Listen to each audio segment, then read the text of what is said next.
Nityanandam, on the auspicious occasion of Navaratri Mahotsavam, day number 4, with the grace and blessings of the Supreme Pontiff of Hinduism, Bhagavan Shri Nityananda Paramashivam, Kailasa LA is offering a grand Abhishekam to Shri Rajarajeshwari. Before we begin the Abhishekam, let us declare the following with integrity and authenticity. I authentically cognize, which is internal process, understand and declare the truth that cosmic energy exists. I authentically cognize, which is internal process, understand and declare the truth that Sri Rajarajeshwari is the Chinmaya Vigraha, embodiment and representation of that very cosmic energy. I authentically cognize, which is internal process, understand and declare the truth that the Abhishekam that we are about to offer will reach the cosmic source of energy directly. I authentically cognize, which is internal process, understand and declare the truth of Sohamasmi, that even when I worship, I am her. Nityanandam Paramasukadam Kevalam Jnanamurtihim Dvandvatītam Gagasadrisham Tattvamasyadhilaksham Ekam Nityam Vinamachalam Sarvadi Sakshibhutam Pahadītam Triguna-rahitam Satgurum Tam Namami Nityanandeshwara Paramashiva-samarambam Nityanandeshwari Paramashiva-shakti-madhyamam Nityananda-paryantam Vande Guru-paramparam Lalate Tripunde Tilakritakasturi Tilakaha Spuranmaladhara Sutikopi Navasanaha Tadhano Dushtaram Shirasi Paridacham Shashikaram Pradipasarvesham Arunagi Yogi Vichete Sankalpaha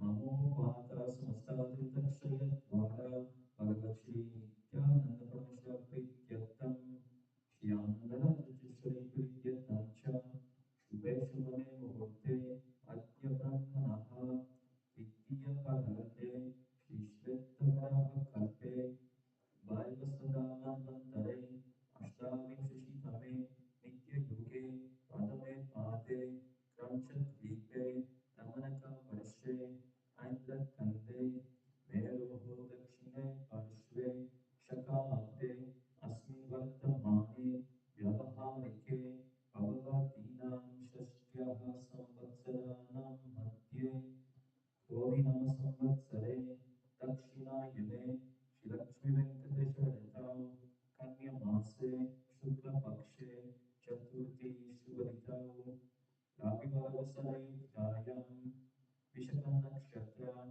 Priti Yoga Panichakarana Evam Guna Vishesha Vishishtayam Asyam Shubhaditau Nityananda Gopodbhavayaha Avyah Vaitavakshmi Suto Sejnam Yaha Steve Sam Laval Ramaswamy Namadheyasya Ashton Schneider Ramsey Namadheyasya Neve Ryan Ramsey Namadheyasya Yudhishwari Indira Vijay Lakshmi Sutto Nabhunam Yaha Vindila Ushita Lakshmi Sutto Gopal Nam Yaha Sakadumbasya Cha Kshemastarya Virya Vijaya Agami Yogya Aishwaryanam Abhivedyatam Dharma Martaka Mamoksha Chaturvida Phala Purushartha Siddhyartam Samasta Durito Pashantyartam Samasta Mangala Apaptyartam Bhagavat Shri Nityananda Parashiva Prasadena Sakatum Vasya Jnana Vairagya Jiva Mukti Pratyartam Shri Rajarajeshwari Abhishekam Chakarishye.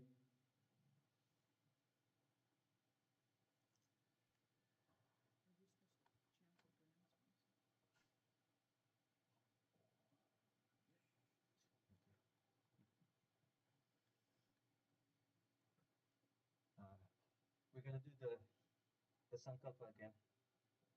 I forgot. Yeah.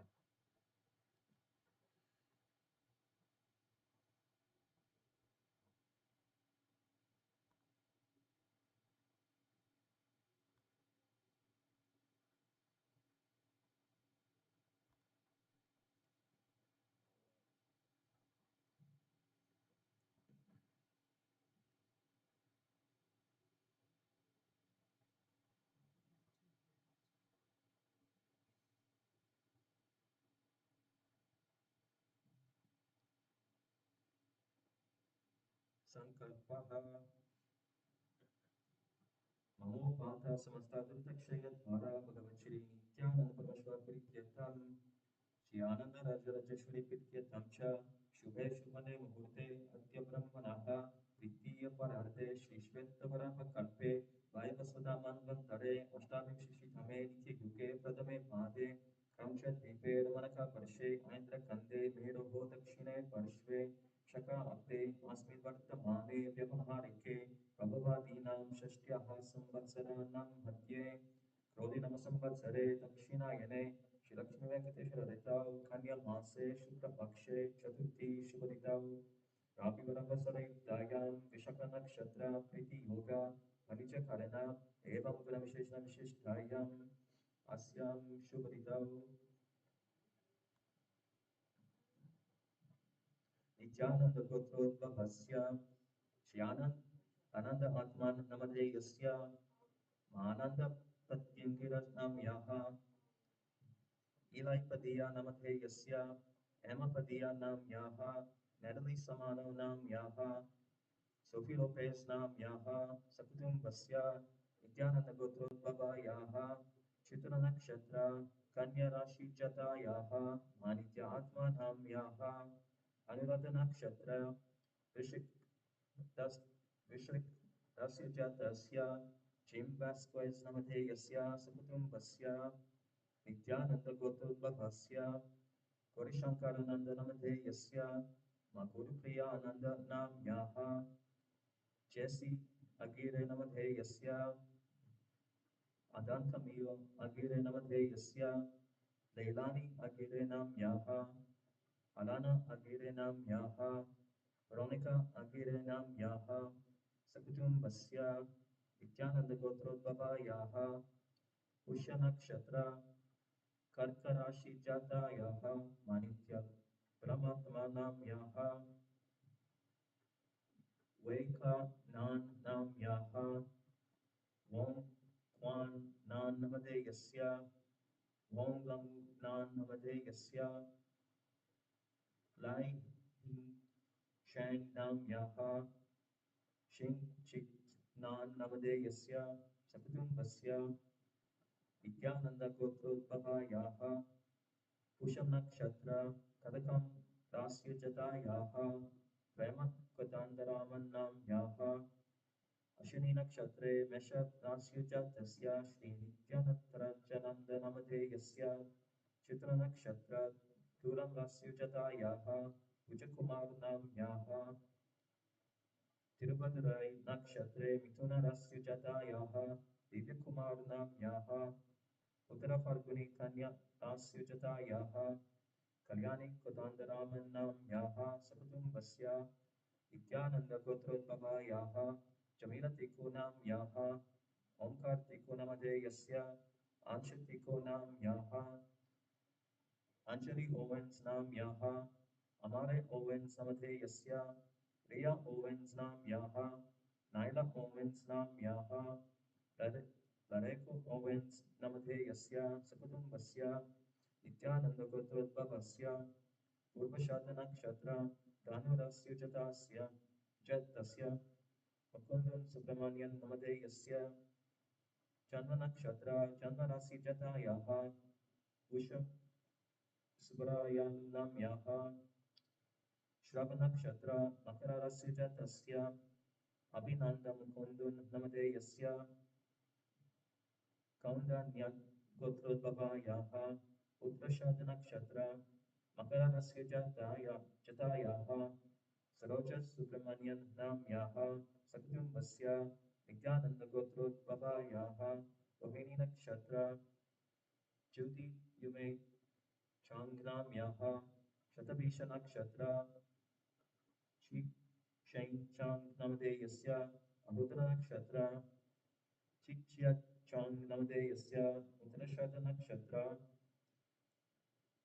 चिचिचाङ्ग् नाम्याः चित्रनक्षत्र चाङ्ग्त्यचाङ्ग् नामधेयस्य धनिष्ठनक्षत्र ऐचिङ्ग् नाम्याः सकुटुम्बस्य नित्यानन्दगोत्रोद्भवायाः Sicilia नाम्याः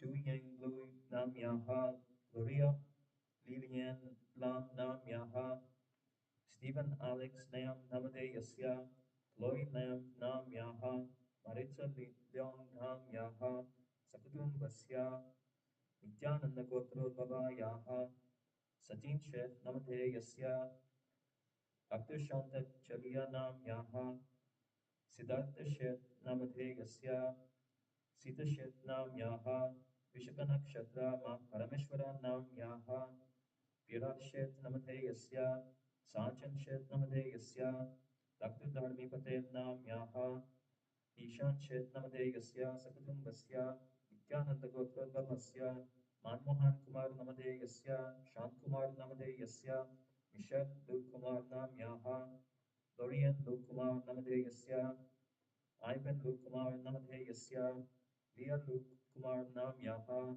Sakatum Basya,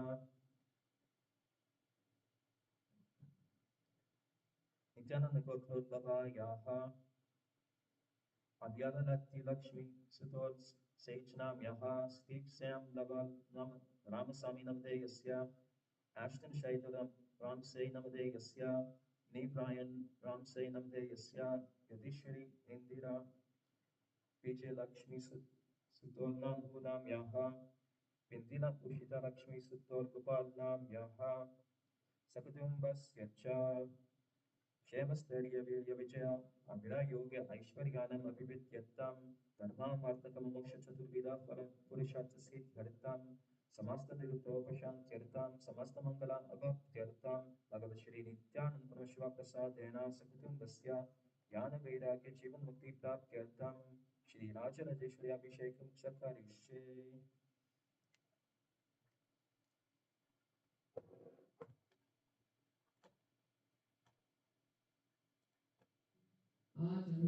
आचम्य सकलीकृत्य सामान्यर्घ्यं संकल्प्य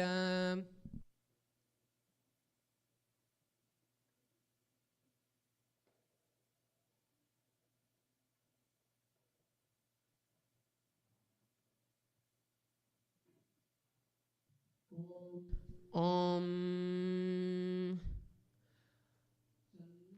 शन्नो मित्रः शं वरुणः शन्नो भवत्वर्यमा शन्न इन्द्रो बृहस्पतिः शन्नो विष्णुरुक्रमः नमो ब्रह्मणे नमस्ते वायो त्वमेव प्रत्यक्षं ब्रह्मासि त्वामेव प्रत्यक्षं संवादिशं ऋतमवादिशं सत्यमवादिशं तन्मामावीत् तद्भक्तारमावीत् आवीन्माम् आवीद्वक्तारम् ॐ शान्ति शान्ति शान्तिः। ॐ सहना भवतु सहनौ भुनक्तु सह वीर्यं करवावहै तेजस्विनावधीतमस्तु मा विद्विषावहै ॐ शान्ति शान्ति शान्तिः। ॐ भद्रं कर्णेभिः शृणुयामदेवाः भद्रं पश्येमाक्षभिर्यजत्राः स्थिरैरङ्गैस्तुष्टुवागुंशस्तुनोभिः व्यशेवदेवहितं यदायुः स्वस्ति न इन्दो विद्दश्रवाः स्वस्ति नः पूषा विश्ववेदाः स्वस्ति नस्तार्क्ष्यो अरिष्टनेमिः स्वस्ति नो बृहस्पतिर्ददातु ॐ शान्ति शान्ति शान्तिः। ॐ नमो ब्रह्मणे नमः अस्त्वग्नये नमः पृथिव्यै नमः ओषधीभ्यः नमो वाचे नमो वाचस्पतये नमः विष्णवे बृहते करोमि ॐ शान्ति शान्ति शान्तिः। ॐ यश्छन्दसां वृषभो विश्वरूपः छन्दोद्योध्यमृता सम्बभूव समेन्द्रो मेदयात् स्पृणोतु अमृतस्य देवदारणो भूयासं शरीरं मे विचर्षणं जिह्वा मे मधुमत्तमा कर्णाभ्यां भूरि विश्रुमं ब्रह्मणः कोशोऽसि मेदया पिहितः श्रुतं मे गोपाय ॐ शान्ति शान्ति शान्तिः ॐ तच्छंयोरावृणीमहे गात्मी यज्ञपतये दैवी स्वस्ति नस्तु नः स्वस्तिर्मानुषेभ्यः ऊर्ध्वं जिगातु भेषजं शन्नो अस्तु द्विपते सञ्चतुष्पते ॐ शान्ति शान्ति शान्तिः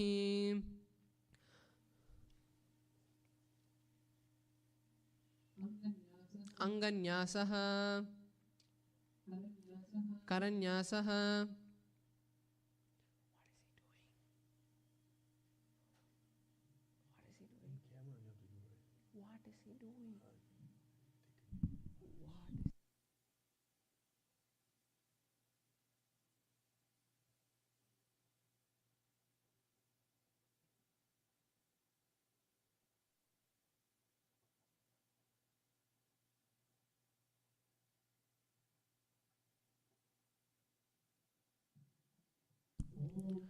ॐ ऐं अङ्गुष्ठाभ्यां नमः ॐ क्लीं तर्जनीभ्यां नमः ॐ सौ मध्यमाभ्यां नमः ॐ ऐं अनामिकाभ्यां नमः ॐ क्लीं कनिष्ठिकाभ्यां नमः ॐ सौ करतलकरपृष्ठाभ्यां नमः ॐ ऐं हृदयाय नमः ॐ क्लीं शिरसे स्वाहा ॐ सौम शिकायै वषटे ॐ ऐं कवचाय हुं ॐ क्लीं नेत्रत्रयाय वौषटे ॐ सौ अस्त्राय फटे भूर्भुवस्सुवरोमति दिग्बन्धः ध्यानम् ध्यायेद्देवीं त्रिनेत्रां शशिनिभवदनां वेदहस्तां ददानां हस्तैः पाशकपालशूलडमरुं दक्षिण्यतो बिभ्रतम् ॐ इन्धुनिभवेदकरवह्निनयनं स्यात् पङ्कजवराभयजपाक्षसरयुक्तम् अङ्गहिमभूषणविचित्रवसनं स्यात् तुङ्गमकुटोज्ज्वलमनोन्मणिस्वरूपम्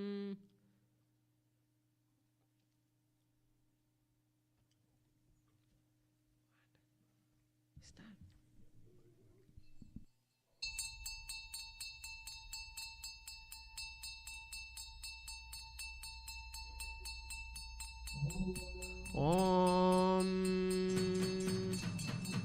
अहं रुद्रेभिर्वसुभिश्चरां यहमादित्यैरुदविश्वदेवैः अहम् अश्विनो व्या अहं रात्रि सङ्गमनीवसूनां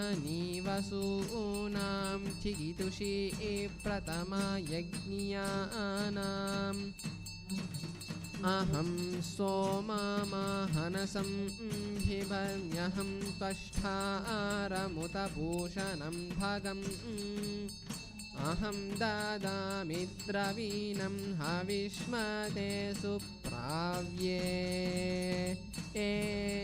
ये यजमानाय सुन्वते अहं राष्ट्री सङ्गमनीवसूनां चिकितुषी प्रथमा यज्ञियानां तां देवाव्यधदुः पुरुत्रा भूरिस्तात्रां भूर्या वेशयन्तीं मायासो अन्नमत्तियो विपश्यति यः प्राणेति यैं शृणोद्युक्तम् अनन्तवो मान्त उपक्षीयन्ति श्रुतिषु तिष्ठद्धिवन्ते ददामि तां मा देवाव्यधदुः पुरुत्रा भूरिस्तात्रां भूर्या आवेशयन्तीं मायासो अन्नमत्तियो विपश्यति यः प्राणेति यैं शृणोद्युक्तम् अमन्तवो मान्त उपक्षीयन्ति श्रुतिश्रुतश्रद्धिवन्ते वदामि अहमेव स्वयमिदं वदामि जुष्टं देवेभिरुतमानुषेभिः यं कामयेतन्तमुग्रं क्रीणोमि तं ब्रह्माणं तं ऋषिं तं सुमेधाम्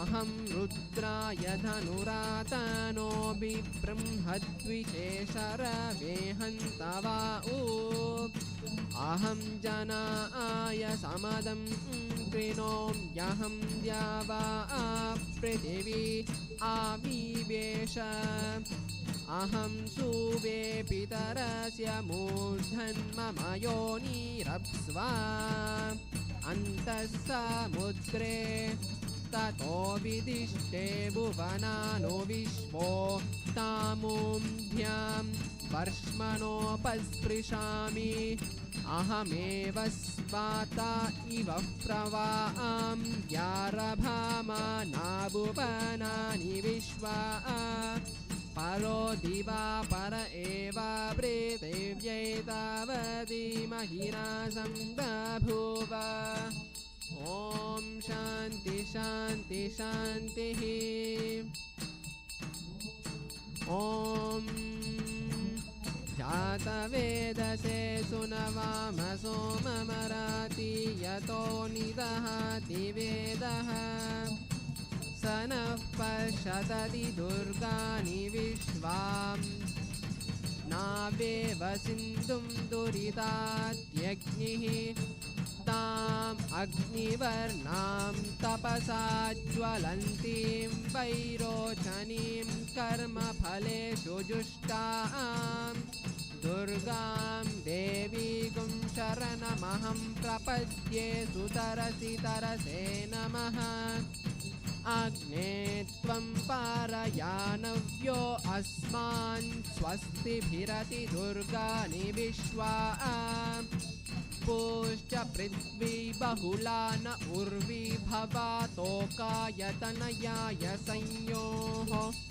विश्वानि नो दुर्गः जातवेदः सिन्धुन्ननावाब्दुरितातिपर्षि अग्ने अत्रिवन्मनसाद्हानो अस्माकं भोज्यविता तनूनां पृतनात् जितगुं सहमानमुग्रम् अग्निगुं हुवेम परमात् सदस्थात् स नः पर्षदति दुर्गाणि विश्वा क्षामद्देवो अतिदुरितात्यग्निः प्रत्नोषिकमीड्यो अध्वरेषु सनाच होता नव्यस्य सत्सि स्वाञ्छा आग्ने तनुवं पीतपृष्ठा वास्माभ्यं च सौभगमायजस्य गोभिर्जुष्टमयुजो निषिक्तं तवेन्द्रविष्णोन्द्रनुसञ्चरेम नाकस्य पृष्ठमभि संवसानो वैष्णवीं लोक इह मादयन्ताम् ॐ शान्ति शान्ति शान्तिः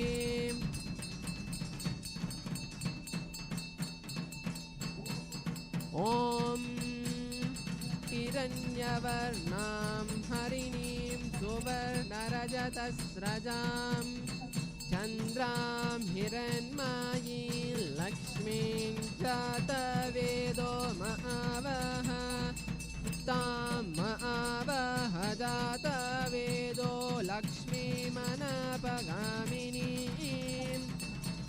यां हिरण्यं विन्देयं गावो गामश्वं पुरुषं नहम् अश्वपूर्वां व्रतमद्यां हस्तिनाथ प्रमोदिनीं श्रियं देवीमुपह्वये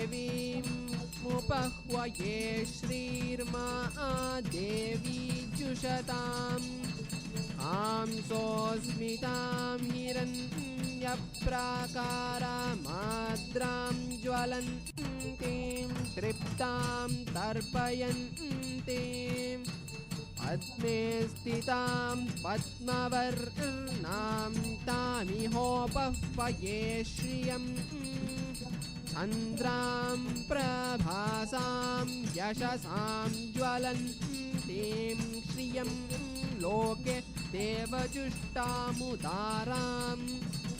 तां पद्मिनीमीं शरणमहं प्रपद्ये लक्ष्मीर्मे नश्यतां त्वां वृणे आदित्यवर्णां तपसोदिजातो वनस्पतिस्तव वृक्षोऽथ बिल्वः तस्य फलानि तपसा नोदन्तु मायान्तरायाश्च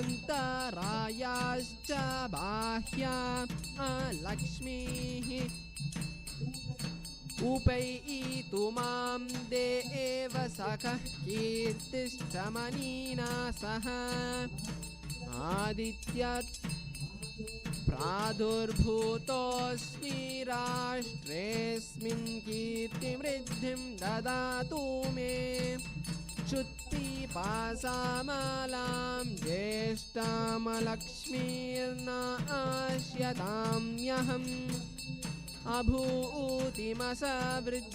च सर्वान् निर्नोद मे गृहाते स्कन्दद्वारां दूरादर्शां नित्यपुष्टां करीषिणीम् ईश्वरीं सर्वभूतानां तामिहोपह्वये श्रियं मनसः काममाकुतिं वाचस्सत्यमशीमहि पशूनां रूपमन्नस्य मयि श्रीश्रयतां यशः कर्दमेन प्रजा भूता मयि सम्भव कर्दम श्रियं वाचय मे कुले मातरं पद्ममालिनीम् आपसृजन्तु स्निग्धानि चिक्लीतवस मे गृहे निच देवी मातरं श्रियं वाचय मे कुले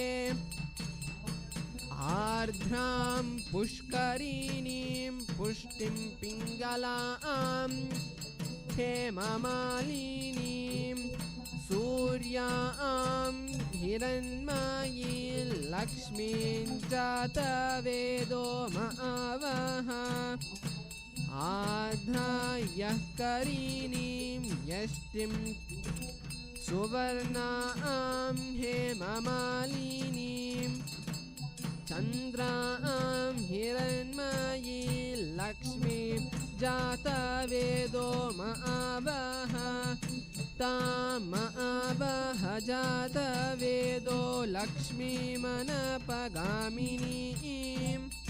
यस्यां हिरण्यं प्रभोतिं गावो दास्योश्वान् विन्देयं पुरुषानहम् अहं रुद्रेभिर्वसुभिश्चरां यहमादित्यैरुत विश्वदेवैः अहम् अश्विनो व्या अहं रात्रि सङ्गमनीवसूनां चिकीतुषी प्रथमा यज्ञियानाम् अहं सोममहनसं भिवर्ण्यहं त्वष्टारमुतभूषणं भगम् अहं ददामि द्रवीणं हविष्मते सुप्राव्ये ये यजमानाय सुन्वते अहं राष्ट्री सङ्गमनीवसूनां चिकितुषी प्रथमा यज्ञियानां तां देवा व्यधदुः पुरुत्रा भूरिस्तात्रां भूर्या वेशयन्तीं मायासो अन्नमत्तियो विपश्यति यः प्राणेति यैं शृणोद्युक्तम् अनन्तवोमान्त उपक्षीयन्ति श्रुतिषु तिष्ठद्धिवन्ते ददामि तां देवा व्यधदुः पुरुत्रा भूरिस्तात्रां भूर्या वेशयन्तीं मायासो अन्नमत्तियो विपश्यति यः प्राणेति यैं शृणोद्युक्तम् अमन्तवोमान्त उपक्षीयन्ति श्रुतिश्रुतश्रद्धिवन्ते वदामि अहमेव स्वयमिदं वदामि जुष्टं देवेभिरुतमानुषेभिः यं कामयेतन्तमुग्रं क्रीणोमि तं ब्रह्माणं तं ऋषिं तं सुमेधाम् अहं रुद्राय धनुरातनो बिब्रह्मद्विशेषरवेहन्तवा अहं जनाय समदं कृणोम्यहं द्यावा पृथिवी आविवेश अहं सुवे पितरस्य मूर्धन्मम योनिरप्स्वा अन्तः समुद्रे ततो विदिष्टे भुवनानो विश्वो तामुं वर्ष्मणोपस्पृशामि अहमेव स्वाता इव प्रवां यारभामाना भुवनानि विश्वा परो दिवा पर एव पृथिव्यैतावती महिना सम्बभूव ॐ शान्ति शान्ति शान्तिः ॐ जातवेदसे सुनवाम सोममराति यतो निदहति वेदः स नः पश्यति दुर्गाणि विश्वां नावेव सिन्धुं दुरितात्यग्निः ताम् अग्निवर्णां तपसा ज्वलन्तीं वैरोचनीं कर्मफलेषु जुष्टां दुर्गां देवीं शरणमहं प्रपद्ये सुतरसि तरसे नमः अग्ने त्वं पारयानव्यो अस्मान् स्वस्तिभिरति दुर्गाणि विश्वा पुश्च पृथ्वी बहुला न उर्वी भवातोकायतनयाय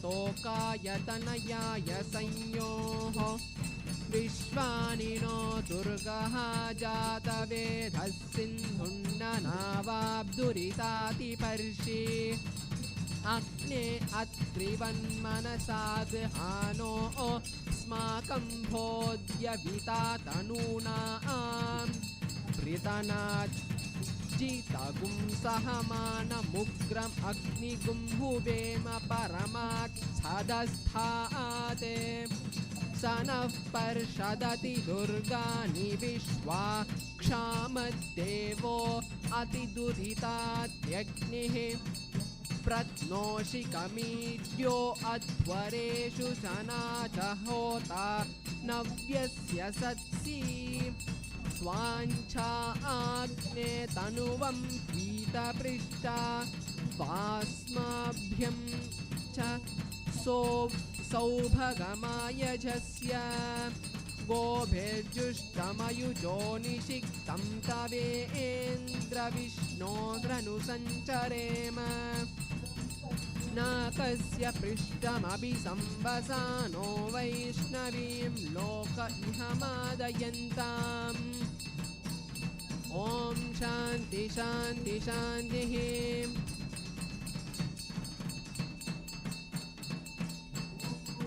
ॐ हिरण्यवर्णां हरिणीं सुवर्णरजतस्रजां चन्द्रां हिरण्मयीं लक्ष्मीं जातवेदो महावः तां महावः जातवेदो लक्ष्मीमनपगामिनीं यस्यां हिरण्यं विन्देयं गावो गामश्वं पुरुषं नहम् अश्वपूर्वां व्रतमद्यां हस्तिनाथ प्रमोदिनीं श्रियं देवीमुपह्वये श्रीर्मा देवी जुषताम् आंसोऽस्मितां हिरण्यप्राकारमाद्रां ज्वलन्तीं तृप्तां तर्पयन्तीं पद्मे स्थितां पद्मवर्णां तामिहोपह्वये श्रियं चन्द्रां प्रभासां यशसां ज्वलन्तीं श्रियं लोके देवजुष्टामुदारां तां पद्मिनीमीं शरणमहं प्रपद्ये लक्ष्मीर्मे नश्यतां त्वां वृणे आदित्यवर्णां तपसोऽधिजातो वनस्पतिस्तव वृक्षोऽतभिल्वः तस्य फलानि तपसा नोदन्तु मायान्तरायाश्च बाह्या लक्ष्मीः उपैतु मां देव सखः कीर्तिश्च मनीना सह आदित्य प्रादुर्भूतोऽस्मि राष्ट्रेऽस्मिन् कीर्तिमृद्धिं ददातु मे क्षुत्पिपासामलां ज्येष्ठामलक्ष्मीर्नाश्यताम्यहम् अभूतिमसवृद्धिं च सर्वान् निर्णोद मे गृहाते गन्धद्वारां दूरादर्शां नित्यपुष्टां करीषिणीं ईश्वरीं सर्वभूतानां तामिहोपह्वये श्रियं मनसः काममाकुतिं वाचस्सत्यमशीमहि पशूनां रूपमन्नस्य मयि श्रीश्चयतां यशः कर्दमेन प्रजा भूता मयि सम्भव कर्दम श्रियं वाचय मे कुले मातरं पद्ममालिनीम् आपसृजन्तु स्निग्धानि चिक्लीतवस मे गृहे निच देवी मातरं श्रियं वाचय मे कुले आर्द्रां पुष्करिणीं पुष्टिं पिङ्गलां हेममालिनीं सूर्यां हिरण्मयीं लक्ष्मीं जातवेदो महावः आध्रायः करीणीं यष्टिं सुवर्णां हेममालिनीं चन्द्रां हिरण्मयीं लक्ष्मीं जातवेदो महावः तामवः जातवेदो लक्ष्मीमनपगामिनीं यस्यां हिरण्यं प्रभोदिं गावो दास्योश्वान् विन्देयं पुरुषानहम् अहं रुद्रेभिर्वसुभिश्चराम्यहमादित्यैरुत विश्वदेवैः अहम् अश्विनो व्या अहं रात्रि सङ्गमनि वसूनां चिकितुषी प्रथमा यज्ञानाम् अहं सोममहनसं भिवर्म्यहं त्वष्टारमुत पूषणं भगम् अहं ददामि द्रवीणं हविष्मते सुप्राव्ये ये यजमानाय सुन्वते अहं राष्ट्री सङ्गमनि वसूनां चिकितुषी प्रथमा यज्ञियानाम् तां देवा व्यधदुः पुरुत्रा भूरिस्तात्रां भूर्या वेशयन्तीम् मायासो अन्नमत्तियो विपश्यति यः प्राणेति यैं शृणोद्युक्तम् अनन्तवोमान्त उपक्षीयन्ति श्रुतिषु तिष्ठद्धिवन्ते ददामि तां देवा व्यधदुः पुरुत्रा भूरिस्तात्रां भूर्या वेशयन्तीम् मायासो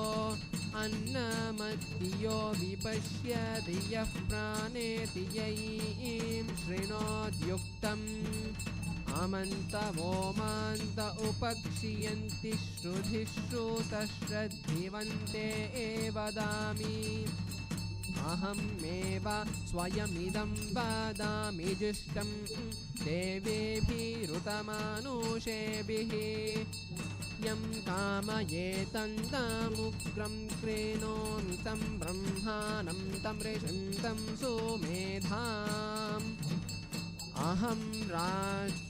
अहं रुद्राय धनुरातनो बिब्रह्मद्विशेषरवेहन्तवा अहं जनाय समदं कृणोम्यहं द्यावा पृथिवी आविवेश अहं सुवे पितरस्य मूर्धन्मम योनिरप्स्वा अन्तः समुद्रे ततो विदिष्टे भुवनानो विश्वो तामुं वर्ष्मणोपस्पृशामि अहमेव स्वाता इव प्रवां यारभामाना भुवनानि विश्वा परो दिवा पर एव पृथिव्यै तावती महिना सम्बभूव ॐ शान्ति शान्ति शान्तिः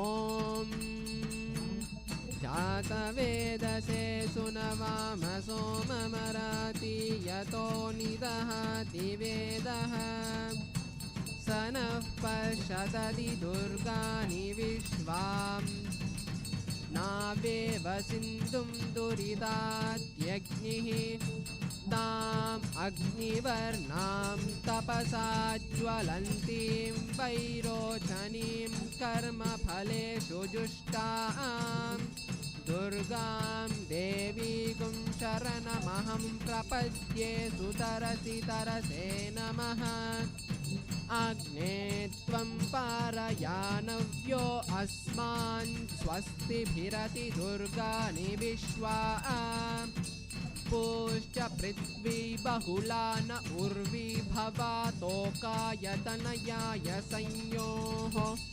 विश्वानि नो दुर्गः जातवेदः सिन्धुन्ननावाब्दुरितातिपर्षि अग्ने अत्रिवन्मनसाद्हानो अस्माकं भोज्यविता तनूनां पृतनात् जितगुं सहमानमुग्रम् अग्निगुं भुवेम परमाच्छदस्थात् स नः पर्षदति दुर्गाणि विश्वा क्षामद्देवो अतिदुरितात्यग्निः प्रत्नोषि कमीड्यो अध्वरेषु सना च होता नव्यस्य सत्सि स्वाञ्छा आग्ने तनुवं पीतपृष्ठा वास्माभ्यं च सौभगमायजस्य गोभिर्जुष्टमयुजो निषिक्तं तवेन्द्रविष्णोरनुसञ्चरेम नाकस्य पृष्ठमभि संवसानो वैष्णवीं लोक इहमादयन्ताम् ॐ शान्ति शान्ति शान्तिः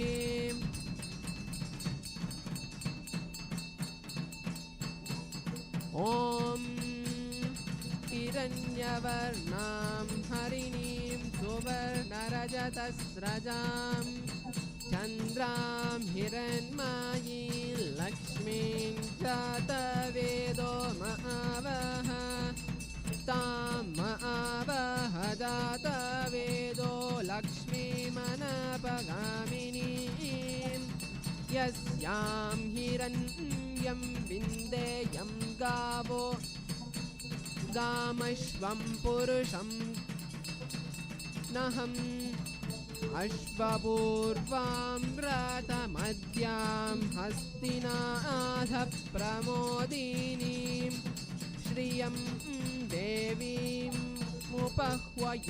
श्रीर्मा देवी जुषताम् आंसोऽस्मितां हिरण्यप्राकारमाद्रां ज्वलन्तीं तृप्तां तर्पयन्तीं पद्मे स्थितां पद्मवर्णां तामिहोपह्वये श्रियं चन्द्रां प्रभासां यशसां ज्वलन्तीं श्रियं लोके देवजुष्टामुदारां तां पद्मिनीं शरणमहं प्रपद्ये लक्ष्मीर्मे नश्यतां त्वां वृणे आदित्यवर्णां तपसोऽधिजातो वनस्पतिस्तव वृक्षोऽतभिल्वः तस्य फलानि तपसा नोदन्तु मायान्तरायाश्च बाह्या लक्ष्मीः उपैतु मां देव सखः कीर्तिश्च मनीना सह आदित्य प्रादुर्भूतोऽस्मि राष्ट्रेऽस्मिन् कीर्तिमृद्धिं ददातु मे क्षुत्पिपासामलां ज्येष्ठामलक्ष्मीर्नाश्यताम्यहम् अभूतिमसवृद्धिं च सर्वान्निर्नोद मे गृहाते गन्धद्वारां दूरादर्शां नित्यपुष्टाङ्करीषिणीं ईश्वरीं सर्वभूतानां तामिहोपह्वये श्रियं मनसः काममाकुतिं वाचस्सत्यमशीमहि पशूनां रूपमन्नस्य मयि श्रेष्ठयतां यशः कर्दमेन प्रजाभूता मयि सम्भव कर्दम श्रियं वाचय मे कुले मातरं पद्ममालिनीम् आपसृजन्तु स्निग्धानि चिक्लीतवस मे गृहे निच देवी मातरं श्रियं वाचय मे कुले आर्द्रां पुष्करिणीं पुष्टिं पिङ्गलां हेममालिनीं सूर्यां हिरण्मयीं लक्ष्मीं जातवेदो महावः आध्रायः करीणीं यष्टिं सुवर्णां हेममालिनीं चन्द्रां हिरण्मयी लक्ष्मीं जातवेदो महाबः तामहबः जातवेदो लक्ष्मीमनपगामिनीं यस्यां हिरण्यं प्रभोतिं गावो दास्योश्वान् विन्देयं पुरुषानहम् अहं रुद्रेभिर्वसुभिश्चरां यहमादित्यैरुत विश्वदेवैः अहम् अश्विनो अहं रात्रि सङ्गमनि वसूनां चिकितुषी प्रथमा यज्ञियानाम् अहं सोममहनसं बिभर्म्यहं त्वष्टारमुतभूषणं भगम् अहं ददामि द्रवीणं हविष्मते सुप्राव्ये ये यजमानाय सुन्वते अहं राष्ट्री सङ्गमनि वसूनां चिकितुषी प्रथमा यज्ञियानाम् तां देवा व्यधदुः पुरुत्रा भूरिस्तात्रां भूर्या वेशयन्तीं मायासो अन्नमत्तियो विपश्यति यः प्राणेति यैं शृणोद्युक्तम् अनन्तवोमान्त उपक्षीयन्ति श्रुतिषु तिष्ठद्धिवन्ते ददामि तां देवा व्यधदुः पुरुत्रा भूरिस्तात्रां भूर्या वेशयन्तीं मायासो अन्नमत्तियो विपश्यति यः प्राणेति यैं शृणोद्युक्तम् अमन्तवोमान्त उपक्षीयन्ति श्रुतिश्रुतश्रद्धिवन्ते वदामि अहमेव स्वयमिदं वदामि जुष्टं देवेभिरुतमानुषेभिः यं कामयेतन्तमुग्रं क्रीणोमि तं ब्रह्माणं तं ऋषिं तं सुमेधाम् अहं रुद्राय धनुरातनो बिब्रह्मद्विशेषरवेहन्तवा अहं जनाय समदं कृणोम्यहं द्यावा पृथिवी आविवेश अहं सुवे पितरस्य मूर्धन्मम योनिरप्स्वा अन्तः समुद्रे ततो विदिष्टे भुवनानो विश्वो तामुं वर्ष्मणोपस्पृशामि अहमेव स्वाता इव प्रवां यारभामाना भुवनानि विश्वा परो दिवा पर एव पृथिव्यै तावती महिना सम्बभूव ॐ शान्ति शान्ति शान्तिः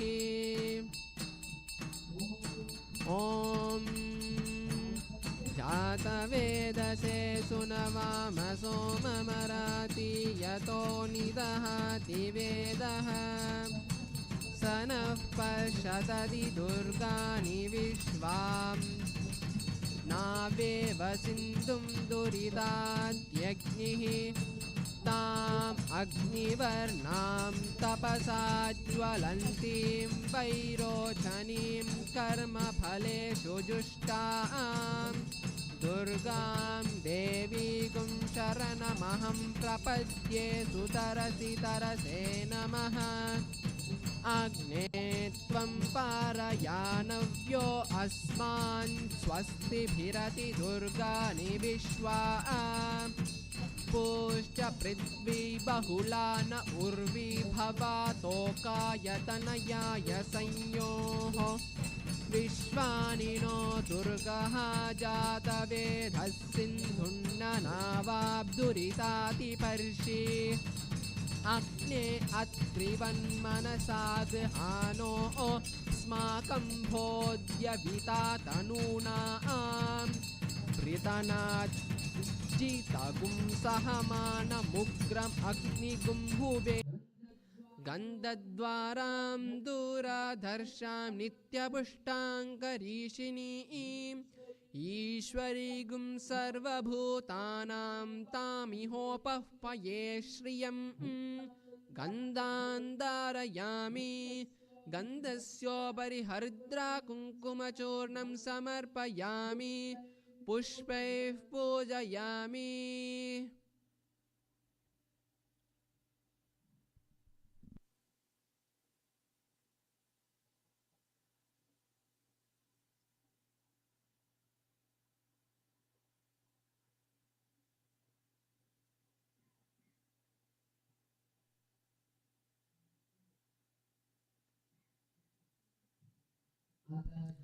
अत धूपः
अत धूपः ॐ धोरसि धोर्वधोर्वन्तं धोर्वतयो अस्मान् धोर्वदिदं दोर्वयं वयं धूर्वामस्त्वं देवानां सस्मितमं पप्रितमं दुष्टतमं वन्दितमं देवहूतममहृतमसे हविर्दानं त्रिगुंहस्य माह्वा मित्रस्य त्वा चक्षुषा प्रेक्षेमाभिर्मा संविक्तामाह्वायिकं शिशुम् ओम श्री नित्यानंदेश्वरी परमशिवशक्ति राजराजेश्वरी देव्यै नमः धूपमाग्रापयामि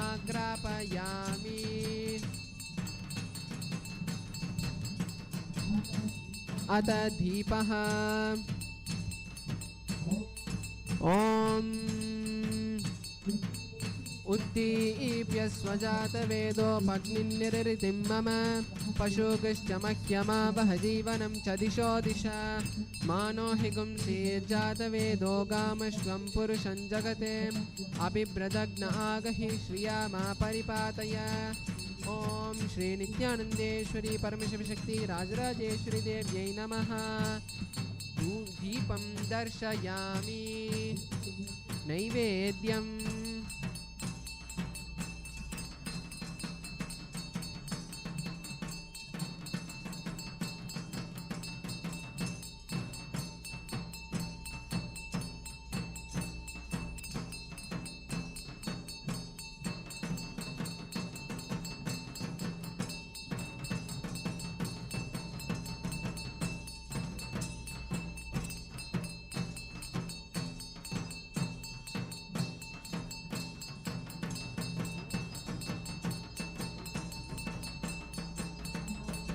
ओम मधुवातारिताय ते मधुक्षरन्ति सिन्धवः माध्वीन सन्तोषधीः मधुनक्तमुतोषधि मधुवत्पाति भगुं रजः मधुद्यौरस्तु नः पिता मधुवानो वनस्पतिर्मधुवागुं वस्य सूर्यः माध्वीर्गावो भवन्तु नः मधु मधु मधु ओम श्री नित्यानंदेश्वरी परमशिवशक्ति राजराजेश्वरी देव्यै नमः नैवेद्यं निवेदयामि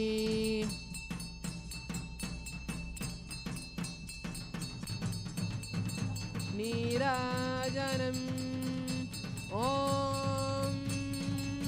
सर्वमङ्गलमाङ्गल्ये शिवे सर्वार्थसाधिके शरण्ये त्र्यम्बके गौरी नारायणि नमोऽस्तुते सृष्टिस्थितिविनाशानां शक्तिभूते सनातनी गुणाश्रये गुणमये नारायणि नमोऽस्तुते शरणागतदीनार्तपरित्राणपरायणे सर्वस्यार्तिहरे देवी नारायणि नमोऽस्तुते महाम्बिकाय विद्महे महातपायै धीमहि तन्नो गौरी प्रचोदयात् ॐ श्री नित्यानन्देश्वरी परमशिवशक्ति समेत श्री नित्यानन्देश्वर परमशिवाय नमः मङ्गलनीराजनं सन्दर्शयामि रक्षान्तरयामि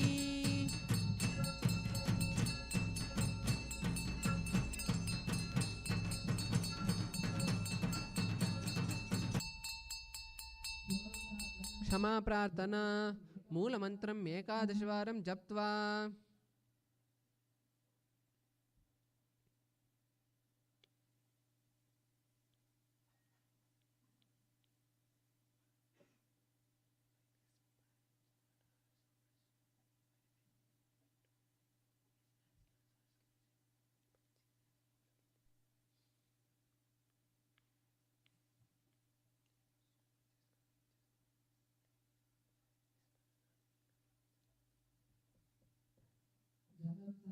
जपं समर्प्य ॐ गुह्यादिगुह्यगोप्त्रीत्वं गृहाणास्मकृतं जपं सिद्धिर्भवतु मे देवी तत्प्रसादात् महेश्वरी ॐ शान्ति शान्ति शान्तिः.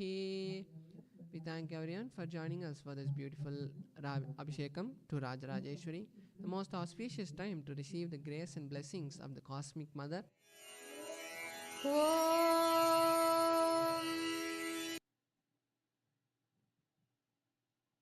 you everyone for joining us. We will continue with the Navaratri celebrations this evening at 7:45 with Puja and Arti to Shri Rajarajeshwari in the form of Annapurna. If you would like to sponsor for the Puja tonight or for any of the other nights, you can visit us at latemple.org/Navaratri. Or if you're physically at the temple, you can come to the front desk for more details. Nityananda.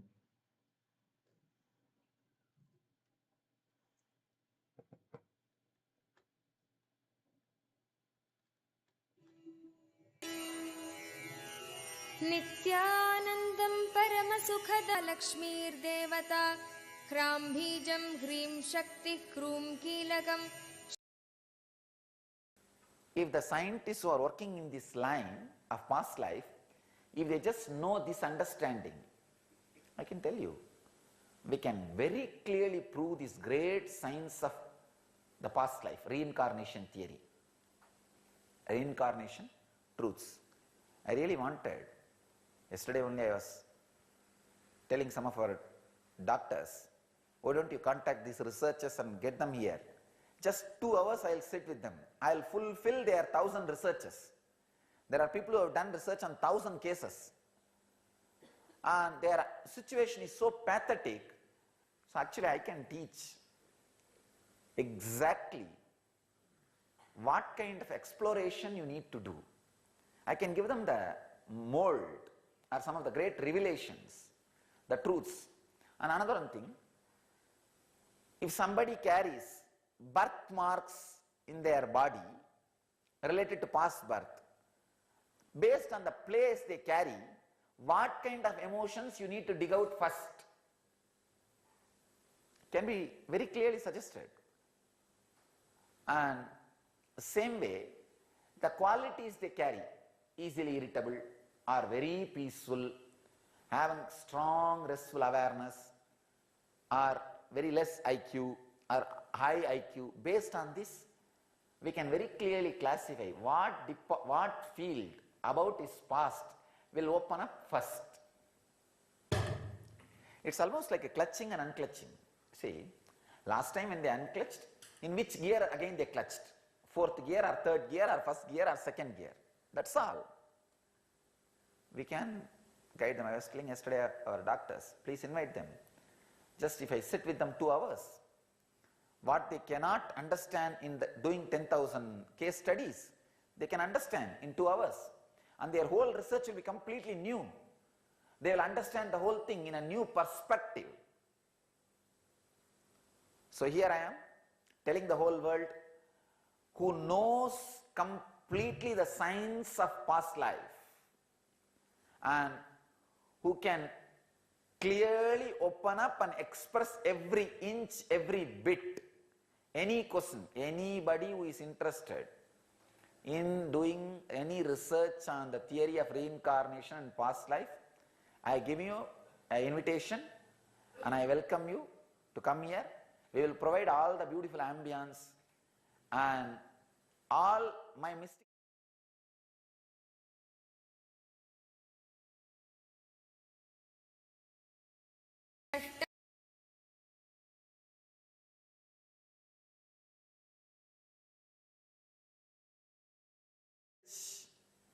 The research and development in the line of reincarnation and past life regression theory.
From 50 mile to the spot where the temple was built, I am saying at least 50 mile.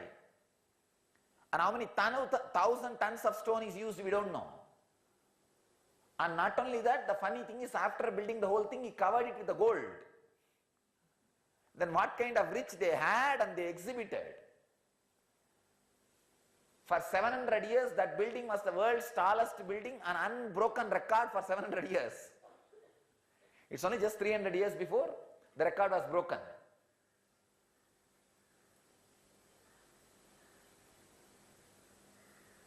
Actually, when you understand the reincarnation theory, have that in your strategy planning about the whole life, you will be in such a restful awareness, such a high intelligent strategy planner. You will not be wasting time in destroying others' wealth. You will be creating a creative wealth. So much of strategy planning and creation in everything will happen. All our richness and wealth will be created and exhibited properly. So it is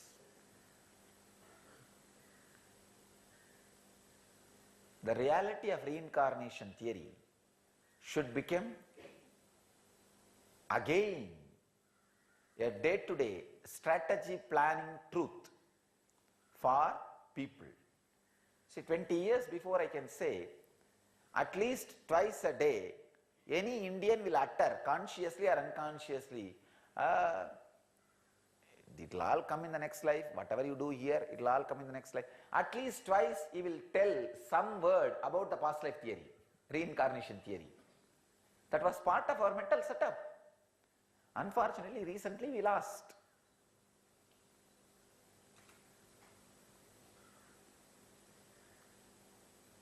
So, not having the reincarnation theory as part of our life is responsible for our poverty, not the other way. We need to understand very clearly how to explore the kids So sometimes you need to understand how these facts should be collected, matching should be done, cross-verifying should be done, and the truth should be, you should arrive to the truth, conclusion.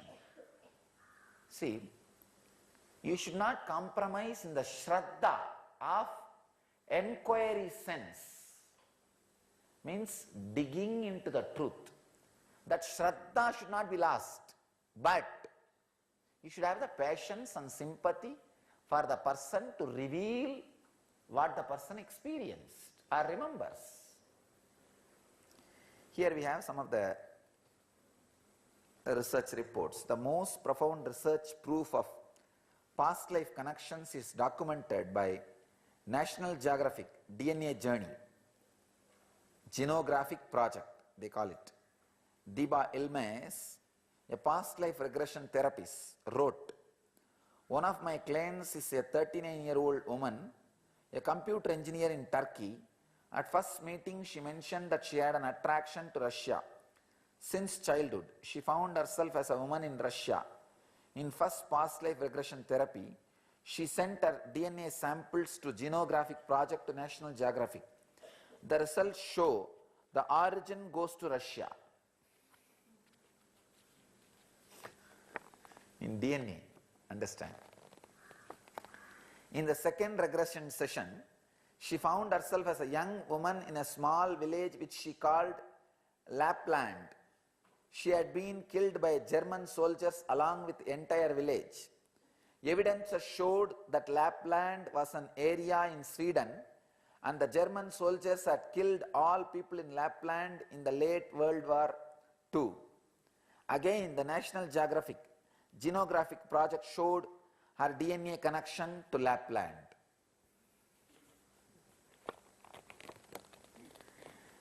Dr. Jim B. Tucker, in his book Past Lives, says, "Evidence of past life memories may exist in our everyday lives. Child prodigies, for example, may have acquired certain skills and talents to such high degrees in a past life that those skills became deeply embedded in their consciousness. Our attitudes, beliefs, obsessions, and compulsions stem from past lives. Even love at first sight has been associated with the past life phenomena." I completely agree with it. I can give you from my own example, my own life, the extraordinary intelligence I showed in the knowledge of the Vedic tradition, Puranas, the Upanishads, or the traditional scriptures, and the memory I exhibited before even the age of 10, without even being trained in any formal way. Of course, not just my family, the whole village, Tiruvannamalai village is a witness for the extraordinary way of me expressing the stories, the Upanishads and Gita and Yoga Sutra and whatnot. So I can tell you, this revelation is truth, And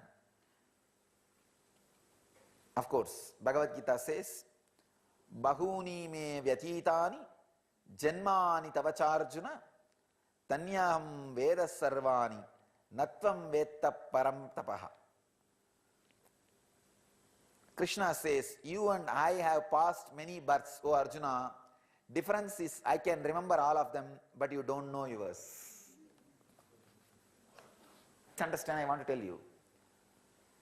Even in Islam, there are many sects of Islam who had the honest research and development, completely accept and understand and believe, experience the theory of reincarnation. Yesterday I was browsing and studying. I found shocking. Even many sects of Islam, many parts of Islam do believe in reincarnation theory, trace their beliefs back to Quran. I was really surprised. Which verses of Quran accepts reincarnation theory? Still I am not able to understand. But many parts and sects of Muslims are accepting and experiencing reincarnation theory, and they say their roots are established in Quran, but still I am yet to dig out which verses are accepting. I am not able to know. Many, same way, many Christian sects, Christian theologians accepts and experience the truth of reincarnation, and they also trace their belief back to Bible, saying that there are many, there is quotation from Bible, there are many things up in the heaven which normal mind can't understand. Normal people can't understand. Of course, they have their own way of quoting. Anyhow, I am not going into the controversy of whether other religions accept or not. I am not even bothered about this as a religious faith. See, if some religions accept reincarnation, it is up to them. If some of them don't accept, they may be having their own reason. When Jesus says there is no many lives, there is only one life, maybe he will be having a reason that if you say that there are many lives, these fellows may not do sadhana and get enlightened. He might have used that as a technique. So, I do not want to get into the controversy of whether some religions accept or not reincarnation theory. I am not talking about reincarnation theory as a religious belief. I am more talking about this as a scientific fact. See, if whether sun goes round the planet Earth or planet Earth goes round the sun, if it is a controversy to be discussed based on the religious faith, I don't want to get into that. If the controversy has to be discussed as the fact, as a scientific fact, I am ready, I am all out. So even this reincarnation theory, I am not interested in getting into it as a religious controversy. I am digging out on this as a truth, scientific fact, the exact happening. So understand,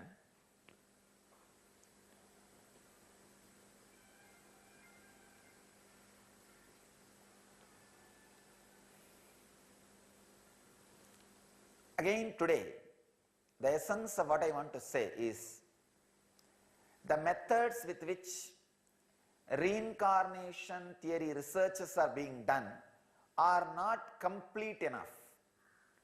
If we can educate the researchers about the methods, then they can dig deep and prove the whole truth very scientifically. That's first thing. Second thing I want to say, these foolish, arrogant village Iraq researchers, that's a right name I want to give for them, irrational village Iraq researchers, they need to have little patience and sympathy when you look into these great mystical realities, realms. And I'll really be happy to work with both group. One, the great, sensitive, intelligent researchers who are spending decades in this truth and millions of dollars in this truth. I'll be happy to support them, evolving a right strategy and method of questioning and digging the truth. On the other side, these village Iraq scientists, if they are interested, I can give them more clarity and understanding and provable facts by digging into my own past births or many of my disciples or devotees' past births, or even the specimen they bring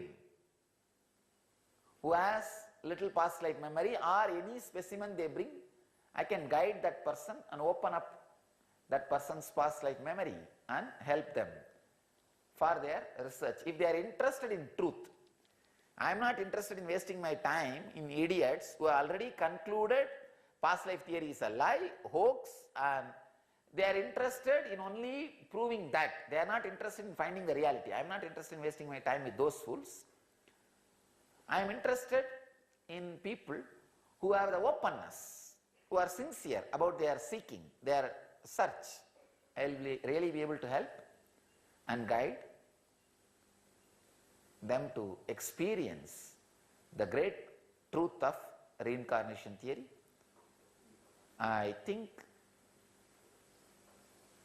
this is going to be one of my life's mission, establishing the truth about the reincarnation theory in the planet Earth. That will change the whole way we plan and make strategies about economy, infrastructure, politics, education, everything, just everything will really completely change. Maybe we will contribute in that line in a big way. So tomorrow I'll dig more deeper into this reincarnation truths. And yesterday I left some of the questions which is supposed to be answered today. Tomorrow I'll be answering them with a lot of evidences and proofs, very clear way. I bless you all to experience and radiate enlightenment. Let you all achieve, live, experience, express, radiate the eternal bliss, Nityananda. Thank you.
Sadashivasamarambham Shankaracharya-madhyamam Asmadacharya-paryantam.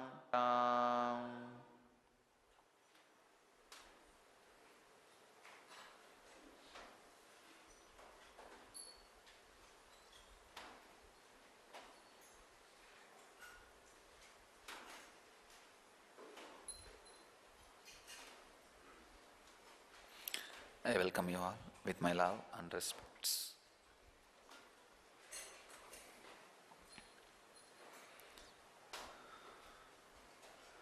Today's subject is recall the past to revive your future.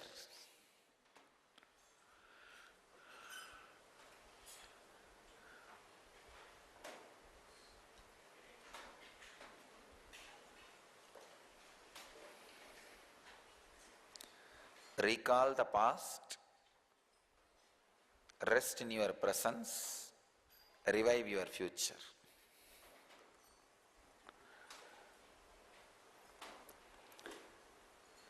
Recalling the past is technique for cleansing. Resting in present is a technique for living. Reviving your future is technique for creation.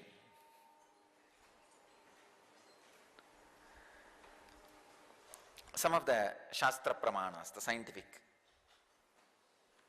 researches and data. Xenoglasy. Xenoglasy is the ability to speak or write languages to which a person is not exposed during his lifetime. This is a kind of an art. It's a kind of an energy, extraordinary power. Dr. Maurice Netherton, who does research in this field of xenoglossy, Xenoglossy, xenoglossy, reports a case of a blonde, blue-eyed 11-year-old boy under hypnosis was taped for 11 minutes as he spoke in an ancient Chinese dialect.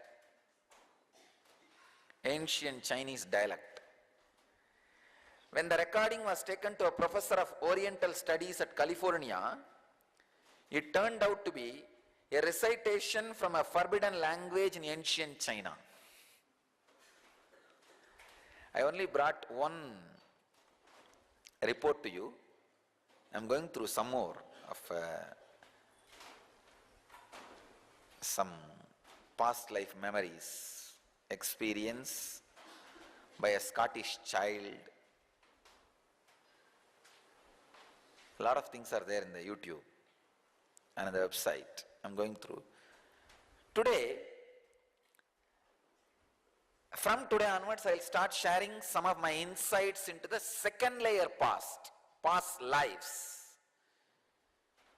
I wanted to remind you all, past from the moment of your birth to till this moment is first layer past living. The past, from the time you started assuming bodies to this moment, is past lives, second layer past. And from the moment of Big Bang till this moment is the third layer past, the happenings. So from today I'll start working on the second layer past lives. When I was studying, past life is such a straight, simple, direct fact. Somehow looks too big, too disturbing, too shocking theory to the majority of the Western educated minds, because unfortunately the inner scientists happened in those civilizations were not able to dive deep to this depth in the inner science and maintain the purity of research and development to land on these great truths of past lives. What do we mean by the Brahminical religion? Means the pure scientists, the inner scientists, who retained the purity of the research and development, who retained the purpose of research and development, who were honest and integrated to the purpose of research and development, who put the research and development in the inner science as the first priority. I define this group as Brahmins. I define these people as Brahmins. Based on this definition, we are Brahminical religion, where we retained the honest strength and purity of the inner R&D, inner world research and development. See, any small child in India, at least 20 years before, any small child in India knows about the concept of rebirth.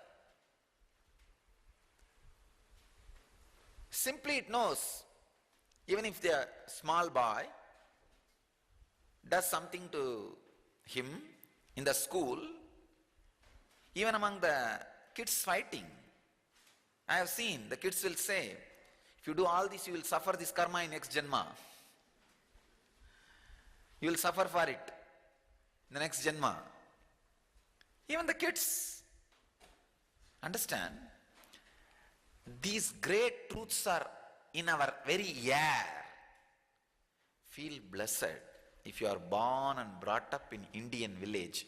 You do not know how many thousands of good things have already gone into your system without even you being aware. Only when I was studying this happenings and researches about past life, they are not that big, simple revelations, but they receive so much of attention in the Western world, Western scientists. See, just one small boy is remembering about his previous incarnation and is remembering previous birth, and he is remembering the place where he lived. Immediately a huge researcher from a huge university, big university, rushes to him and takes notes and types and records everything and runs behind him and verifies everything. In our Indian village, it's a everyday happening. I know hundreds of people who talk about their past life and clearly define not only just their name, husband, relationship, and birthmarks, everything they define clearly. And we just take that person and verify and forget about it. Not only these great references and cross verifications and proofs, even the concept is our lifestyle.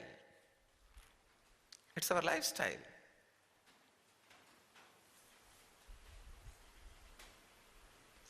I have seen in villages, when a child takes birth, the grandmother will see the body marks and tell, oh, is your grandfather's rebirth. Or is that third house guy was there, is rebirth. They'll just like that name it. I've seen. And when the child grows, he will exactly remember all that and tell. See, I wanted you to understand few things. First thing, because of the purity of the Brahminical tradition, so much of R&D was done and these concepts are in our air. To understand about past life, when I say understand, how much of knowledge an Indian village boy has, you may need to do PhD in some Western university. Really. Because these great truths are already in our air. As simple basic understandings about karma, reincarnation, past life, next life, all these things.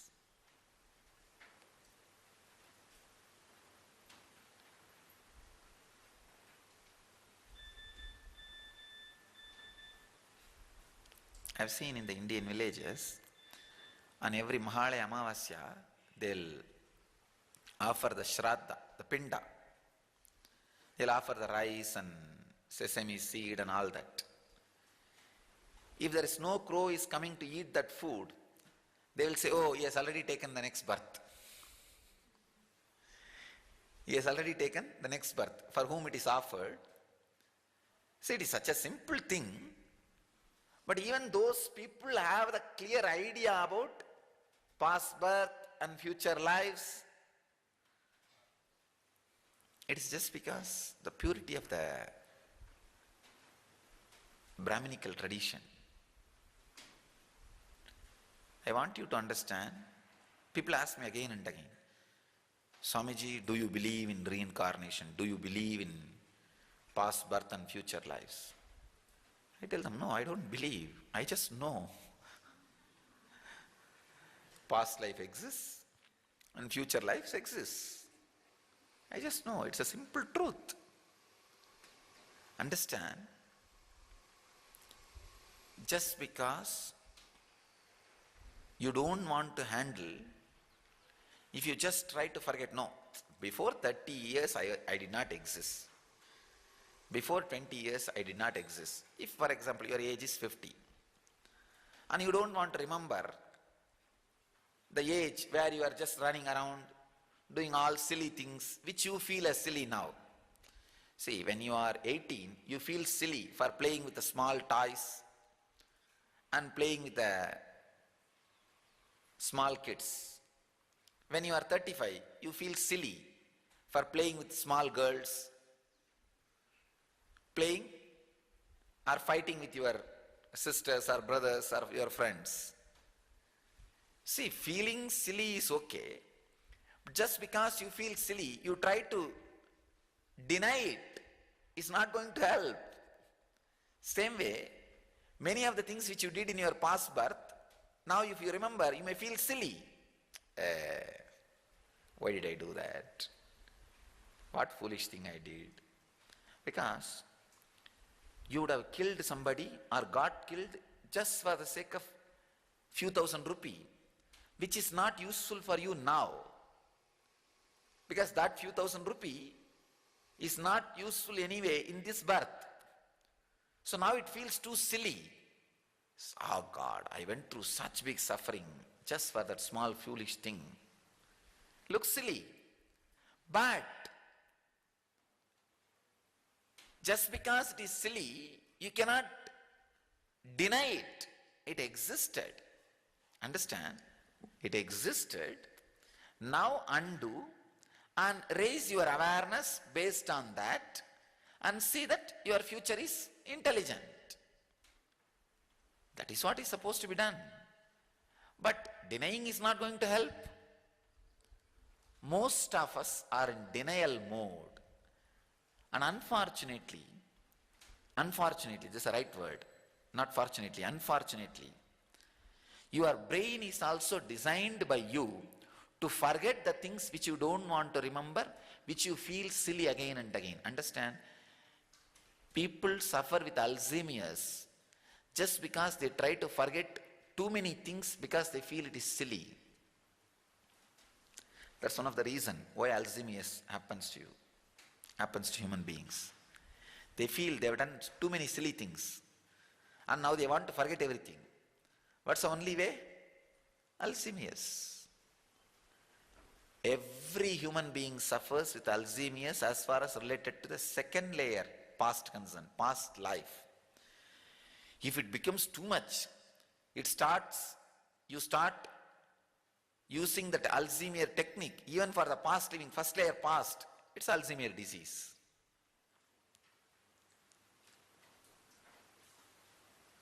I tell you, feeling silly is different. Completely denying is different. Just because feeling silly, don't try to deny it. We had past, we have present, we will have future.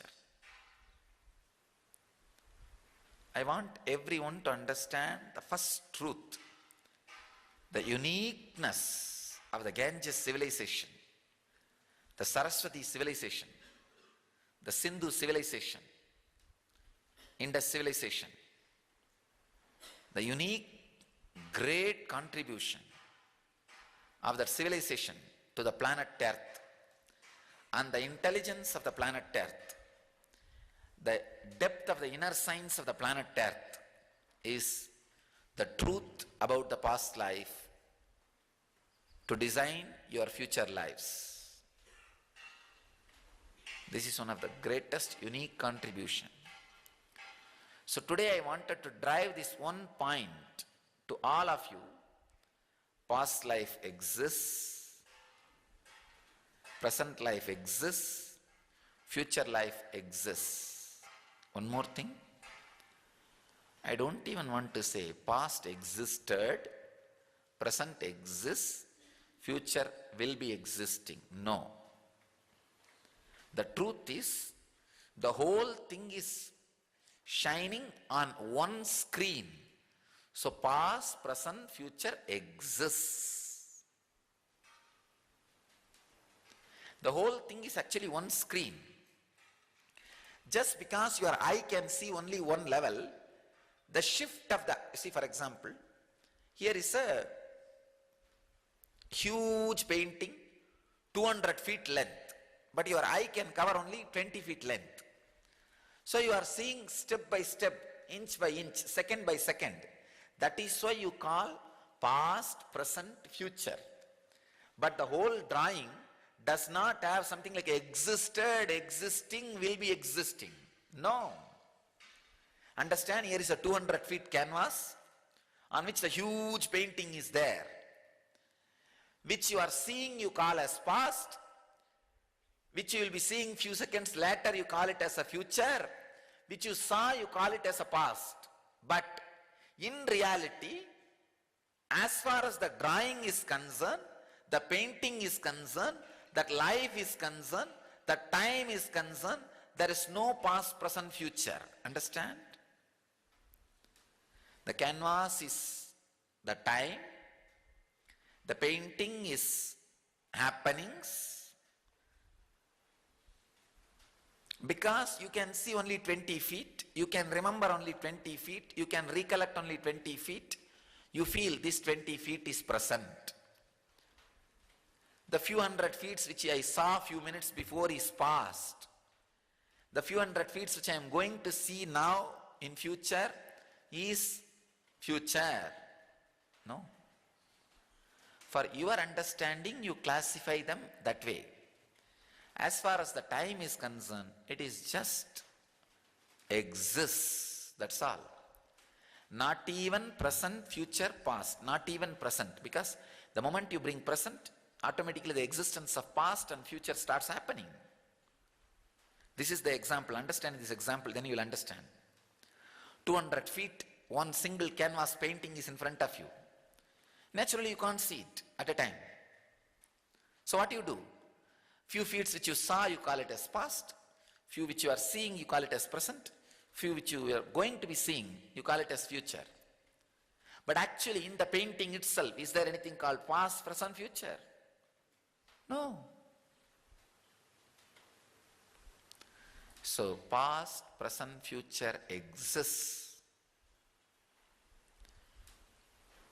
Then lot of questions raise. Oh. Then what is future? Is it already predetermined? Or it's created by us? If it is predetermined, then why all this practice? If it can be changed, then how can it already exist?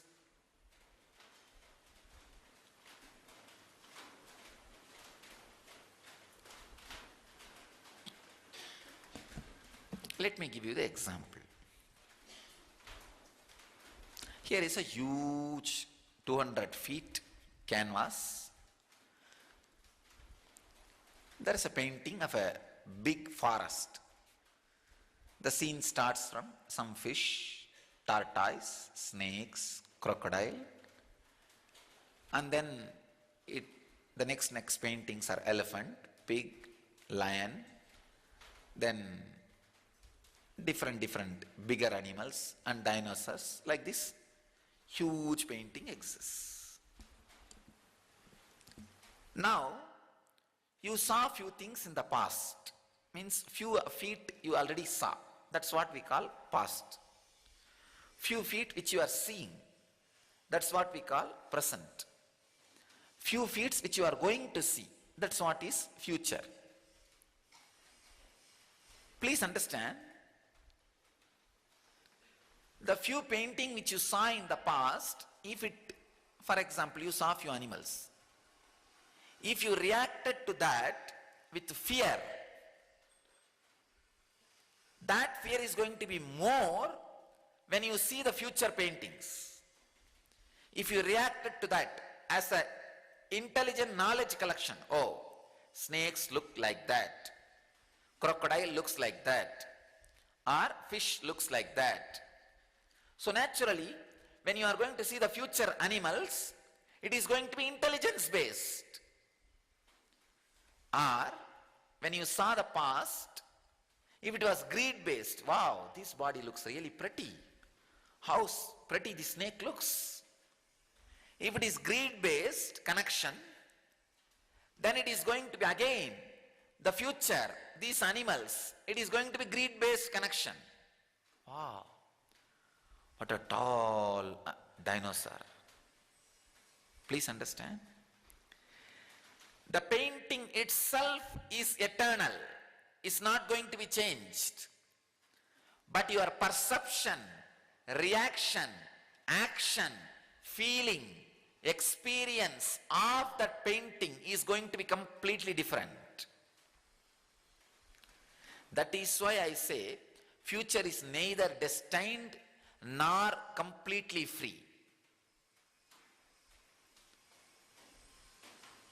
See now, understand this huge painting. So how you reacted to the past, that's the way you are going to react to the future. Or you have the freedom. At present moment you can stop. Hey, why I reacted the way I reacted? Now I have the freedom to shift the understanding or the way I react so that the future reactions will become different. You have that freedom. That is why sadhana. Please understand. I am not saying future can be changed because the canvas and painting cannot be changed. I am not saying no need for sadhana. No. You have freedom to change some things. For that, do sadhana. And same way, understand future cannot be changed.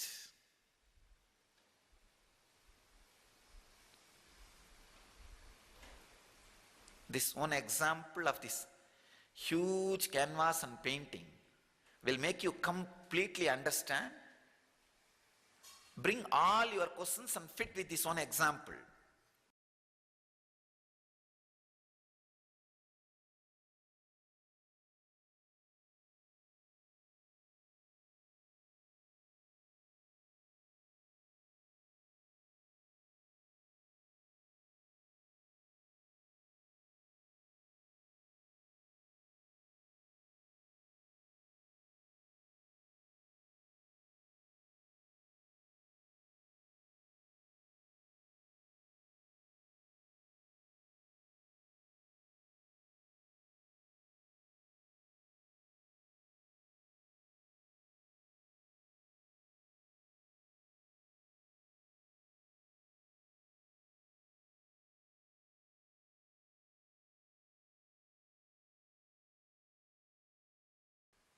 You will completely understand the past, present and future.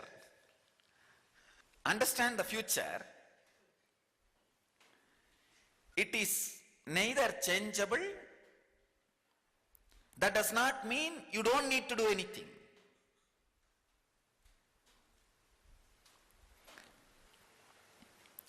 Your perception and experience about the future is changeable. See, one of the biggest problem we face is why the shift does not happen is the experience you learned from the past, you do not allow that to penetrate and go and hit your very root or your very existence. You have a lot of these buffers, buffer springs. See, for example, in the past, you saw some animals. If it was completely greed, your reaction, allow that greed to go and hit your consciousness. If it is fear, allow that fear to go and hit your consciousness. We do not.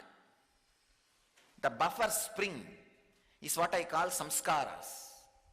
See, if that snake creates complete greed in you, you will go and try to jump on it and you will realize your greed is useless because that snake is not responding to you. If that snake creates complete fear in you, then allow that fear to penetrate and completely be shaken. Suddenly in few minutes you will realize that snake is not responding to your fear. It's useless.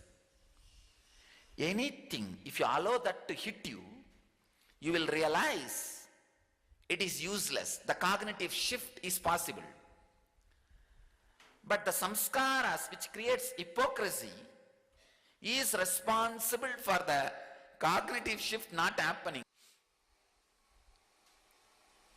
Not letting the fear or greed or any reaction of the past to hit your consciousness purely is hypocrisy.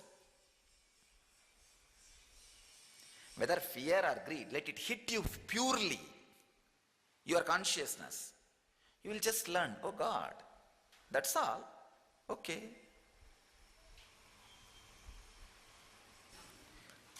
you will experience the space where nothing can touch you. The cognitive shift happens in you. There's a beautiful song by the Siddhas. If you, that song, one translation says, if you boil the copper with these herbs and process it this many days in this way, it will become gold. The same line, if you read it once more, without breaking the words, it means if you boil yourself with the pure fear and pure greed and look at the incidents and situations of the life as it is, for this many number of times, you will become gold, siddha, boiled, enlightened.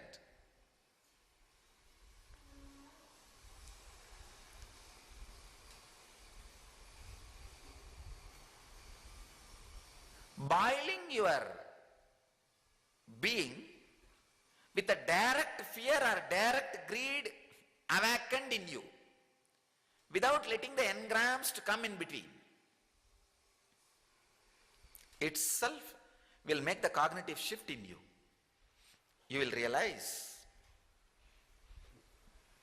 the future is not changeable, but future is changeable.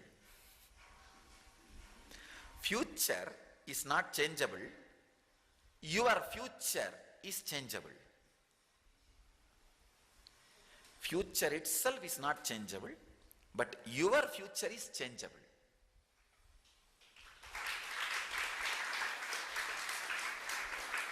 That is why we need sadhana. That is why we need sadhana. So many questions related to past, present, future can be solved. Just this one revelation. Understand? This huge canvas theory. I can say this is one of the mantra, Upanishad revealed by me. Any question you have about past, present, future, past lives, present and future, apply with this one mantra. See, mantra drashta is Rishi. Mantra drashta means who sees mantra, means who sees some visualization which will liberate human beings from the great problems, is mantra. Today I saw this visualization which can liberate humanity from thousands of doubts and questions related to this past, present, future. This is the mantra I reveal it to humanity today. You can use this one mantra properly, visually, understand and internalize and present it to the world. Millions of questions, doubts, problems people have about the past life, present life, future life will be solved just by this one mantra. Large canvas painting theory.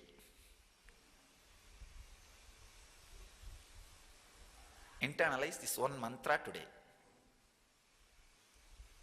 There are some more scientific researches I have.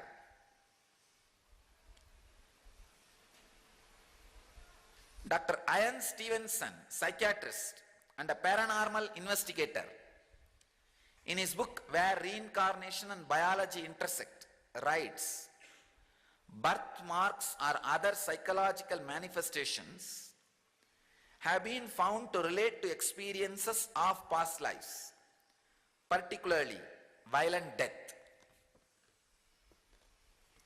But I can tell you, not only violent death, this scientist is able to work only in that line of violent death because he sees only the grass people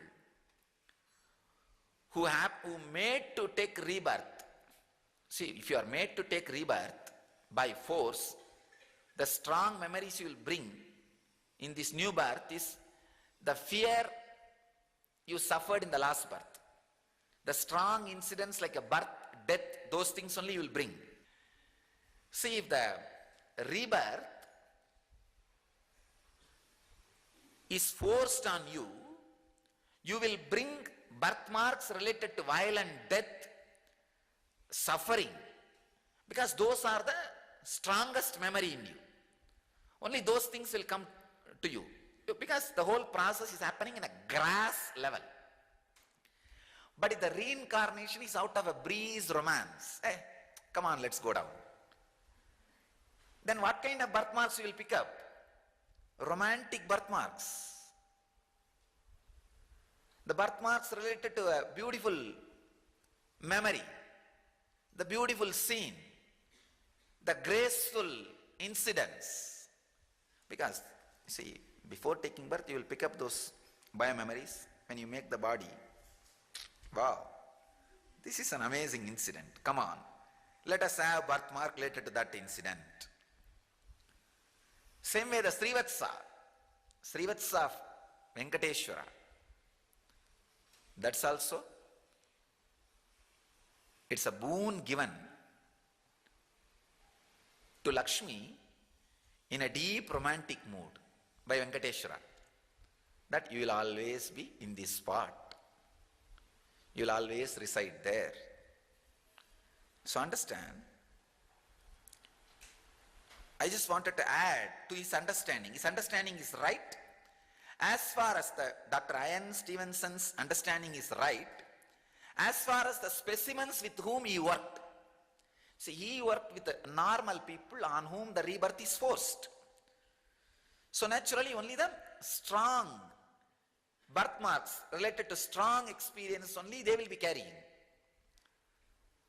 But I tell you, there is a different level of rebirth, where out of freedom they reincarnate. Those people do not bring on any birthmarks related to strong things like a violent death and all. First of all, they will not be having anything like that. Second thing, they bring birthmarks related to love, compassion, romance, joy. Those breezy incidents, birthmarks are brought. So let this understanding be added to his revelation. Dr. John Archibald Wheeler, a Princeton physicist, says, memories of past lives come from a universal memory source that lies outside the human body. New scientific studies of quantum holography suggest that human body is a hologram within holographic universe. The DNA of each cell of our body is a hologram that has information about human body and universe. Every man is therefore capable of accessing intelligence from all information fields in universe. Hiranyagarbha. Hiranyagarbha.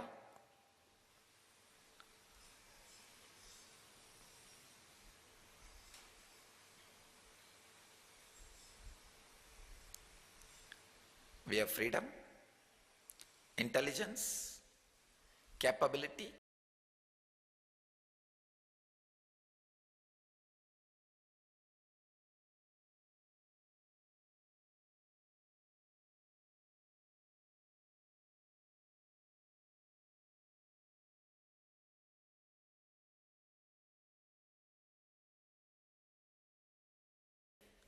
and energy to access any information from the cosmic information field Hiranyagarbha.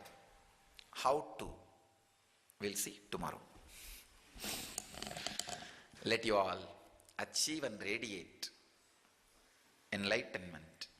Let you all achieve, live, experience, express, radiate the eternal bliss.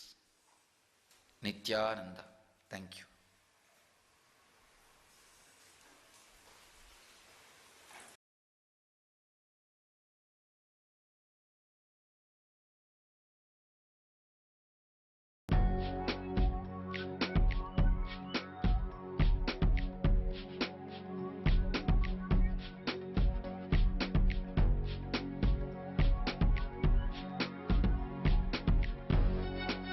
All that it takes, all that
Sadashivasamaramvam Shankaracharyamadhyamam Asmadacharyaparyantam Vande Guru Paramparam.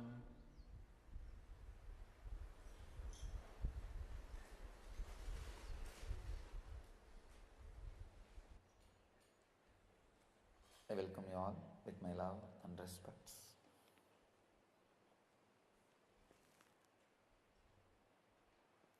Today's subject is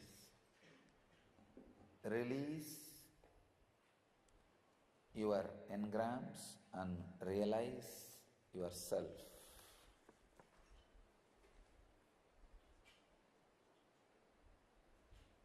Some of the modern scientific discoveries.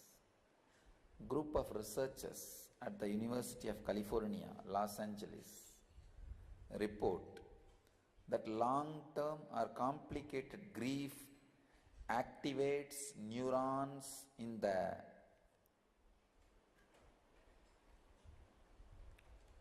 reward centers of the brain, possibly giving these memories addiction-like properties. I always tell people, suffering becomes almost an addiction. People are very happy with it. Without that, they feel something is missing. This is what I call matured pain body. See, when your physical body is matured, it goes on giving birth to more and more bodies like it. Same way, if the pain body gets matured beyond certain level, it goes on expanding, giving birth to itself, like its likeness. More and more and more pain bodies are created. When the pain bodies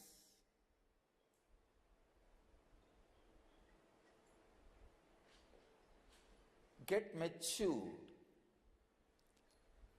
when it gets into the addiction-like properties, that is what I call matured pain body. So it just goes on reproducing more and more and more pain bodies just like itself. Just like itself. Catching the pain body, taking care, it does not become more and more mature. It does not become like addiction.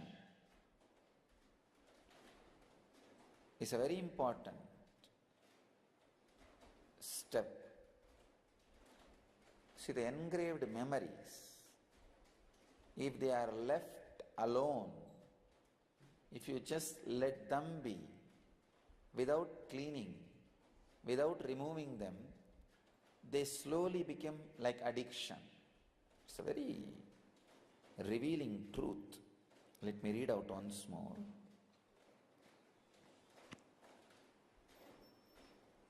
Complicated grief, long-term or complicated grief, activates neuron in the reward centers of the brain, possibly giving these memories addiction-like properties.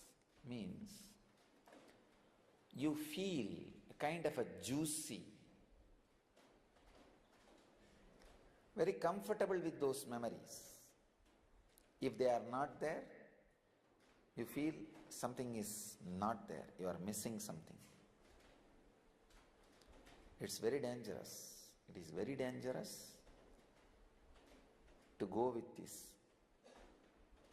matured physical body. When I say the word matured, means grown up, overgrown.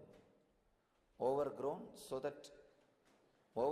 so much, now it has its own independent intelligence to reproduce constantly.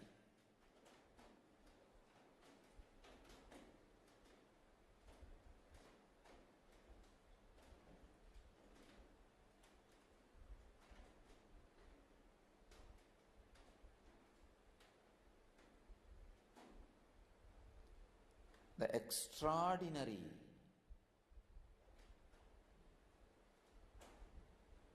suffering caused by the samskaras, engrams,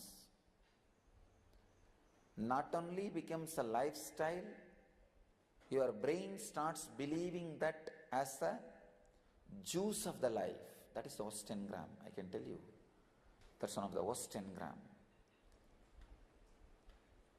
That is why I tell you, the moment you encourage pain body in you, means samskaras, they not only occupy you completely, they become so strong, they start reproducing. And that reproduction becomes almost like a very juicy. You start feeling that is the essence of life. That's a juicy part of life, most dangerous. People who feel suffering is the juicy part of life, for whom it has become addiction, they are only called rakshasas. They can't be without suffering. So, even if they don't know what to do, they go on hurting somebody so that there can be some suffering for them. They can have something called juicy in their life. Don't allow matured pain body in you. Montreal University researchers found evidence that practicing the centuries-old Zen meditation, sitting, Zen meditation, can reinforce a central brain region that regulates pain. Through training, Zen meditators appear to thicken certain areas of cortex, and this appears to underlie their lower sensitivity to pain. According to MRI results, the central brain regions that regulate emotions were significantly thicker in Zen meditators compared to non-meditators. I think a few days before I was talking about my experience, and the Kundalini hit the Sahasrara, the parietal lobe became just thick, frozen, like a rock. Just witnessing, nothing else is required, just witnessing. Just witnessing can make this happening in your system. What the scientists are saying, the central brain regions that regulate emotions were significantly thicker in Zen meditators. Just witnessing can make it thick. Nothing else is required. Go on witnessing, witnessing, witnessing.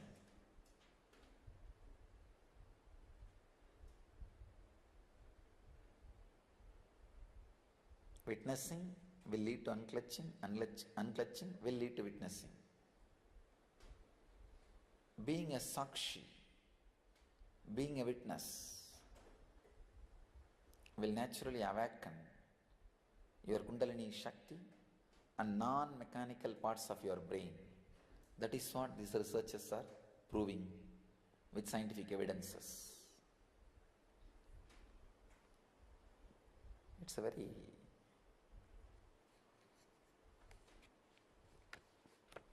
great revelation. Ron Hubbard, who developed the science of Dianetics and Scientology, says the engrams or painful memories are the root of all human ills. Erasing the engrams can relieve us from diseases like neurosis, asthma, high blood pressure, arthritis. Again, the same thing. The methods and techniques and methodologies and research and discoveries related to this past living. Please understand when I say past living, I mean the moment you took this body till this moment, that zone, the first phase of past. If that is cleaned, many of the diseases like neurosis, asthma, high blood pressure, even diabetes can be healed. All genetical disorders can be healed. I can tell you from my experience, I have seen thousands of patients, I can say even millions of patients, how they walk out of their disease, because I help every day thousands of patients to walk out of their diseases. I know very clearly the signs, who walks out and who will not walk out, who can walk out and who cannot walk out. See, it's like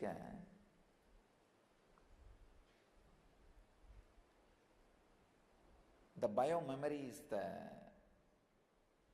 place where all the samskaras are caught. Understand in this way, it's like ice cream where so many nuts are caught. If it is frozen, you cannot take those nuts out, very difficult. If it just melts, simply very easily you can take the nuts out. Same way, how they make this how they make this metal idols, metal statues. When they are being made, if some dust or small dirt, small piece of wood or all these things falls on it, or some small stone, all this, if it falls on it, once it is cool, the statue is made, you can't take that piece out. It is cut. But if you can melt it again, those dust or small stones can be taken out. Same way, the frozen biomemory holds all the engrams. All the engrams are caught in the frozen biomemories. But if that just melts with devotion, deep devotion, those engrams can be just like that, taken out and thrown away. That is the reason. When somebody melts with a deep devotion, I know the person will just walk out of the disease. All I need is just lending one hand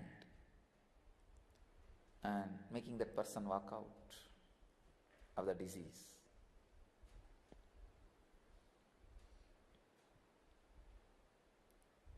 If the person melts in devotion, even the technique to remove the engrams, they will do it sincerely. They know Master's words can lead us to enlightenment or health. But the problem is, when there is no basic connection, feeling connection, naturally they will neither go through the process nor walk out of the disease. Even if they had a little bit of sincerity to go through the process, they will walk out of the disease. But unfortunately, if people don't have even that sincerity to go through the process, very difficult to walk out of the disease. Working on the samskaras, releasing the engraved memories, does so many miraculous healing physically and mentally in you. That is what all these scientists and researchers and scholars again and again and again are proving. So as I said yesterday, this 3 method, 3 hours session, 3 session a day, 21 days.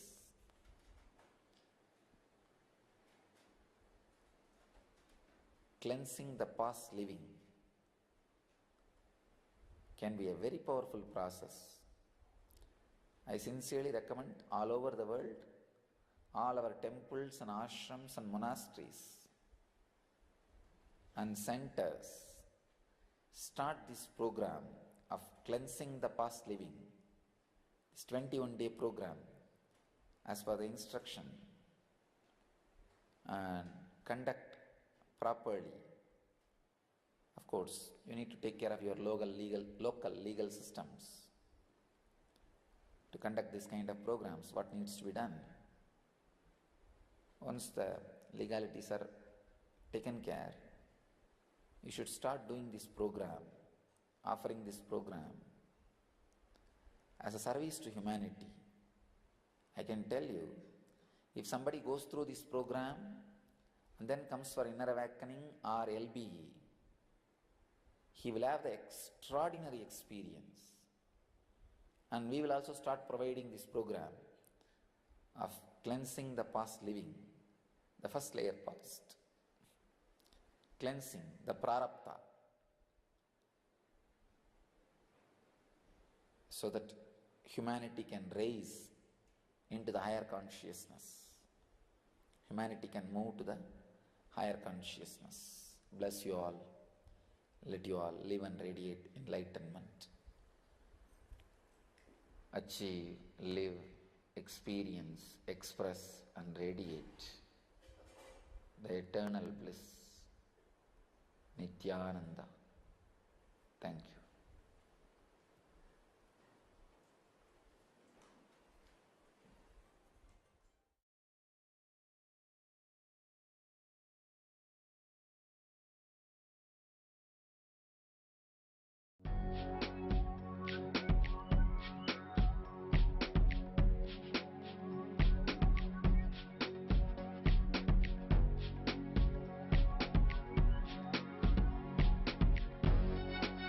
All that I taste, all that I smell, I offer to you, Swami Nityananda.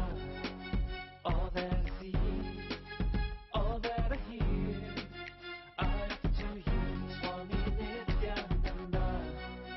Like this dance, and this song, and this joy, I surrender to you. All that I feel, all that I am, I offer to you, Swami Nityananda.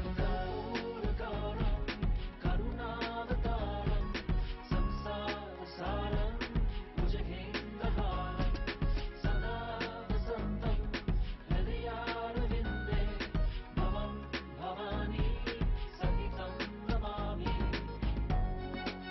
All of my dreams,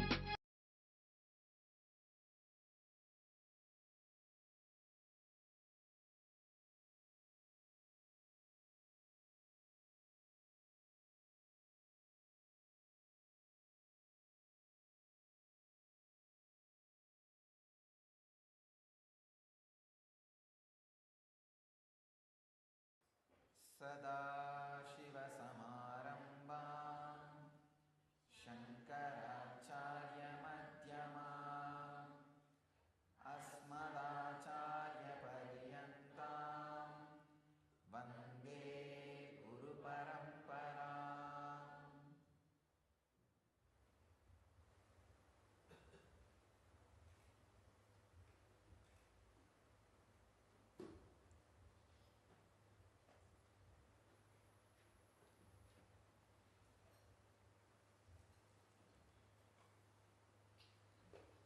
Today's subject is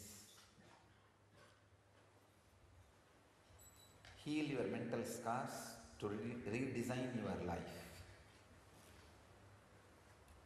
First, you need to heal your mental scars.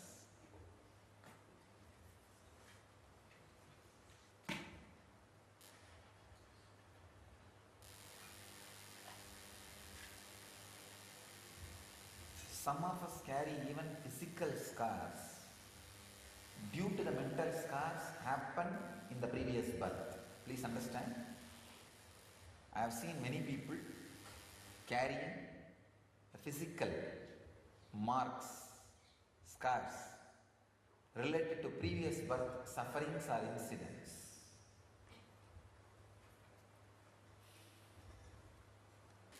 I have some Shastra Pramana from ancient rishis and modern day rishis, scientists.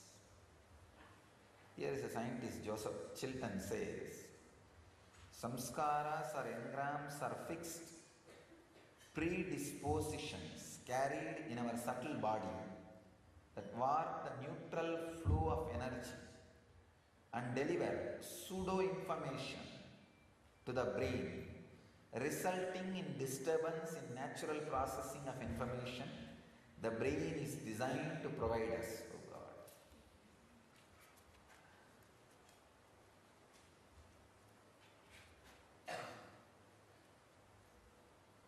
I have seen even my loving word, sometimes people take it so hurtingly. Even firing words, people take it very lovingly. Just because of their samskara in which they are caught. The most dangerous thing in the planet Earth is to relate with a person who has samskaras. Means talking is most dangerous thing in the world. I tell you really, talking is most dangerous thing in the world. When people suffer with samskaras, anything they see is disturbed, like the sound. See, the sound is a samskara. Anything you hear will be disturbed. The outside sound itself can disturb so much, means inside sound, what will happen? The inside sound is what I call samskaras.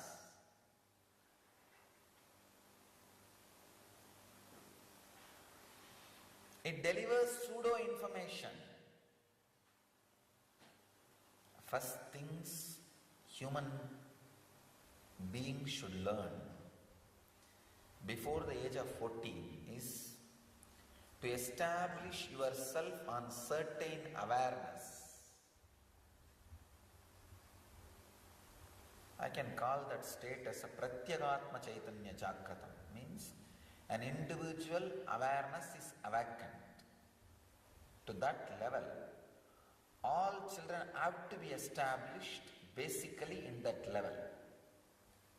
Only then human civilization is possible.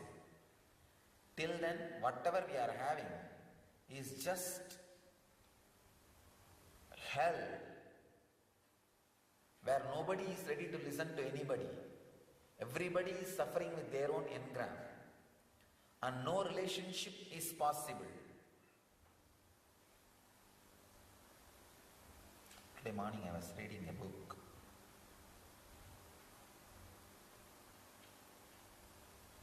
Same soul, many bodies. There is a doctor who wrote few books on his past life regression. Many lives, many masters. He wrote many books on past life regression. Today morning I was browsing through these two books. It was revealing how we are loaded with samskaras, engrams, and how every moment our perception brings suffering to us. Once I asked a brahmachari, what do you want? He told me that I should be established in samadhi state, always. The moment he said, I just looked into him deeply. His being did not even want to see me. He just put his head down and ran away. Because the being do not even know the meaning of the word which it is uttering. Being established in samadhi means completely engram free. But if I take out even 100 engram out of that person, the being will feel empty. No, I think too much is losing. I am losing too much. This engraved memory is such a danger. It can go on and on and on, projecting your life as a hell. It can go on making you retain that heaviness in your heart. Whatever you may be doing, whatever may be happening, but it can retain that heaviness. The engraved memory, the engrams, can constantly divert you from the seeking. Understand, this frustration is nothing but laziness. There's no such thing as frustration. Understand? When this question really haunts you, sync with that question. It will only create more and more inspiration in you. Because I have seen, whenever I used to look in, who am I, what am I, what is happening around me. I think yesterday I told you an incident. In Yoga Sutra, Patanjali Yoga Sutra, there was a snake in the polytechnic I was studying. I was walking from my college to the hostel. On the way there was mechanical workshop one side and the ladies' hostel other side. From the ladies' hostel, 2-3 people were shouting, "Snake, snake." And I was on the main road. Few workers ran to kill that snake. But that snake got into the snake hole. It escaped. I had one technique of creating a particular sound. So animals will listen to that sound and do what you say. It won't work on human beings, it will work only on animals. So I had this science from this Narayana Swami Tata, adapting the science of mantras. And I just tried. And I saw that snake become unconscious and started moving towards me. When it came near me, just 10 feet, I saw, because that snake was unconscious and is being dragged towards me, on the way, it got injured, wounded by many thorns. So much bleeding. The moment I saw that something happened to me, that something broke in me, the deep compassion and love of God. This fellow did not kill anybody. And he did not hurt anybody. Why did I cause so much suffering to him? Just I broke and sat down in the road itself. I still remember very clearly. The snake was just 10 feet from me. And I stopped creating that sound. The snake came out of that unconsciousness. Now if he wants, he can bite me and kill me. I decided, whatever suffering I caused, whatever happens, let it happen. I am going to surrender. Then I saw that guy, he just lifted his head and looked at me, poisonous snake. And he just licked his wounds. I could see very clearly, immediately it got healed. I am still wondering whether the snake is something extraordinary or some higher level being. Still I have no clue. He licked his wounds. It just immediately got healed. And again he looked up, looked at me, put his head down and went back. Did not bother about me. This was churning me for such a long time. That Brahmanatva in me means that not letting go the true seeking. That Brahmanatva in me could not tolerate this whole incident. I could not forget. And it was just churning me. Oh God, what did I do? Why did this happen? What is the truth of this whole thing? And it was so strong. Actually, end of that, when that started disappearing, I only got established in deep compassion. Then I went back to that Swami, that Narayana Swami, and asked him, what is this? What have you done to me? And what did I do? Why did you teach me this and why did I use this? And it brought me so much of hurt, wound. And he told me, what the mantra need to do, it has done to you. He said very beautifully, extraordinary powers are given to you to show that even ordinary is not worth living. See, if you can suddenly break this chitsaba like a small bamboo and fold it and put it in your consciousness, this is an extraordinary power. Just like how anything made out of wax, you can just melt it. Like that, this whole chitsaba can be melted and put in the consciousness just by sound vibration. If I can do this power proves even the ordinariness is not worth reality. It's not the solid reality. See, whenever you can break the ordinary rules, it is extraordinary.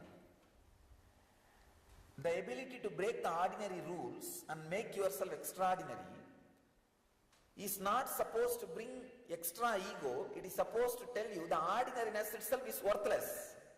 That is why you are able to break it. So he said, that is what exactly the lesson you need to learn. You learnt it. Forget about it. That's all. After that, neither I was able to create that sound, nor that mantra worked with me. Neither I could do, nor I tried. It did not work. I forgot about the whole thing. But the lesson was learned. Understand? Because there was no engram, any click became energy. If you feel you are searching that who am I, and finally you felt frustration, understand, you are stuck with laziness. So you need to break the laziness. You cannot have frustration. If you have frustration, understand, the laziness is stopping your seeking. Because in my case, no seeking has led me to frustration. It only led me to more and more energy. After that snake incident, yesterday, I think if you hear the whole Patanjali Yoga Sutra, you will understand. After that, that seeking, that churning, which was there for at least 3-4 months, it only led me to more energy, more understanding. Now, if I have any more experience like that, I am ready to go for deeper seeking, deeper experience. I am not frustrated about it. Same way, if you feel that you have started searching who am I, after some time you are feeling frustrated, it means you don't want to do it once more. No. I have seen sometimes these guys get into some foolish mess in the mental setup and do not want to meditate anymore. It's like a cat which tried to drink hot milk. Once it gets the wound in his tongue, will never ever go near the milk again. So, if there is a frustration about any higher truth, disillusion, any about higher idea, it is laziness you are stuck. Break it. Understand, laziness stored in your core muscles should be broken by yoga. Laziness stored in your brain muscles should be broken by again and again and again practicing.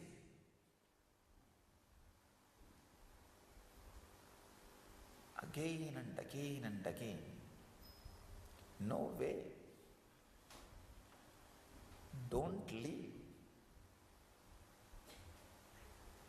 Practice. Sadhana, sadhana, sadhana. Because in the journey of sadhana, even if you die, whatever is achieved will come with you. That's what in the young age I used to be told.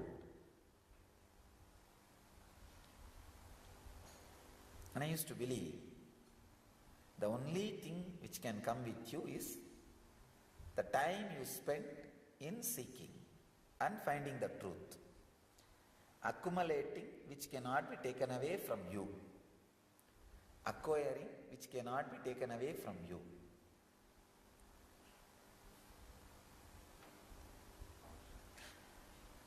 So,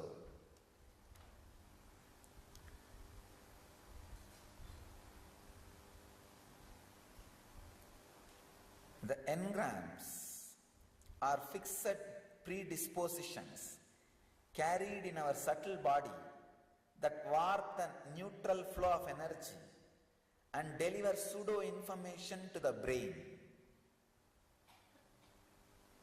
When I say something, do something, you will have your own interpretation for it.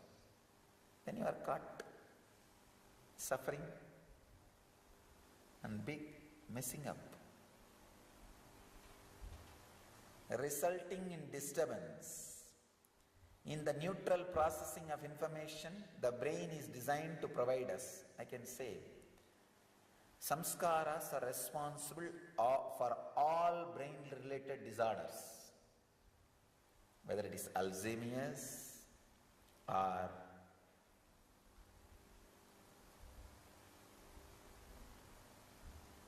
brain hemorrhage, anything I can say. Anything related to brain, all the damage, samskaras are responsible.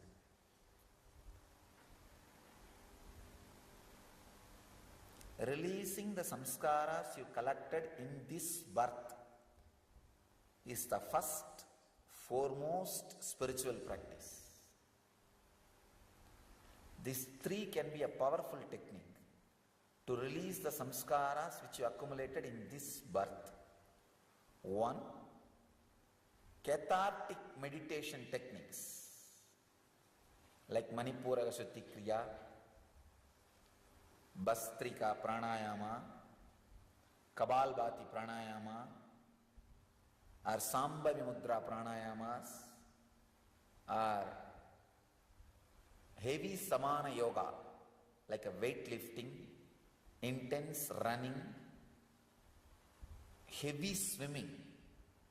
Even that can be a powerful, very powerful catharsis.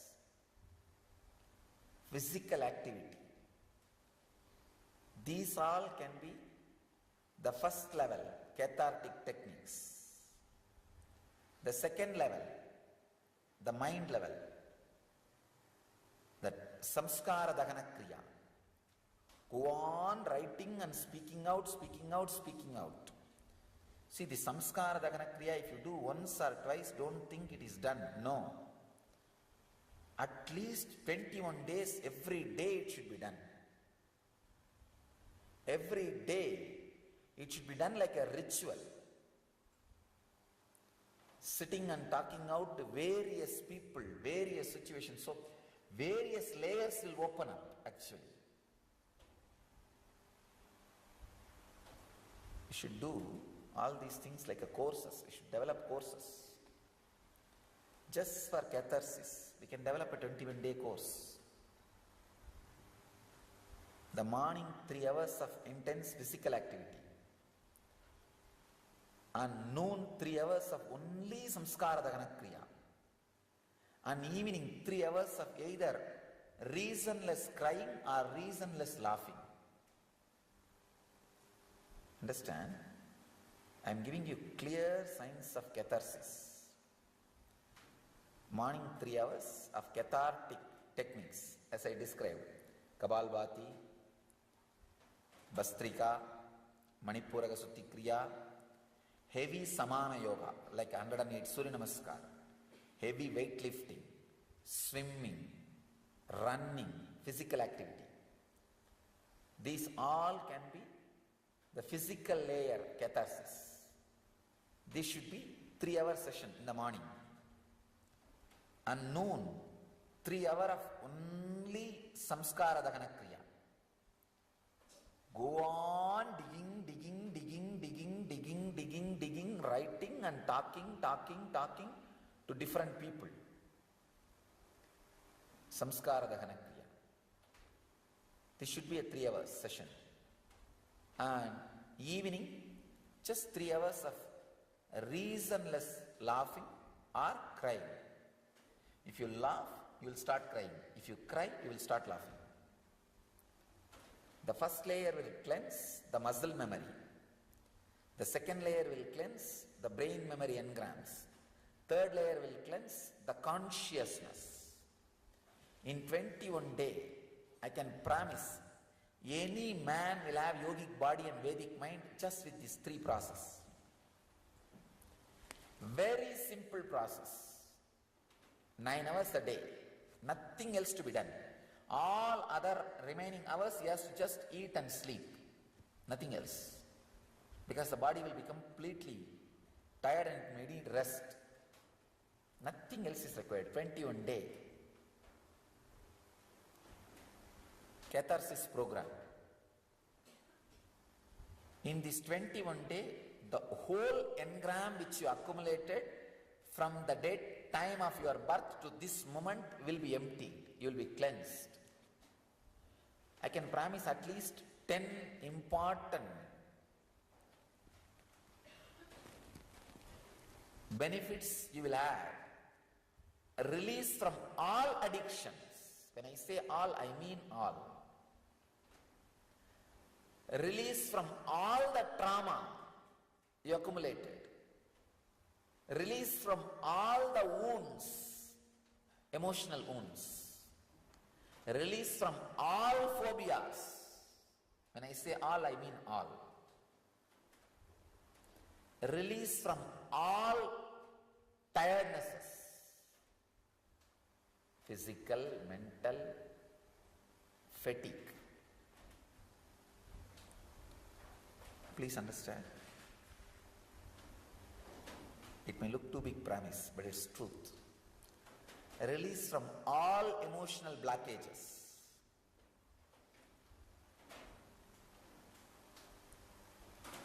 Release from all physical diseases happened because of psychological problems, psychological disorders.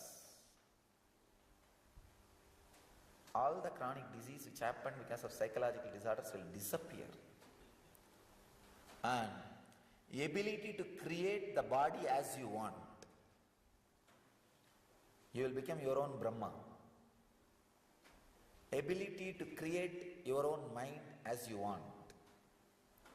Just this 21 day, morning 3 hours of heavy physical catharsis.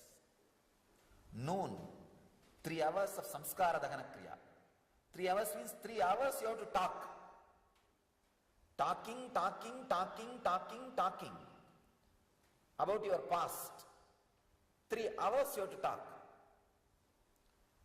And evening, 3 hours you have to continuously either cry or laugh for no reason. In Zen they use the technique of crying or laughing for no reason. You need guts to tell people to do something which they don't understand logically. I tell you, these 3 things combined together, I can say this will be the ultimate catharsis. The level 1 past. To be rid of the level 1 past, this is the ultimate program. Just ultimate program. Morning 3 hours of heavy physical workout, samana, to be balanced. Noon 3 hours of samskara dahana kriya. Evening 3 hours of crying or laughing for no reason. I can promise any problem related to the first layer past living, means the moment you took birth to this moment, anything you accumulated will be completely burnt away. It will disappear from your system. You will be fresh, alive. You will be a new being to start your life fresh again. I have some more scientific researches, Dr. Timothy McCall. Timothy McCall says, the brain is pliable and capable of developing new neurons, neural pathways and memories as you create new habits and life patterns even in adults. Feel fortunate. You don't need to worry that you missed the Gurukul lifestyle in the young age. Have the interest and intensity like a kid's. You can become a Gurukul child again and grow in the feet of Rishi. Grow in Naimisharanya. Naimisharanya is available for you. Only you need to say whether you are available for it or not. A new research by Irving, neuroscientists, suggests that memories exist even when forgotten. Wow. That is what I call the deeper level memories. For that reason only I wanted that evening session of laughing or crying for no reason.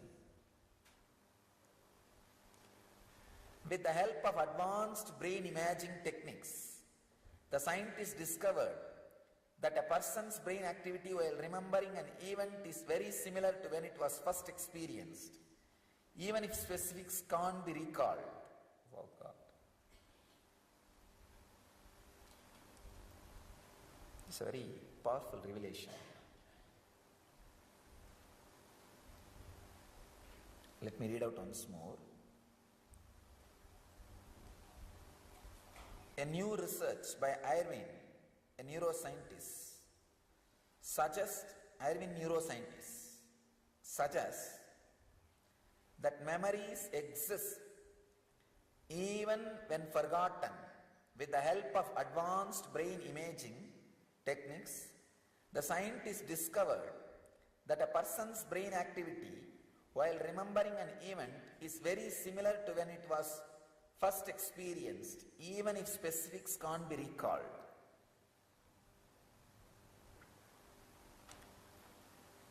This level memories can be released, the engrams can be released only by that crying or laughing for no reason.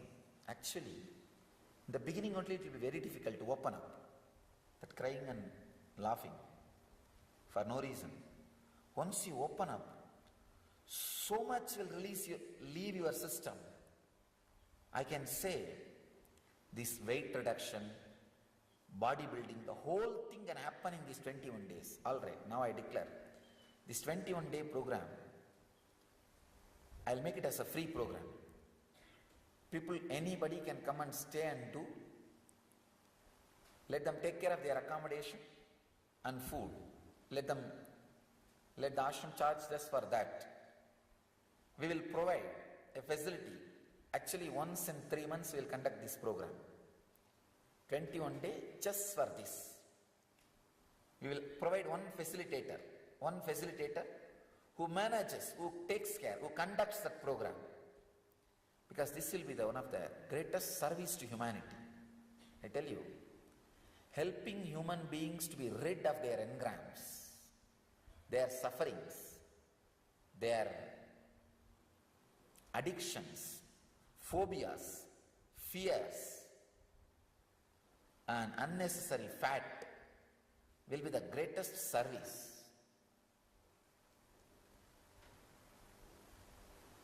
Once somebody goes through this program, he will be ready for past life's regression. Once the prarabdha is cleansed, he will be ready to get into sanjita, so that he will not accumulate agamya at all and live a jivan mukta life. But it is possible. It is possible to live without accumulating agamya. So this program of cleaning the past living engrams can become a 21-day independent workshop. Very powerful workshop to help human beings.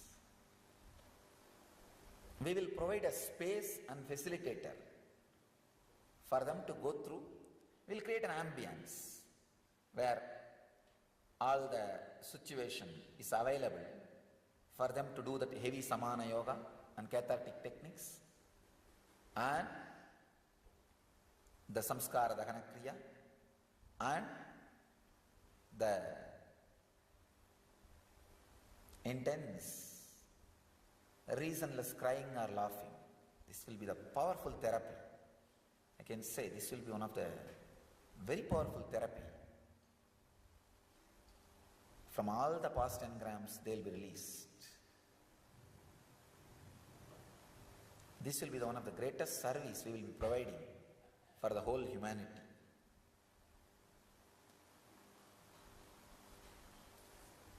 Some more researches.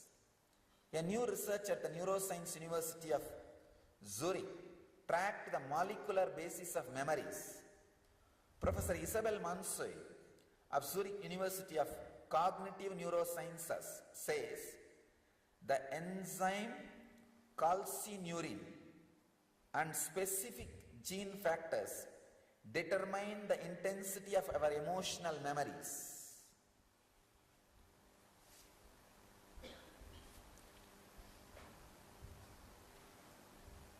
They have tracked down the whole thing to a physical level. I can say this catharsis will completely alter this specific gene factor and the very enzyme calcineurin. So maybe let this process, the solution be used by humanity. And I really feel everywhere, all over the world, our temples and ashrams should see this message and design the programs as per this message and start conducting the therapy courses and classes in their places. That is the way I wanted the whole new enlightened civilization to evolve, to happen for modern day human beings. That's the only way we can help for the new civilization. Otherwise, see how long we can be conducting programs just in this one place and thinking of evolving a new civilization. No. All our infrastructures, our satsang centers, temples, ashrams, the communities, all of them should see every day this kind of morning message and evolve this program. Start developing this program and start conducting, because after all there is no side effect. Only side effect is enlightenment. No problem. People should start conducting these programs on their own with these instructions, understandings. That is the way I really wanted our communities to evolve, our satsang centers to evolve, our temples to evolve, our ashrams to evolve, our devotees and disciples to evolve into new man and share this science to the world to evolve new human beings. So I bless you all to evolve as new human beings and radiate enlightenment. Let you all achieve and radiate enlightenment, live, achieve, experience, express and radiate the eternal bliss, Nityananda. Thank you.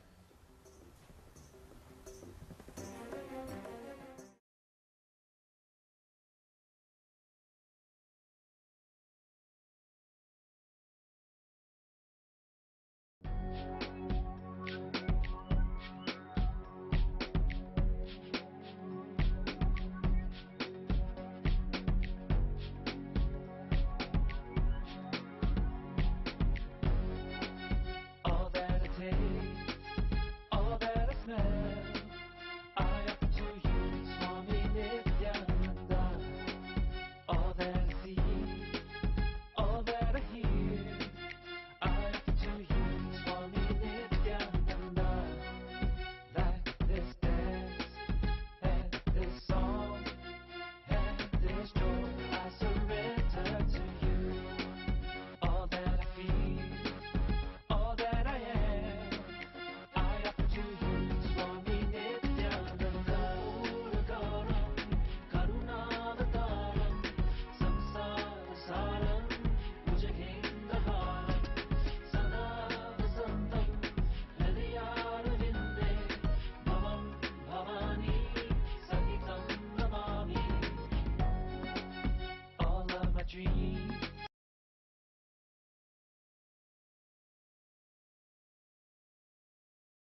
सदाशिवसमारम्भां शङ्कराचार्यमध्यमाम् अस्मदाचार्यपर्यन्तां वन्दे गुरुपरम्पराम्.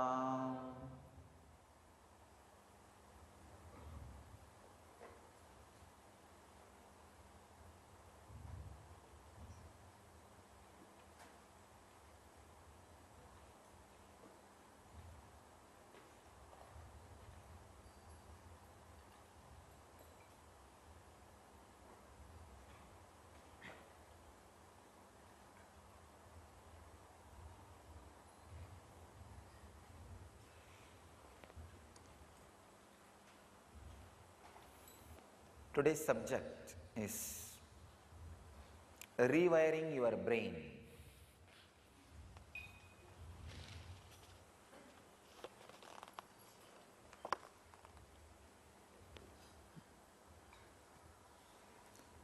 Some of the Shastra Pramanas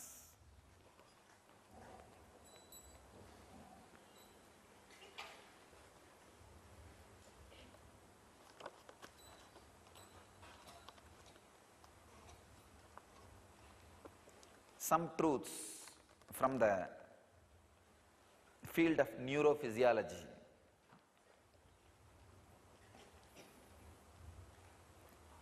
It's from a website, yogajournal.com. Samskaras or engrams create mental grooves in the brain like a riverlands in sand that let water run in certain patterns. They say each time we react in a certain way, for example, getting angry, we strengthen the power of the pathway. It's a one truth.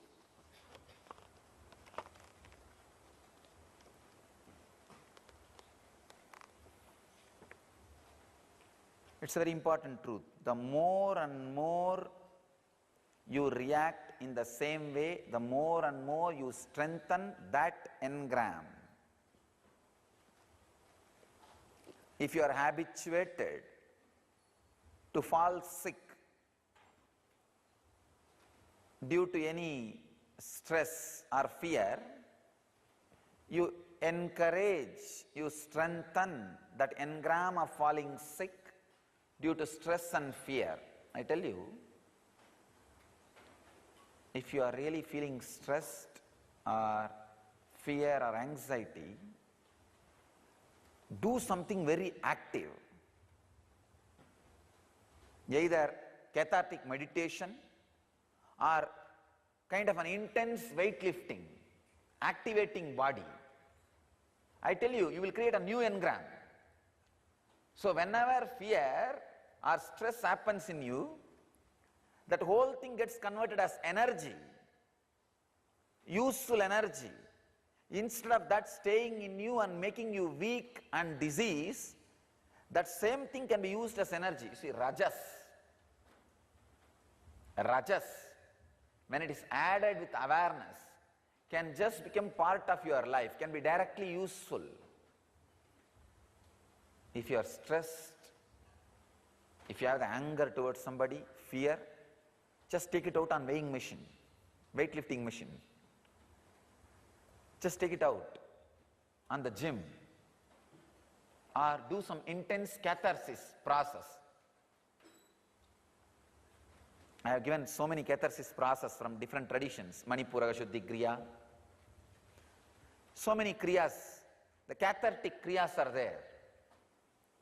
Pranayams like Bastrika, Kapalbhati. There are so many cathartic kriyas.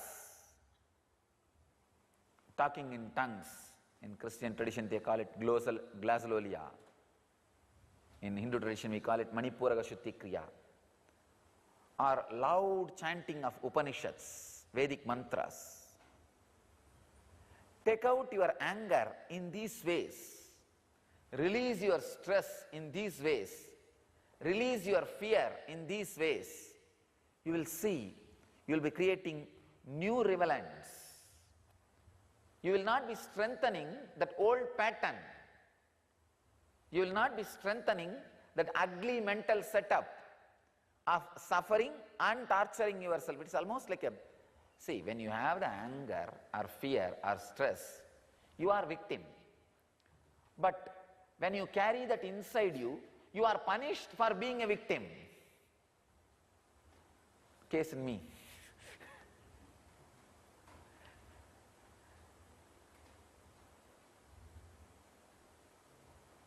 So don't be punished for being a victim. If you are a victim, release it intensely. Don't keep it inside. Have this cathartic kriyas, Manipuraka Shuddhi Kriya or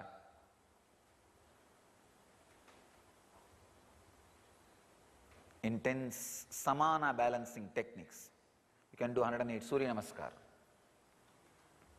or intense weightlifting, working out. The samana balancing immediately will convert that stress into energy. Rajas will become energy. Only first few days you need to create this new rivalent. Then every time this new rivalent will become strengthened. That will become strength. So, as neurophysiologists say, each time you react in certain way, you strengthen the power of the pathway. So each time when the river runs in that same rivalent, the rivalent becomes more deeper. So the river running in that same direction becomes more stronger, more permanent. Same way, in your brain also you have so many rivers. Ganga, Kaveri, Yamuna, Saraswati, Godavari, Narmada, Sindhu, so many rivers. Some are wild rivers, forest rivers. The rivers which really creates calamity by the forest flood or sudden floods, you need to make a dam and divert it in different direction. Making dam and diverting it different direction is what I call sadhana. Sadhana means making dam and diverting it to different direction. But unfortunately, we have another one biggest rivalent, engraved memory, engram, samskara, laziness, eternal laziness.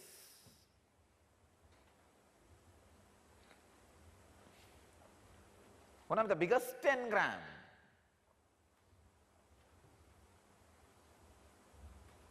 Biggest enemy for awakening non-mechanical parts of your brain or sadhana or for enlightenment or for achievement is laziness.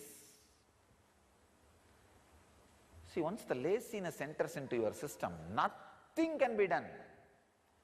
Any big idea, tomorrow. Good idea, great. But you see, tomorrow is a good day to start. Always our elders say you should find out a right day, right time. See, today if I start, tomorrow I am not going to be there, I am busy.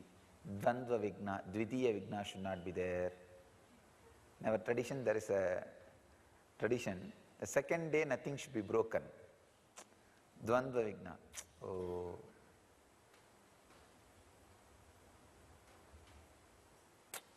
Second day it should not be broken. Dvitiya Vigna. So I'll start maybe day after tomorrow. Laziness is Maya, nothing else. So understand, no sympathy towards laziness is a demon. So, no question of allowing laziness.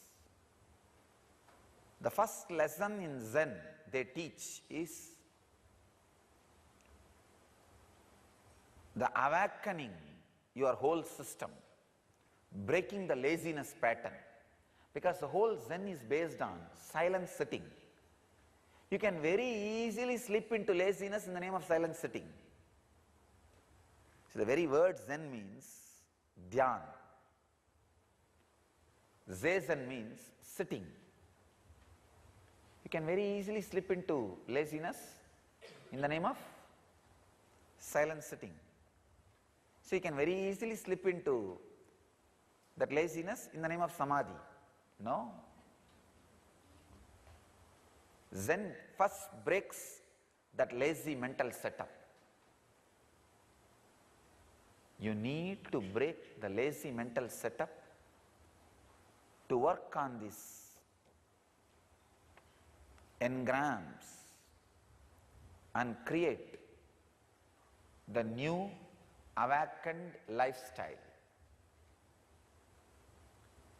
Zen monasteries, they have a tradition. Even the master, who is the head of the monastery, will not have food if he does not work for that particular hours. They have the system of 8 hours of working. Even I created that system from the Zen only. The 8 hours physically you need to work. 8 hours mentally you need to work. Means sadhana or some other teaching, learning. See, a teacher works 8 hours mentally when he teaches. Disciples work 8 hours mentally when they learn. So 8 hours of physical work, 8 hours of mental work. Naturally the 8 hours you will rest in consciousness. There will not be any unexhausted engrams. So the sleep will be deep sleep. Only when you don't work 8 hours physically, 8 hours mentally, you will have a stressed sleep, disturbed sleep, disturbed memory, disturbed mental setup. You will not feel really as you slept. So I tell you,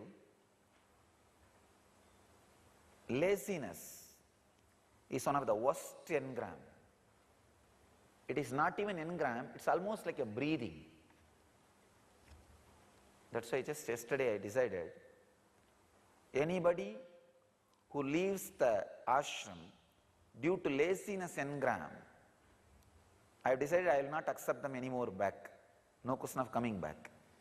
If they leave because of any other engram, maybe lust, they can go and get married and suffer in few years and come back, no problem. They will understand the lesson, it's too costly. They can come back. If they have the anger, then they can leave. And because in the society, when you express your anger, you will be getting nicely beaten. That mental setup will be broken. They can come back. Or if you have greed, then you can go and learn the lessons of the greed engram. What you need to do and you need not do. If you want to come back, come back. But if there is a lazy engram, laziness engram, if they leave, nothing can be done. Nothing can be done. No entry for them. Because the laziness is the non-written zone of spirituality. Enlightenment, Videka Samadhi and laziness, both are non-written zones. If you caught in laziness, you can never be lifted. If you are relaxing in Videka Samadhi, you will never come back. But this laziness, God, the first thing we need to break is laziness. Especially that early morning, Brahma Muhurta. So wake up before sunrise and work out in Nirvani Akada, either 108 Surya Namaskar or doing the Samana Yoga or Pranayama, and take bath in the cold water, in the sacred water body. And come for Guru Puja, your day is set. You will break all samskaras. You will make a beautiful dam, sadhana. Once you break one or two strong samskaras, you just know, simply you know. You simply know how to break. The science of breaking the samskara is learned. The science of handling your body and mind is learned.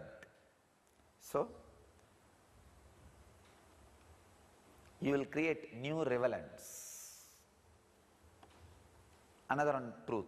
Neuroplastic science says your brain has the ability to create new grooves and pathways, and the existing ones will heal up and disappear if left on their own. This is yogaflavoredlife.com website, source. Understand? It's a very important thing. Your brain can create new grooves and pathways. Means the possibility for new life exists. Possibility for becoming a new man exists. Possibility for becoming new consciousness exists. That is what we call initiation. And the existing ones will heal up and disappear if left on their own. They will just disappear if left on their own. Nothing else is required. Nothing else is required. You don't need to do something special to fill the existing river. No. Just make a dam, divert the water, the existing pattern will dry up automatically.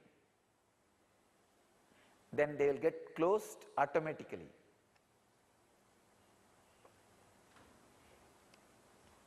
Scientists, Debbie Whitmore says, the science of neuroplasticity focuses on how the brain can rewire itself to forge new connections and break cycles of negative thinking and acting.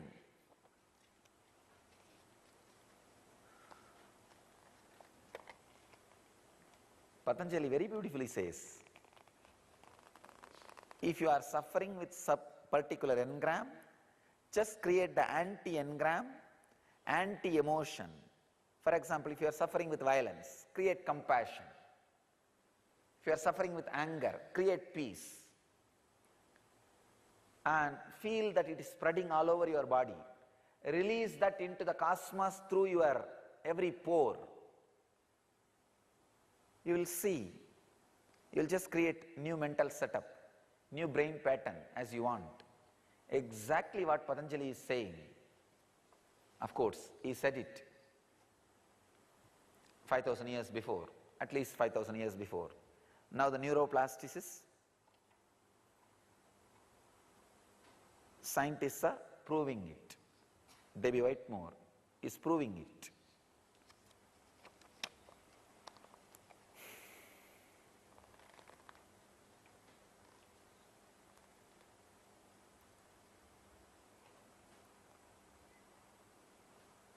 Again, one more report, study done on yoga. The regular practice of yoga is the perfect formula for creating a new deep behavioral grooves in the brain that take advantage of neuroplasticity. Just as I was telling now, working on the body, straight away working on the body, uncompromising way, breaking the laziness system. I tell you, this Padayatra which I took up in my young age, this Parivrajaka Yatra, it has done so much in my system, so much. Because once you start walking in the morning, till evening, even if you are tired, you can't stop because you have to find the next village. Unless you find the next village, no food, no stay, no sleep. And it's a very powerful system. I can tell you, very powerful system. Same way, The morning sadhana should be a padayatra for you. Nothing can be done. I'm just waiting for the place to be ready. Actually, once I make this as a habit, see now, I made this morning Pada Puja message as a habit. Neither I can miss nor you can miss. Both of us are caught. Neither I can miss nor you can miss. I have to come and stretch my leg. And you have to be here to do the puja. And I have to be here to give the morning message. You have to be here to listen. Same way, I am going to make the morning routine also. Morning 5, I will be there in Akada. Nothing can be done. Because I have to be there, you have to be there. I think this is what our Upanishad means. Sahana vavatu, sahanao bhunaktu. Let both of us grow together. Let both of us work together. Let both of us not have enmity so that we break the pattern of growing together. Before sunrise to the complete sunrise means 5 to 9. And before sunset to the complete sunset, 6 to 7:30. Both time, both sandhyas. I'll be with you guys. So that we constantly work on creating new man. Understand, you are not reality, you are potentiality. You are not reality, you are potentiality. We need to work constantly, every day, adding yogic body and Vedic mind untiringly. If one day missed is a miss, lost. See, one of the biggest crime in spiritual practice or in the field of awakening is this laziness. This comes and catches us in such a way you don't even know you are not doing anything. When you are possessed by ghost, you don't even know you are caught by ghost. I tell you, Guru Droha and laziness is one and the same. It should be punished in an equal way. Guru Droha and laziness, both should be punished equally. Laziness is nothing less than Guru Droha, because you will not even know that you are not doing, just hanging around. See, there is enough of way to hang around, especially big campus like this. You can just go and stand near Kal Bhairava and watching. And you can go and just hang around this bamboo grove and watching. And you can just go around hanging around the banyan tree and watching. See, when you are meditating and really spending the time of that conscious space, that's perfect. But that we never do. Then that is again, you are growing. That is perfect. We don't do that. It is like easy drifting and non-doing. Just there. What for? And there.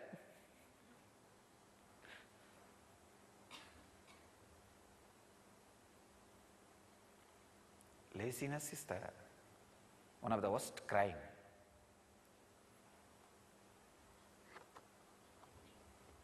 Here I have another one, beautiful research. It's actually experience.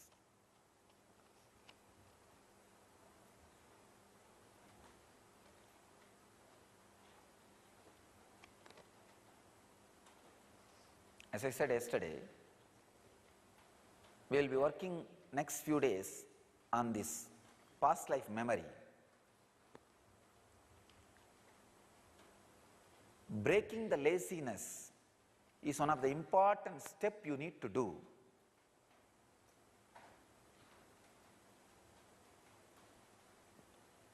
to go against the flow and open your past life memories, release and heal it. Laziness can be classified in different ways.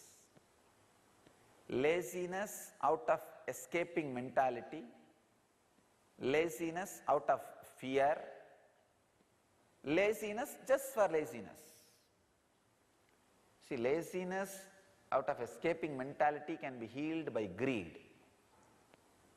Laziness out of fear can be healed again by making you fearless. But this laziness just for laziness is the most dangerous laziness. Most of us suffer with that laziness only. Even in simple things. If I tell tomorrow onwards we will have this traditional dress, yoga vastra, just for 10 days you will not bother, because till that next reminder comes, you will not bother to go to the housekeeping and take that cloth and keep it ready and for the next day to wear. Laziness for laziness. You see, there is no fear in this, there is no greed in this. If you are not wearing yoga vastra, it's not that you are going to be sent out of the ashram, so there is no fear. If you are not wearing the yoga vastra, it is not that there is some greed. There is neither greed nor fear. Laziness just for laziness. That's the most difficult crime, or the most cunning crime. Laziness for laziness. Very dangerous. Very, very, very dangerous. Do not allow that laziness for laziness. Break the body and mind with intensity. You will see the real rewiring of your brain happens. The only enemy, the only reason why we don't rewire our brain is laziness. It is just laziness. I have some more researches and some more truths which I will share tomorrow. Of course, not because of laziness. They are more relevant for the tomorrow's subject. Tomorrow I am going to talk deeply on this cleansing the past lives. Today, the first thing, the brain grooves of the past life means, understand, the first layer past life. From your birth to this moment is first layer. From the moment you started assuming the first body to this moment is second layer of past. From the moment cosmos happened to this moment is third layer past. Understand? First layer past is from the moment you took birth, your date of birth, to this moment. First layer past. First, this 1 week I want to work on the first layer past. So today, my message, break the laziness to rewire your brain, is the technique to cleanse and release the engrams of the first layer past.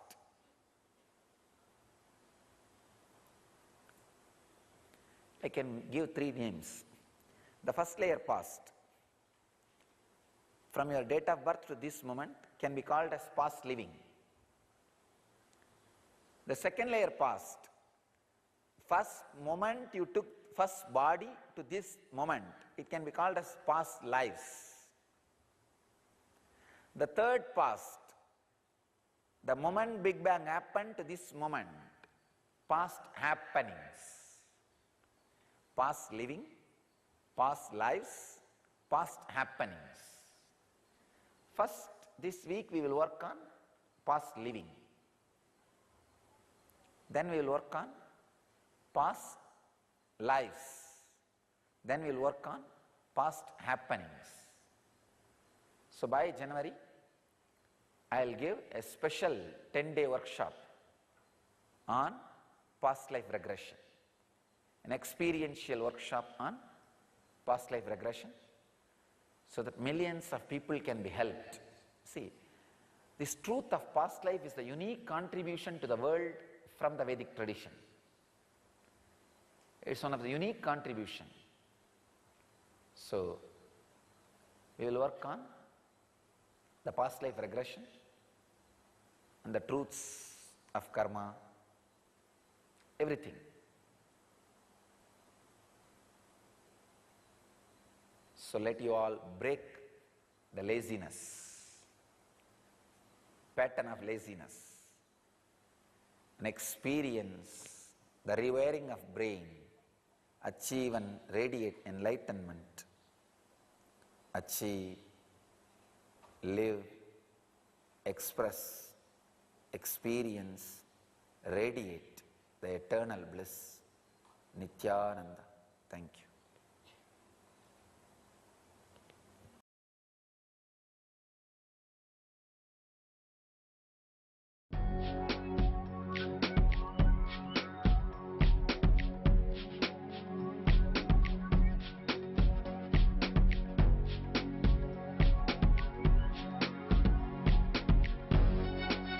All that I taste, all that I smell, I offer to you, Swami Nityananda.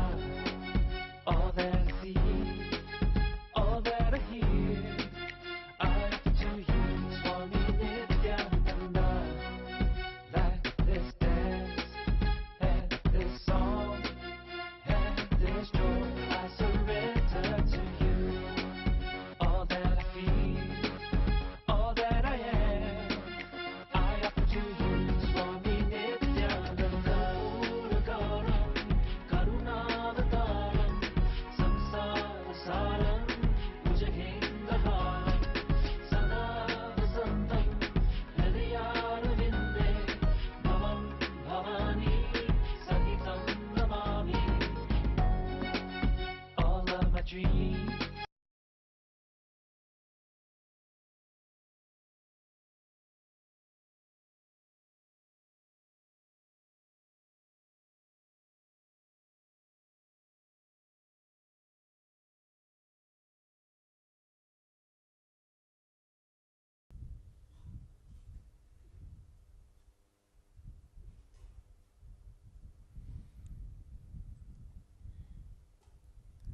I welcome you all with my love and respects.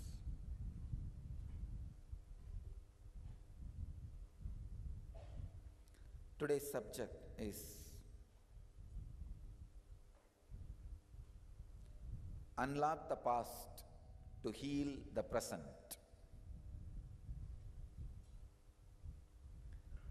I have some Shastra Pramanas for all of you.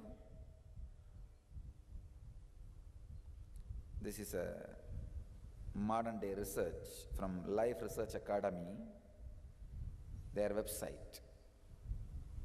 90% of illnesses and diseases and ailments that we suffer from in our present lives have past life connections. And this is one of the very great revelation from one of the modern day great rishis, L. Ron Hubbard, who created the tradition of Scientology.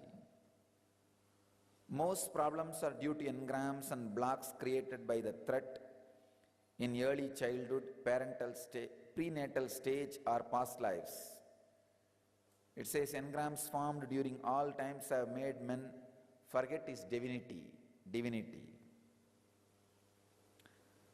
Psychotherapists Brian Elvis and Dr. Ian Stevenson reveal that past life therapy can be a cure for psychological ailments like phobias, mental blocks, unexplained fears, depression, addiction, obesity, and insomnia. Now I am coming to the ancient rishis. Whatever few things I read out now is from modern day rishis.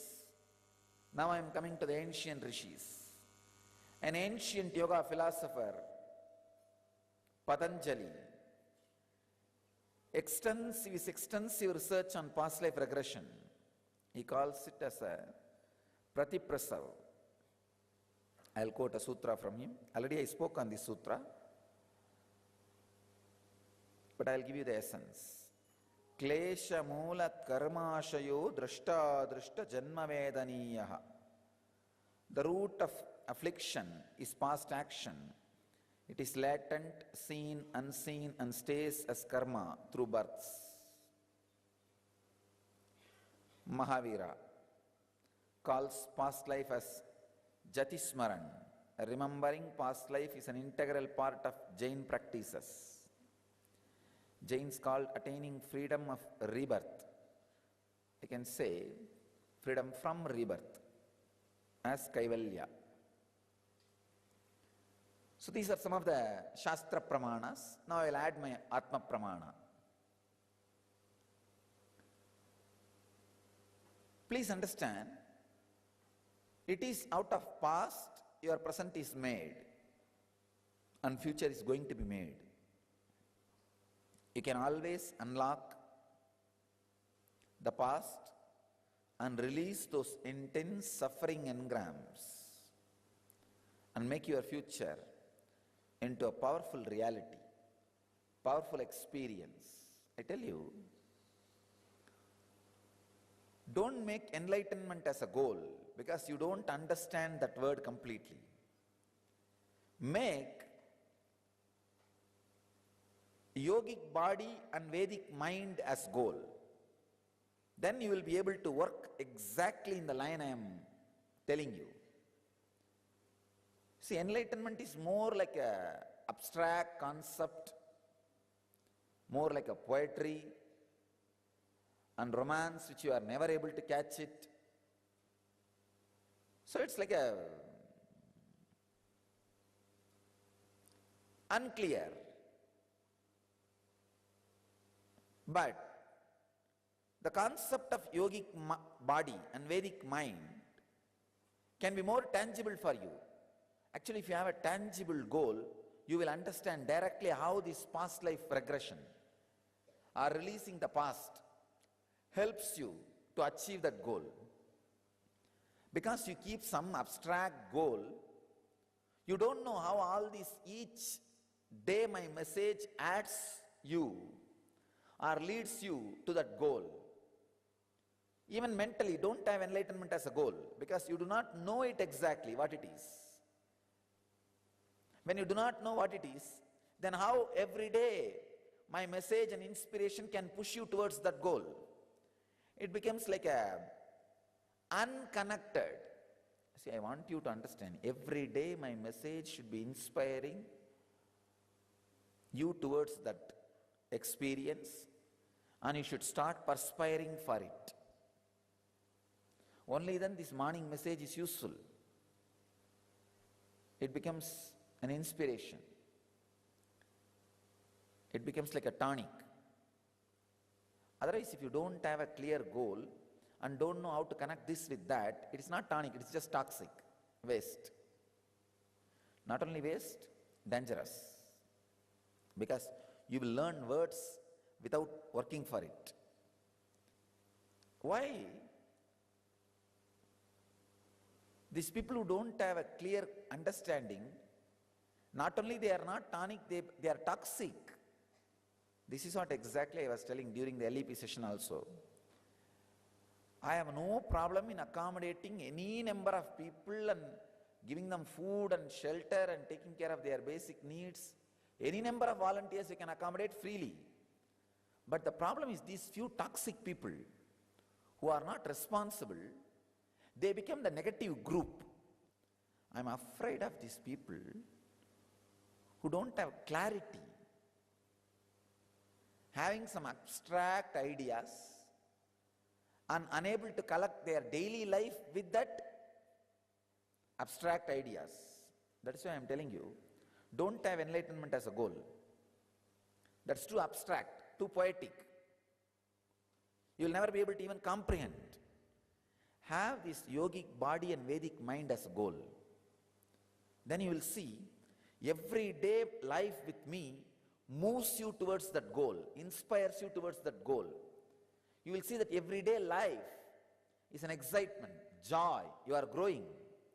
When I say yogic body, I mean healthy, well-built, flexible, joyful, body. When I say Vedic mind, I mean completely excited, every day healing itself, recovering itself, exciting itself, this mind. Have these two as a goal. It is doable. Not only that, every day you can check and see what's my measurement, what is happening here, what is happening here, what is happening to my Kurmanadi. Is it becoming green or red?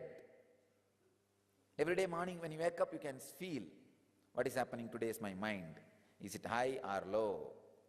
Am I feeling excited? Did I sort out this problem which I used to have 3 months before? Or still am I carrying that wound? Am I feeling better? Doable. Then you will see everyday life around me becomes worthy. Then you will feel like committing, taking responsibility. Why people are not able to take the responsibility? Because they do not know that it directly works on them, helps them. I tell you, even when you volunteer, understand, I asked you to volunteer not to work for me. When you volunteer, many of the sharp corners you have gets soft. Many of the problems you have gets sorted out. So actually, the major problems you have inside you, take list of it. When you volunteer, you will see exactly those problems are only again and again happening. You can volunteer any department, understand it's an energy field. Automatically all people, all situation, even the plants and animals are trained to hurt you exactly where it hurts you. Clearly they are instructed to hurt you exactly where it hurts you.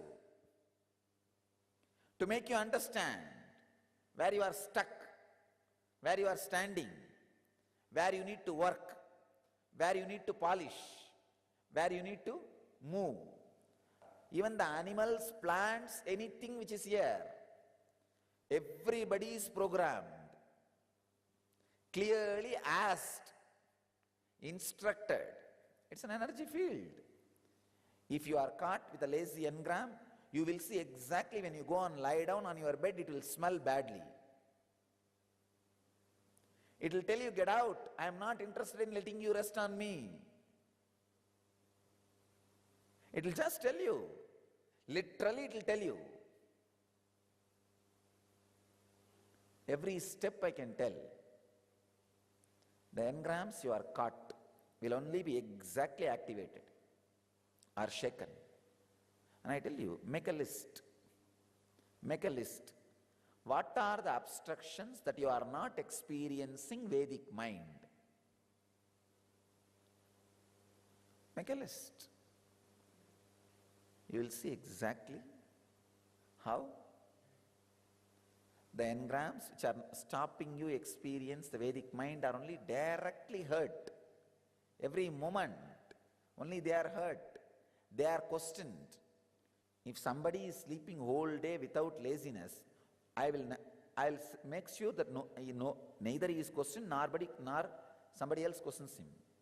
But if you are lying down just for half an hour in your chair itself out of laziness, you will see 20 people asking you questions. That day exactly I will be asking you, what have you done today? Give me the routine. Understand, I have an automatic mechanism. Independent intelligent mechanism. Sangha is an independent intelligence. This throne is not made out of just wood, copper sheet and gold paint. I have added life to it. It is an independent intelligence. It talks, answers, responses, take actions, and acts and reacts to everything. Sangha is an independent intelligence. Understand? That is why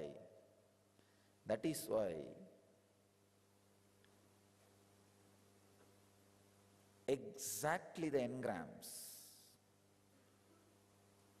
which you are not able to overcome or worked on. If you have the doable goal, you can easily unlock your past. See, when I am saying unlocking your past, I am not talking about past life, means before you took this body. I am talking about even the recent past after you took this body. You need to work on both. Actually, first I will teach you the science of working on the past after you took this body. About this subject I will speak for next few days. Then I will give you the techniques and method to work on the past before you took this body. 3 levels of past, please understand. The past after you took this body is the first level. The past before you took this body, but after you took the identity which you carry. The first dust gathered on your consciousness. And the third level past is before even you took that identity, past of that. That is the cosmic archive. Understand? The past which you are having after you took this body, this moment to your birth. That is the first level. The past incident, it can be called. Then second is the past from this moment to the moment you assumed your identity. Means many births. I can call that as Bhugarbha. Bhugarbha memory. The memories which you accumulated, the experiences which you had through many bodies. And the third level past is the past before even you assumed this identity, the pure consciousness. That's what is cosmic archives, where all past of the whole world is available. Understand? Whenever I talk about my past life, I talk from the third layer. Actually, if I have to tell really, all the lives happened on the planet Earth, all the time is my past lives. This is what is the ultimate statement. From the third level of the past life, Hiranyagarbha, this is what is the truth. Then from the Bhugarbha level, from the bodies I collected biomemory to create this body. That is where I say I identify specially few bodies which I took. So understand the different levels of past and past life. Then you will be able to understand very clearly how this releasing the past heals your present and takes you to the future.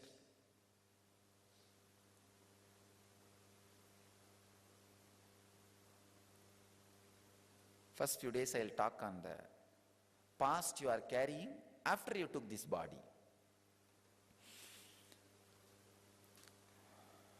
Shiva Sutra also gives a very beautiful technique. If you just sit and even remember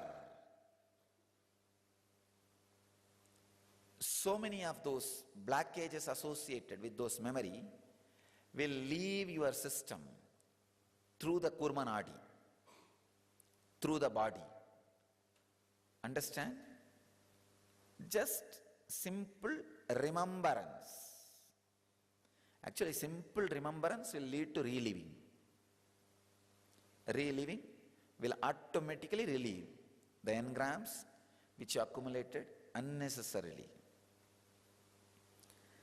The blockages which you created unnecessarily.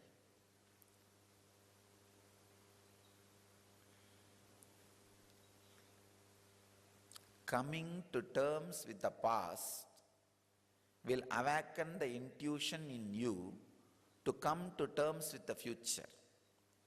Most of us are afraid of our intuition. We feel we are ready to use our intuition to predict others' life, We are not ready to use our intuition to predict our life because we are afraid. If something about the future, bad thing comes up, I'll be worrying continuously. Why should I look? Let it come, we will face it. The fear. I tell you, actually if you look into the future, you will come to terms with it. The problem is you don't trust you have intelligence to come to terms with the future because you never came to terms with the past. Come to terms with the past. You will have the courage and guts. You can come to terms with the future. Was things which I never imagined and all happened in my life, I handled it. Why can't I handle the future? What more can happen? It's okay. Coming to terms with the past is almost healing all the blockages. And that will naturally, automatically lead and awaken the intelligence of coming to terms with the future. Pratiprasav, beautiful word.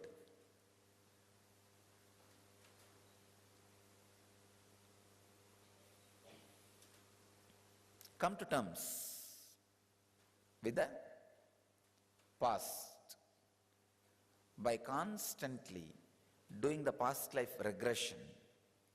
Of course, this word is used in a meaning like a lives you had before you took this body. But now I am working on the line of life and past you had after you took this body. First I will work on this. Then we'll go to the second level and third level. The past life regression need to be understood very strongly. In NSP, I work only on the first level. This is the level I work on NSP. In inner awakening, I work on 2 levels, especially this inner awakening.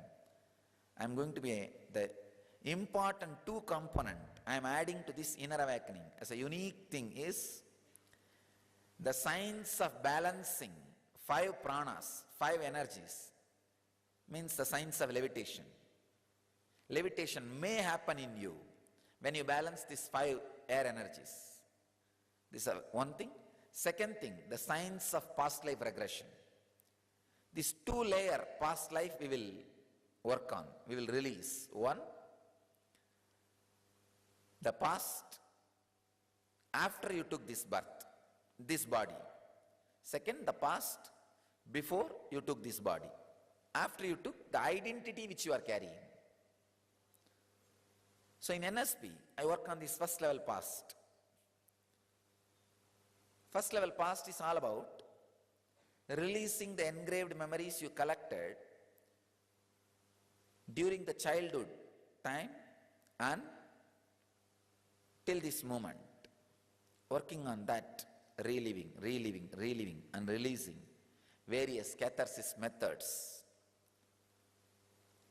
Boiling your muscle so that it can just leave your system, and using cathartic methods so that completely it can disappear from your system. The system, life, can become more intelligent, more alive, learns to live the whole thing, learns to radiate the whole thing. See, it's like if some part of your body is not coping up with the excitement you are carrying, that part is not only not tonic, it is toxic. The same thing, like today I was telling, some group of volunteers are not coping up with the excitement you are creating, the group energy, the Sangha Shakti. They are not only not a tonic, toxic. Whether it is an ashramite or a volunteer or anybody. You see, because here I am taking a group of people, working nicely on them, making new man. Understand? Anything we do extreme. When you sit, no questions asked, be silent. When you do puja, no questions asked, melt down. When you work, no questions asked, be like a ghost. When you do anything, you are asked to be in extreme, which human mind can never tolerate. It asks, all right, if I go to that extreme, what is the use for me? Are a fool. Being in that extreme is your lifestyle. There's no such thing as use. That's your lifestyle. Don't ask, what is the use of me breathing? That is supposed to be your lifestyle. Only through breathing you will be alive. So, same way, only by being in extreme, the new man whom I am trying to create will be alive. The new man can be alive only by being in extreme. Early morning, when you do yoga, just break the body. If you think you can't do this posture, do it. When you sit unclutched, be in complete samadhi. No question of words. No question of mind moving here and there and then bringing to center. Just tell yourself, get lost. I have to be in samadhi. The power with which you tell your mind, it should run away like a dog and disappear. The next, when you start the Guru Puja, tell yourself, here I am melting. Have the tremendous power over you. Here I am declaring that I am melting. And just melt. Just dedicate. Just surrender. Then again, when you go to the office, here I am doing my strategy planning. How to make the whole thing productive. This is what I call yogic body and Vedic mind. New man. Just fit yourself.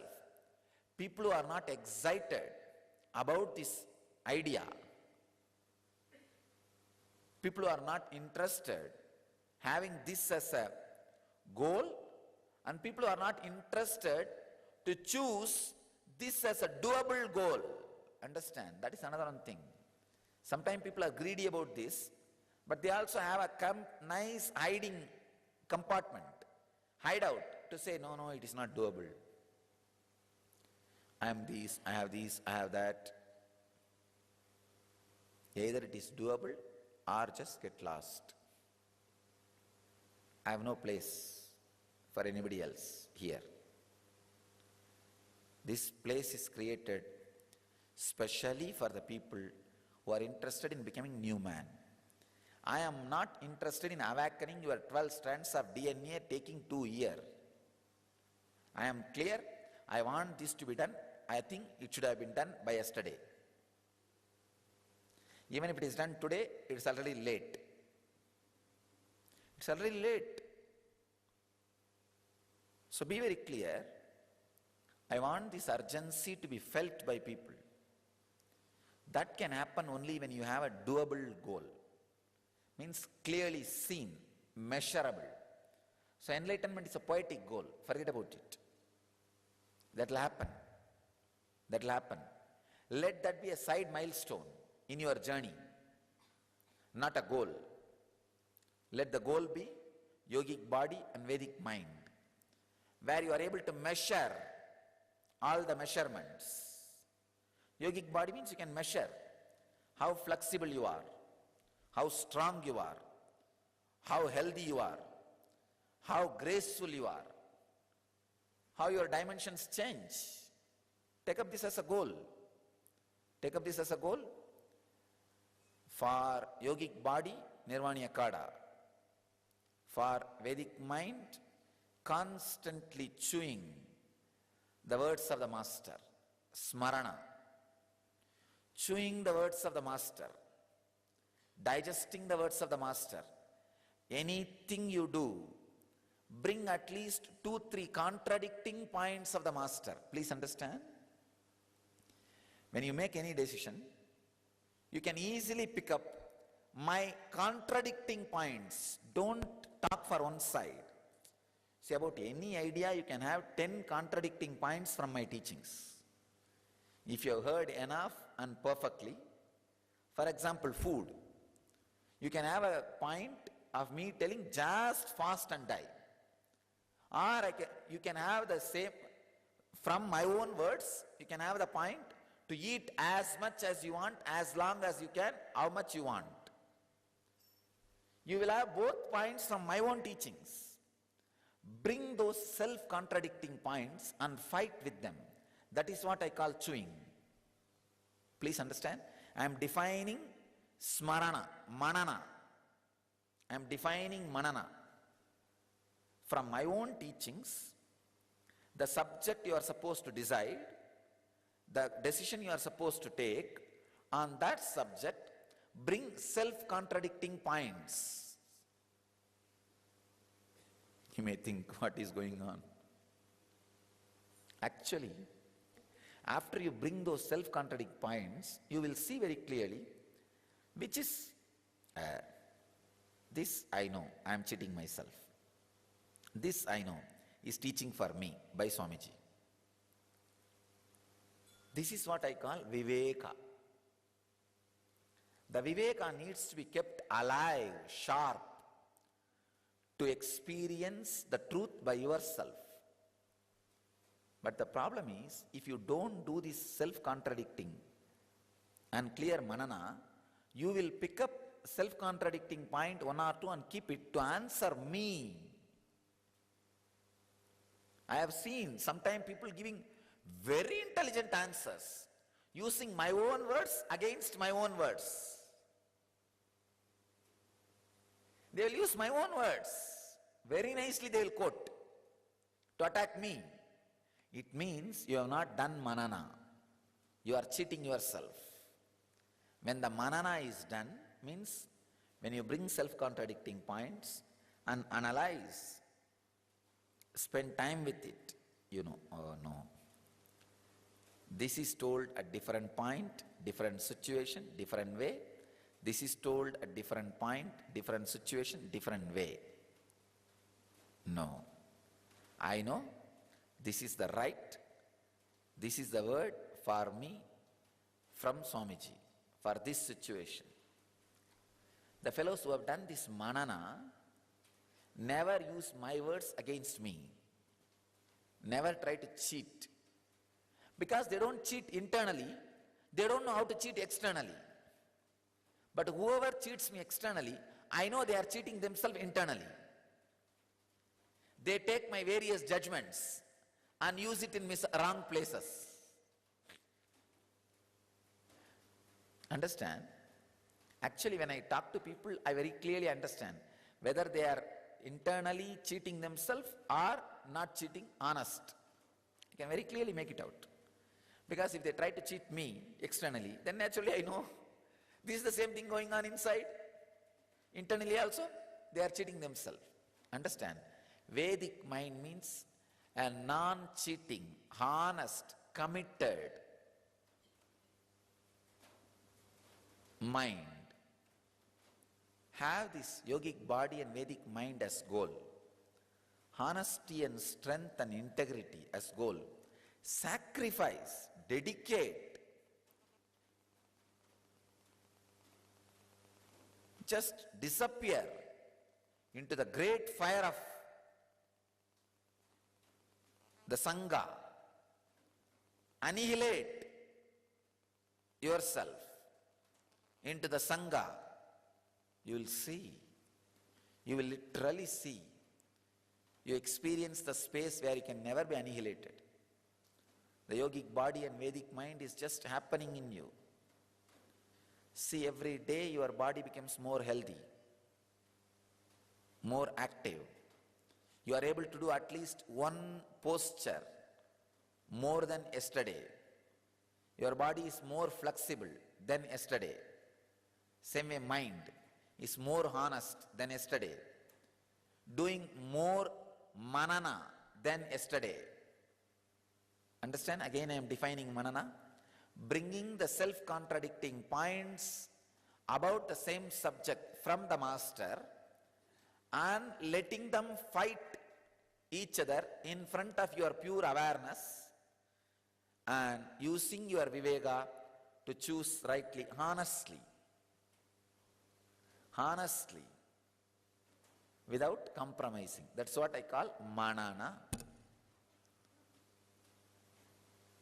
If there is a clear-cut rule given, you will never grow in the intelligence of manana. The people who never grow in the intelligence of manana are only creating fanatic religions. Fanatic religions does not allow this component of intelligence of manana, viveka. It only says vidhi nisheda, do's and don'ts. But all great mystical traditions, the spiritual traditions, encourages the viveka, not vidhi nisheda. The traditions which encourages only the vidhi nisheda, do's and don'ts, they create fanatic religions. The traditions which encourages viveka by the manana, they create intelligent people. That is what I call Vedic mind. That is what I call Vedic mind. Have tremendous intelligence and be honest. Do an honest, clear-cut, strong manana. I think first time I am defining manana. So practice manana. Manana is very powerful. With your honesty and viveka, manana can do miracles in your mind. Manana is like muscle building exercise for Vedic mind. If you want yogic body, do yoga and samana practices like weightlifting and all that.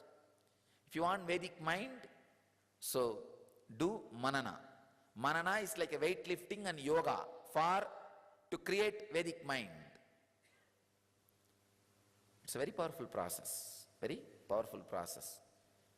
Honesty and manana will create viveka. That is what exactly I call inner awakening. The ability to do manana with discrimination is inner awakening. Your inner lit is lit. Your inner light is lit. The inner awakening has happened. So, understand the honesty, integrity and manana does inner awakening. So this is the truth I want to share with you all today.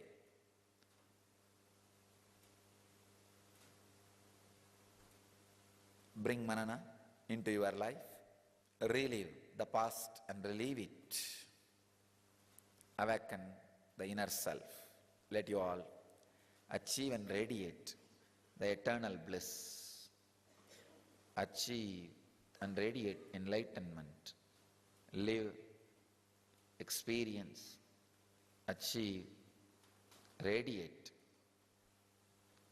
the eternal bliss. Nityananda. Thank you.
Sadashivasamaramvam Shankaracharyamध्यमाम् Asmadacharyapariyantam Vande Guru Paramparam.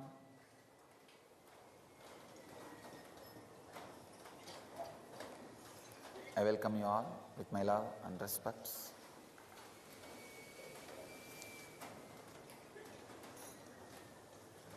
Today's subject is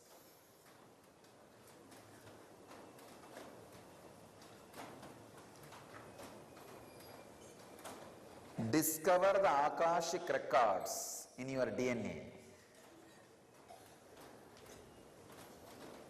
You can actually access your past from your DNA.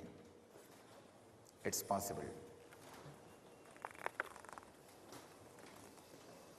Here, some of the Shastra Pramanas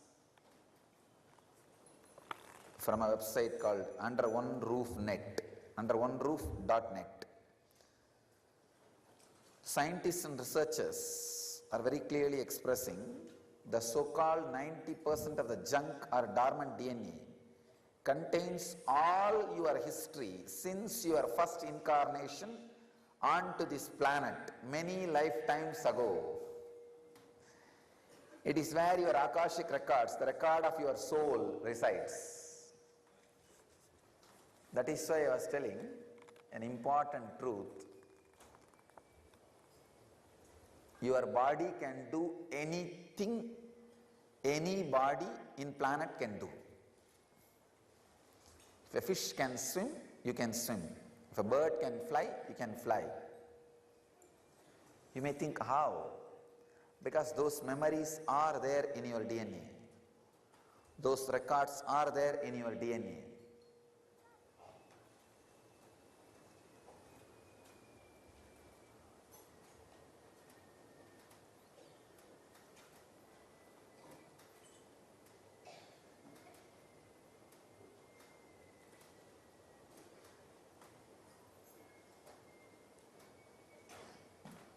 Again and again, I insist on this great truth. Agamya karma. Please understand, the karma which you accumulate here only is agamya karma.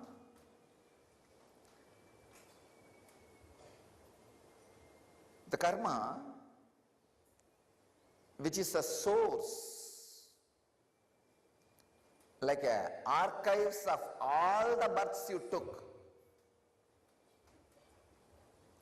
all the experiences you had, all the memories you accumulated in all the births. It's called Sanjita. Sanjita stays in your dormant DNA. What scientists call as junk DNA or shadow DNA. What I call as Jivatman DNA, spiritual DNA. The individual self DNA that holds all the Sanjita karmas. Any birth you took, any experience you had, any happening happened around you. For example, when you were in the body of fish, if you have seen just a glance, 1 second, a big ship floating on the ocean, that memory will be there in your DNA now. We can just trace it back. The size of the ship, the color of the ship, material out of which that ship was made, and the strength of the wave that ship created on your body. The whole thing can be retrieved.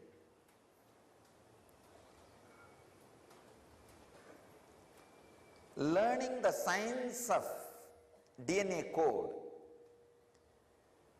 is what we call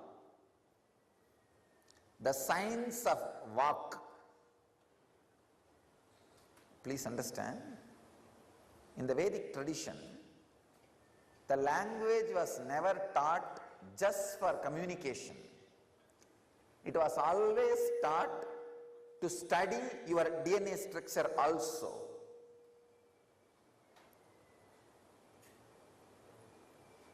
It is not only to talk to others, it is to access the Akashic records which is in you.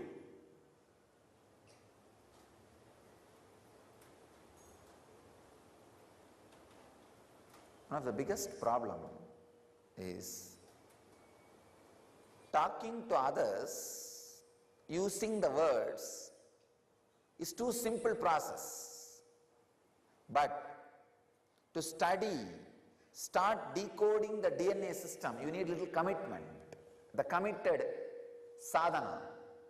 But people are only interested in just so-so way of lifestyle. I have seen. Ashramite means it is a committed sadhana. Then you give me the freedom to work on you. You decide to annihilate yourself. It's a commitment. People are afraid of. And not only that, that's the last decision you can make in your life, becoming Ashramite. Because after all the decisions will be made by me. That is the last decision you can make in your life. The dead end. Then after that, all the decisions are going to be made by me. To penetrate the poison layer in walk. Please understand. I am talking about the science of language, science of sound. If you are able to convert that prana in you as the words which others understand, it's called language. If you are able to study it as the codes which you understand, it is called science of accessing the Akashic records, decoding the DNA. This is where the point. If you know how to use that prana productively outside, it's language. If you know how to do R&D through that prana inside your system with the DNA code, you will have the access, you will be able to decode the DNA and have the access to Akashic records. All it needs is just guts, nothing else, courage. Because you need to go through the poison layer, understand? This is the secret, the science. When we say Shiva has a poison layer in his neck. See, the person who can decode, who has a complete experience about the DNA code, is the cosmos. He becoming human being, the person who can handle words and language is human being. The cosmos becoming human being happens when you add the poison, means the converting the prana into just words. Please understand, that is what is that poison layer. When Shiva, that poison is forgetting the truth, you are a cosmos, is the poison layer. Understand? The ability to experience your DNA code, access the Akashic records, decode the DNA, this is the cosmos, the cosmic power. And the ability to talk, use the words, language, is human power. God becoming human happens when the illusion, poison, happens in your neck, in your throat. Illusion means forgetting the God nature, using that same prana for ordinary purpose like a language. It's like a gold, below the neck completely gold, God, cosmos. Here, too much of copper and dust is added. and it has become just ordinary, low quality, maybe 2-carat gold. If you understand, you will understand. God, to become man, has to forget the nature, so he has to express himself. That is what we call incarnation. Man, to become God, has to drill that poison layer and access the Akashic records and decode DNA. That is what we call sadhana. What I did this way, you need to do this way. That's all. Understand?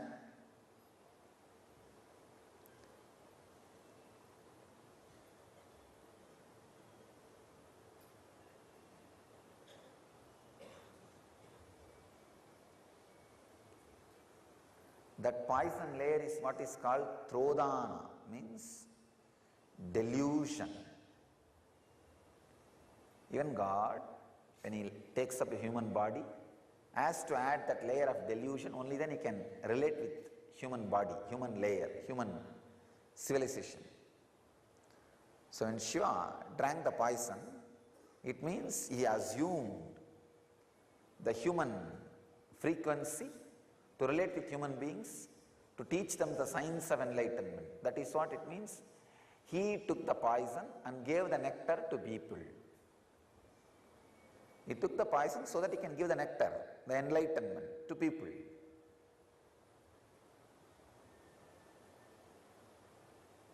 God, poison layer and human, all three are in all of you. If you are able to do only the human language part, using the prana only to use words to relate with the world, you are in the human level. If you are using the prana to decode your DNA, to study the Akashic records, you are in the plane of God. From this to that, you need to drill that poison layer. You need to go through the delusion layer. You need to go beyond delusion and illusion.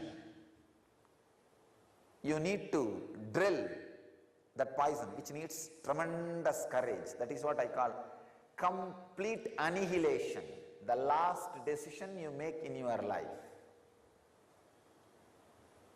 People are afraid to be alive without the freedom to make decisions. I tell you,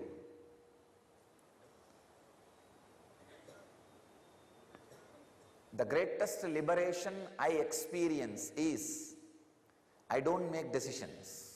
I don't know how you will understand.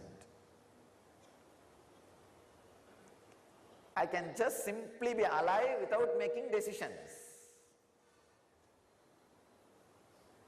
Learning the art of living without making decisions is the drill bit through which you can penetrate the poison layer. Just you can penetrate that poison layer. The technique to decode DNA, to access the Akashic records in DNA, to access the past in your DNA is just learn to be alive without making decisions.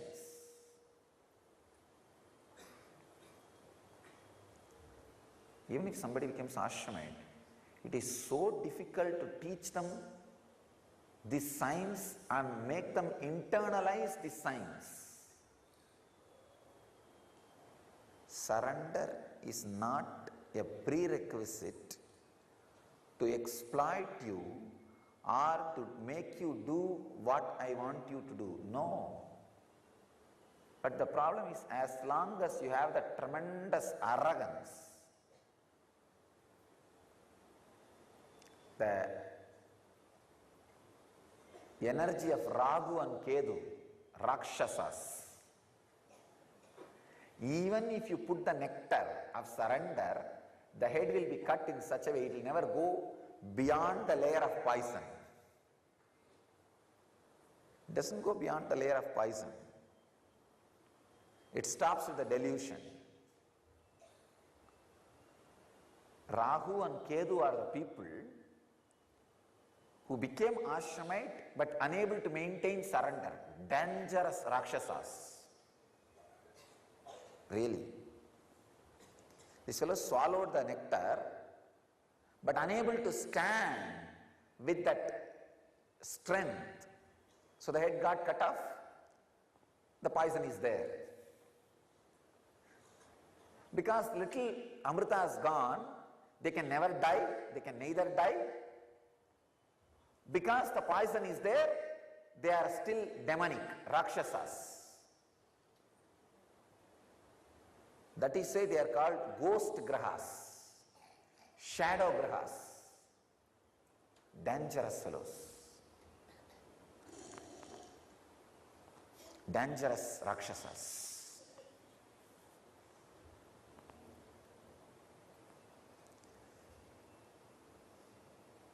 That is why you can never predict about Rahu and Ketu properly. The person who has intuition to read and access DNA code, only he can guess the effects and side effects of Rahu and Ketu even in astrology. All other 7 grahas are predictable, straight. Either they are demonic or daivic, asuric or daivic, right or wrong. But these two who ate, who drank nectar but did not cross through the poison,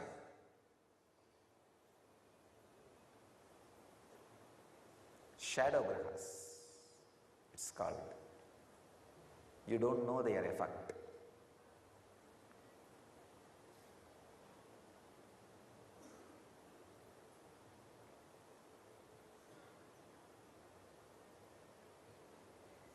All the experiences, memories, thoughts, happenings are in your DNA code. You just need to learn to be alive without making decision. See, constantly making decision is because of the delusion poison layer. Delusion poison layer is the base on which you are standing and making decisions. Slowly, slowly, slowly, when you annihilate yourself, it's like a thick layer of wood is put on the ocean. You are standing on that and playing and doing all your dance. Slowly, slowly, slowly, if that wood layer is drilled, you can get drowned into the ocean of bliss.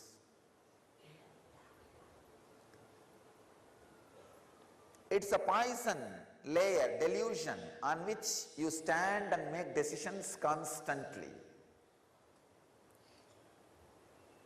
Unclutching is nothing but learning the art of being alive without making decisions. In course of time,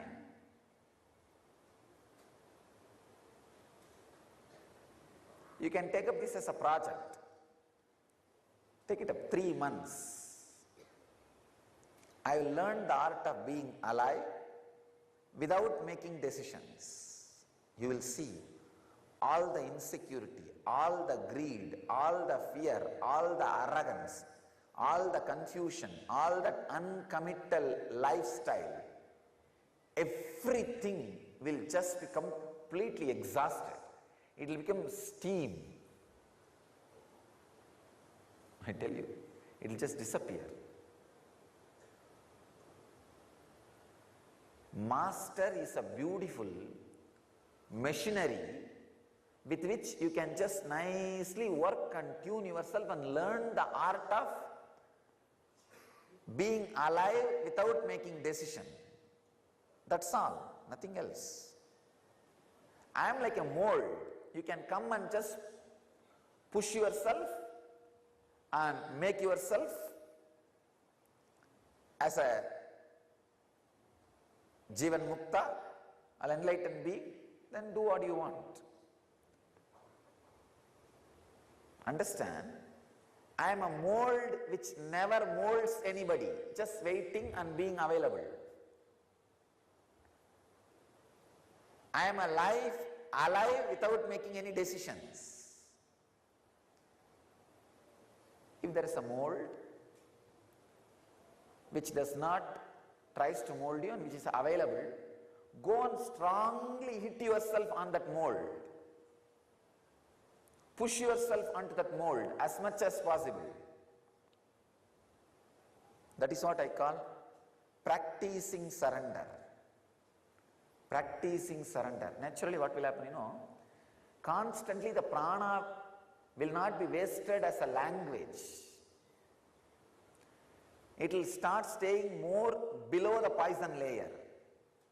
Means when the prana stays below the poison layer more and more, prana, when I say the word prana, the idea I, the I consciousness, when it stays more below the poison layer, naturally it will not keep quiet. See, if there are 100 books around you and you are just sitting 10 days in the room, you will not keep quiet. You will just pick up one by one each book and start looking into. Same way, the prana which stays inside, alive but not making any decisions, will start looking into your DNA code and access the Akashic records. That's all. But now, you are so busy, engrossed in making decisions, you are always above the poison layer, doing your Bharatanatyam, Kathakali and asking all the people to come and see you. Look at me and my beauty. See what all is my capability. See what am I? Learning the science of making life, living life without making decisions. No decision, but alive.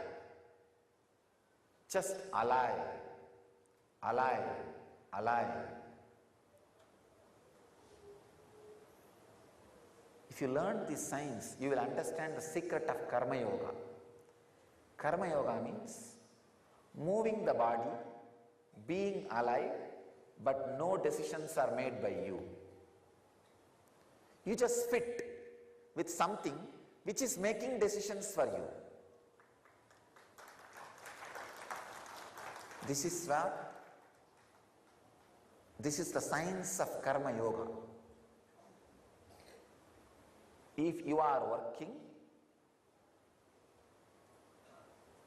doing everything, and alive and making decision also, it is Karma Bhoga. If you are alive and working, but not making any decisions, Karma Yoga. Karma Yoga can make you directly access your DNA code. You can directly access Akashic records. Now I am already working a 7-day program on past life regression, working on helping people to awaken, keeping the prana below the poison layer and awakening, decoding DNA and accessing the Akashic records. Soon we will have the program on past life regression.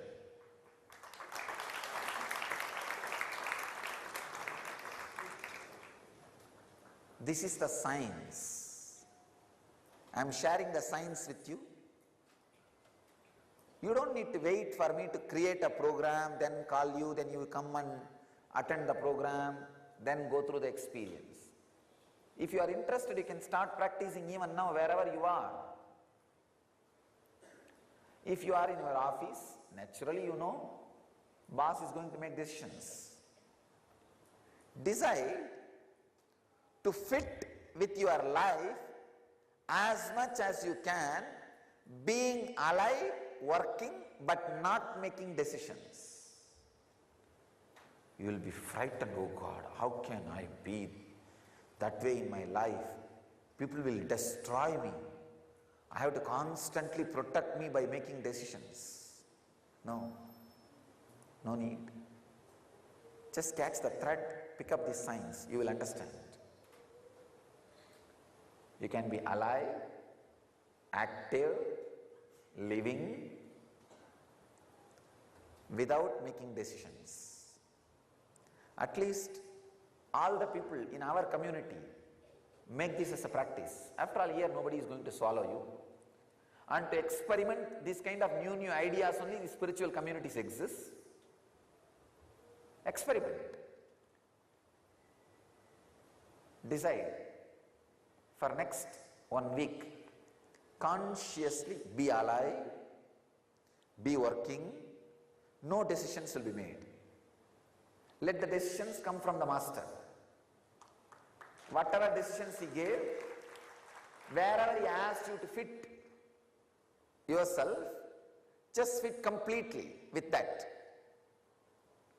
See, the prana is below the neck, means below the poison layer. Prana stays inside. See, actually, if you don't make decisions, the prana will stay inside the poison layer. You will see.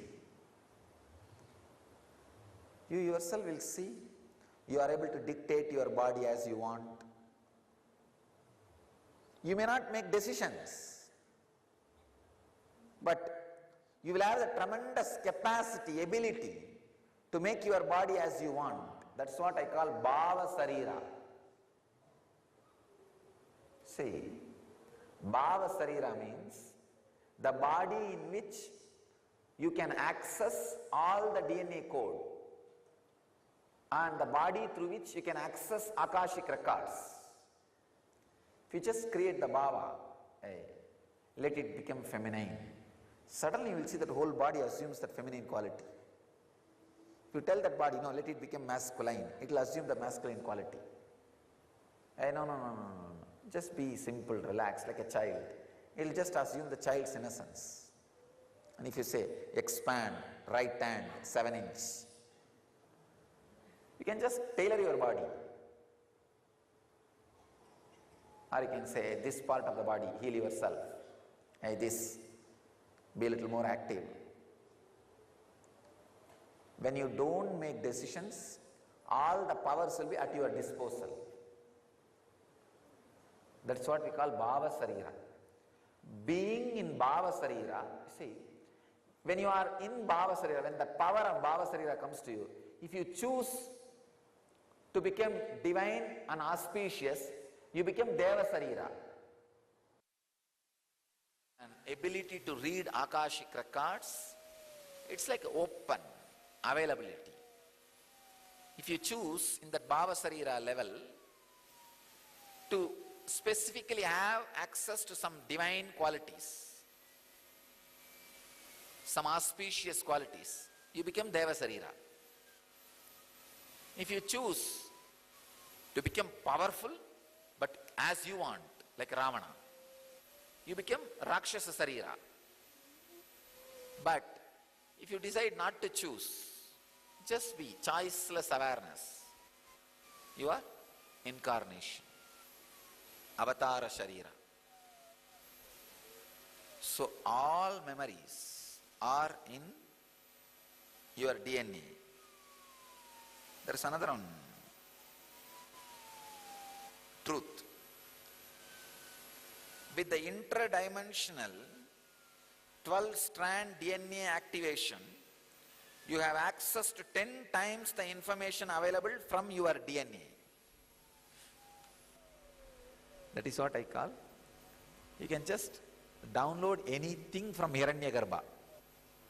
Hiranyagarbha is the cosmic archives.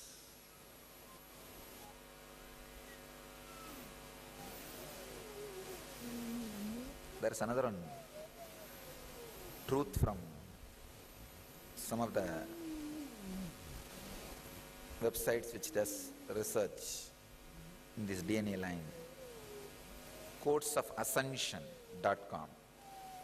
our DNA is unique to each of us.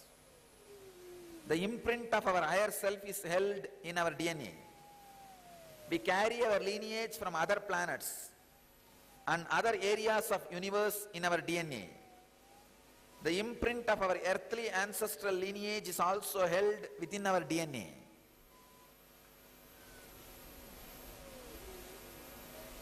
This is what we call in Vedic tradition the Gotra. Which Rishi's Gotra you belong to, we say. The Gotra is your code of other living spaces, components of other living spaces which is in you. That code is the Gotra. If you say Bharadvaja Gotra, the energy and experience and the DNA Bharadvaja represents is there in your body. And you can access to those energies very easily. If you take up the mantras and spiritual practices delivered by Bharadvaja, immediately you can decode your DNA and the Akashic records can open. So the Gotra you belong to is the keyword, password for the huge information available to you in the form of Akashic records. The Akashic records are, it's like a password being handed over to you. All the informations are there and this is the password, please see it, that's all. The Akashic records are like DNA of the universe. Each soul has its own Akashic records and there are collective records of all souls of all journeys. That's what I call all souls of all journeys is what I call Hiranyagarbha. So now I'll add some of my insights. First thing, understand all the information you collected through all your births is available in your DNA. Second, you can access some of them just to understand and not to waste the time doing the same actions again and again, thinking you will have the joy end of this action. So it's like if you have done certain action and you did not receive the joy which you wanted, and if you forget that you did that action and did not have the joy, you will be trying it again and again in various ways. But if you remember, you did this action, did not have the joy, you will not try it again. You will not waste your time on it again. So accessing DNA code, reading Akashic record will be useful in that way for you to become enlightened. Not to waste your time on the foolish things which you are trying to do again and again and again. For example, fighting with the master. You know, end of the day I am only going to win. And even if I let you win, means you are losing the whole game. That is why I am just letting you win, or feeling that you are winning. This is one of the major foolishness. But if you have the access to Akashic record, even once or twice, if you have access to the past once or twice, through your DNA, suddenly you will be awakened. Oh God, how many times I will be doing this same foolishness? It is time. Start living, doing, and no making decision. You will learn the art of surrender. You will learn the art of surrender in your practical life. That's why sometimes I encourage few people to go for this Nadi reading. Because this Nadi reading is Akashic records outside your DNA. Sometimes it will not be 100% perfect and you will not have a trust also. Even if they miss one information, did not read properly because it's so subtle, not only the word, even the interpretation. So subtle, sometimes you will miss one information, that reader misses one interpretation and you lose trust over the whole thing. Try to read the Akashic records inside, the DNA. That is why sometimes I read your DNA and tell you. Then if you go and see the Akashic record and matches, then you will have the tremendous respect on my word, which I read as your Akashic record, and the Nadi, which is the outside Akashic record. Sometimes you yourself can read and have some experience. Then you will realize the futility of wasting time in fighting with the master and doing unnecessary, useless pursuits. Useless pursuits. You will have intelligence not to waste the time in useless pursuits. You know then what to do to use your time, life, energy, and experience enlightenment. I bless you all to live being alive, active, but without making decisions, so the prana can stay below the poison layer. You will have access to the DNA. You will decode DNA and you will have access to Akashic records and experience and radiate enlightenment. Achieve and radiate the eternal bliss, Nityananda. Thank you.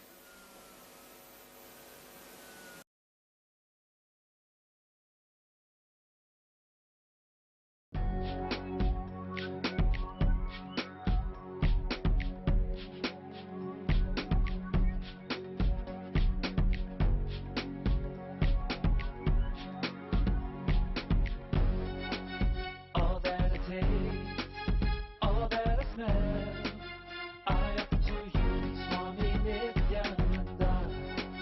All that I see, all that I hear, I offer to you, Swami Nityananda. Like this dance, and this song, and this joy, I surrender to you.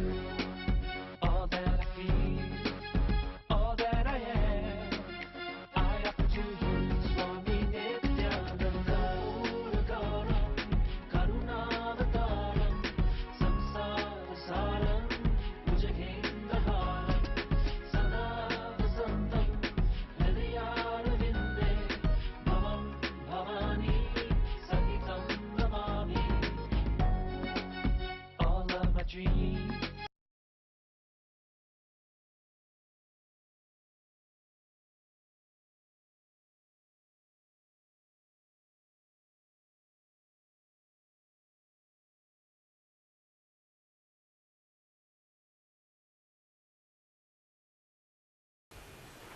Sadashivasamarambam Shankaracharya-madhyamam Asmadacharya-paryantam Vande Guru-paramparam.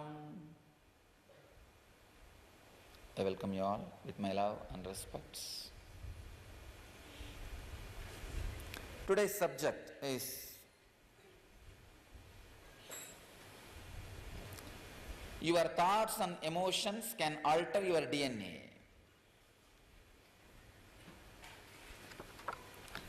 I have some of the beautiful Shastra Pramanas.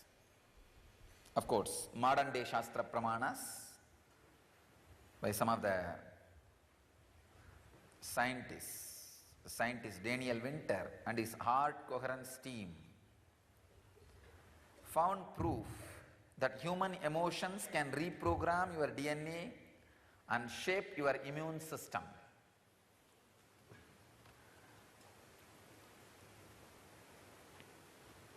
The whole NSP is proved just this one statement, through this one statement. NSP is all about reprogramming your human emotions, removing your fear, removing your useless, tiring desires. Please understand that desires which makes you tired is agamya. Tiring. They are not going to give you any fulfillment. They are not going to bring any joy to you. They are not going to bring any happiness to you. They are not going to bring any bliss to you. Tiredness. The emotions which brings tiredness to you. The desires which brings tiredness to you is agamya. Understand? If you are suffering with diabetes, the imbalance of samana, you are suffering with the desires and thoughts which are not going to bring fulfillment to you. I can connect every emotion, every thing to the major diseases people suffer. The fear is responsible for blood pressure. Constant fear raises the blood pressure. I have seen, even in my system, whenever body falls into the beyond 6th level of samadhi, the body's innate survival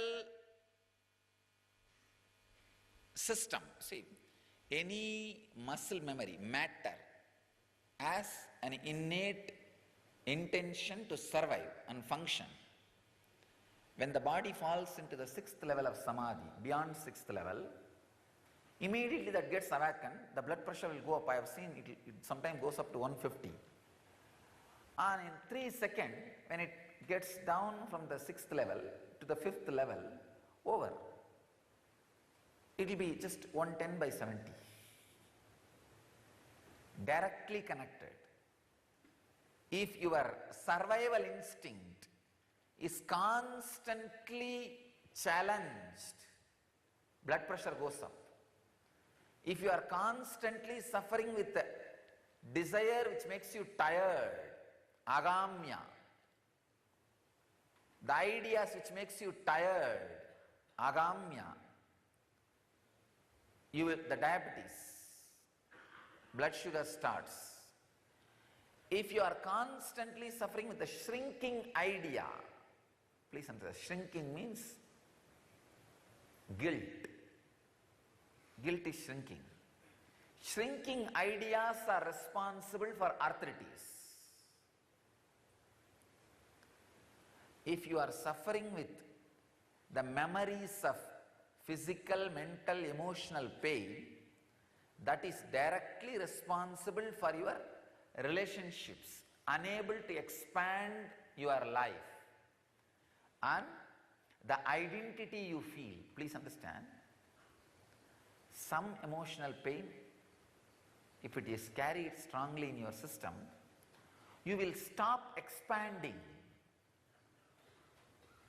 I tell you, life is connect with more and more people who are in tune with your ideas. If your ideas are too strong, that common man is not able to connect with your ideas, then create a system through which the people can understand your ideas. Either be a friend or be a leader, never be a follower. If you have people who connect with your ideas, create a beautiful team around you, community. As a friend, just share your ideas with people. You will naturally attract the people who are in sync with your ideas. Live a beautiful community, create a beautiful community. Never live in a community where you are not feeling comfortable, happy, in tune with the ideas. That's a death. That's a death. Leave that community, it will be good for you and to the community. I always tell people, If you are not able to feel connected, settled, put your effort to settle with the community I am creating. If you are not able to, better leave, it is good for you and the community. Wherever you go, you may have your own understanding, and for that you will have your own few friends, few people, a few team, perfect. Be happy, that's all. This is the creating community out of friendliness. Sometimes your experiences, ideas are so strong, common man may not be able to connect with it. Then create a beautiful system and share the truths with people. It will become experience to them. That is what? Being a leader. Being a leader. So, whatever way it may be, but go on expanding. That is life. That is life. Shrinking means, or unable to expand means, carrying intense pain engram, pain samskara. So each session of the NSP is the experience of this truth. This truth says your human emotions can reprogram your DNA and shape your immune system. When these emotions are removed, the unnecessary emotions and samskaras are removed, your DNA is reprogrammed. Immediately your immune system also gets shaped.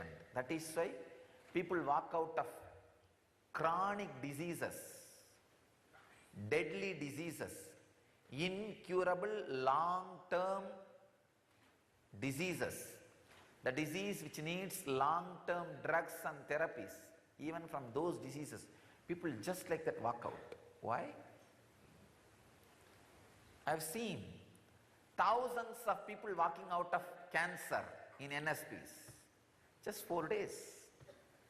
At least few thousands I have seen walking out of cancer. And 90% of the people who attend the program I have seen walking out of depression. 90% walking out of depression. The remaining 10 also does not want to walk out. It is the depression. They have too much of vested interest in their depression. I have seen. People love suffering sometimes. They like suffering so much, it becomes second nature for them. It's almost like a feeling comfortable. You see, at certain postures, you feel very comfortable. That is why you sit like this. Because it makes you feel very comfortable. That cozy feeling. So depression also gives you a kind of a psychological cozy feeling. And without that you feel you are some way stiff or aloof or missing something. That is where the depression gets rooted. So understand.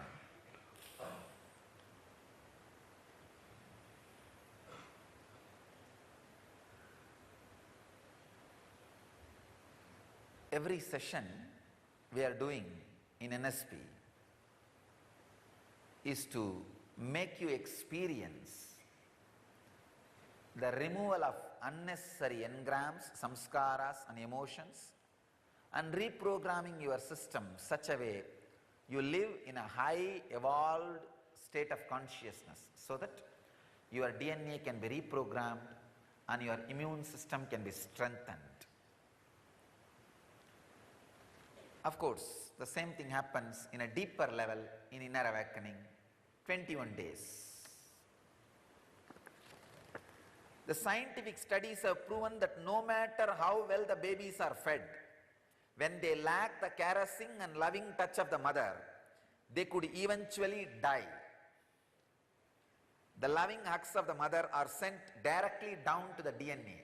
Wow. This proves the big question, why hugging?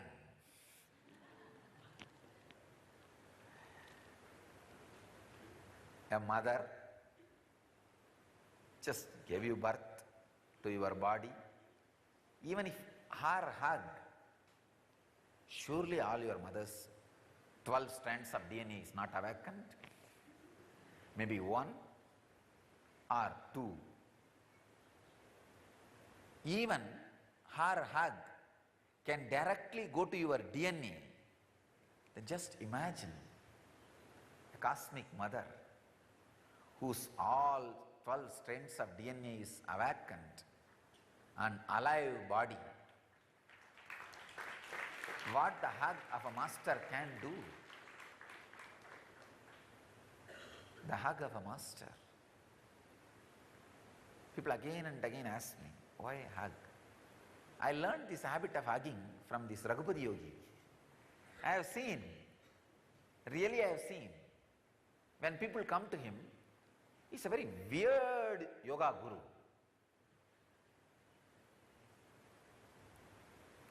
Sometimes people will come to him 100 kg, 120 kg.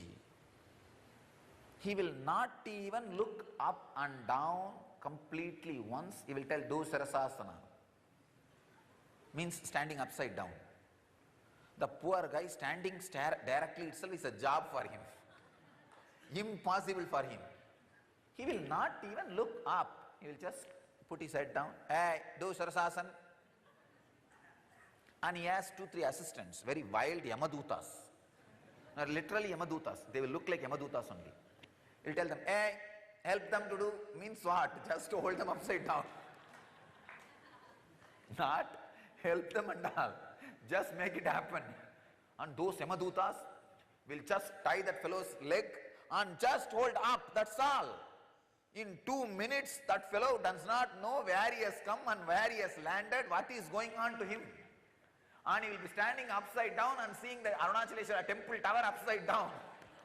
Sometimes they will get into that panic mood, whether they are turned upside down or the temple is turned upside down, they will not even know. Because they will just be completely shaken. All the survival instinct will be completely awakened and frightened. I have seen, I can remember even now, some of those people's faces, like a frightened baby they will be. And some will shake their whole body. No, we can't do Sarasasana. You will be shocked. Really, I am telling you. He will just call them and give one hug. He's a lean guy, short guy, maybe 5 feet. And it's almost like a initiation. One hug he will give. Then he will tell his Yamadutas, hey, back out, leave him. Literally in the 2-3 seconds that shivering will settle down, they will become balanced, they will be very calm, just they will stand upside down. The whole process will be finished maybe in 30 seconds. That's all. I am telling you, the physical proof, power of a yogi's hug, physical proof.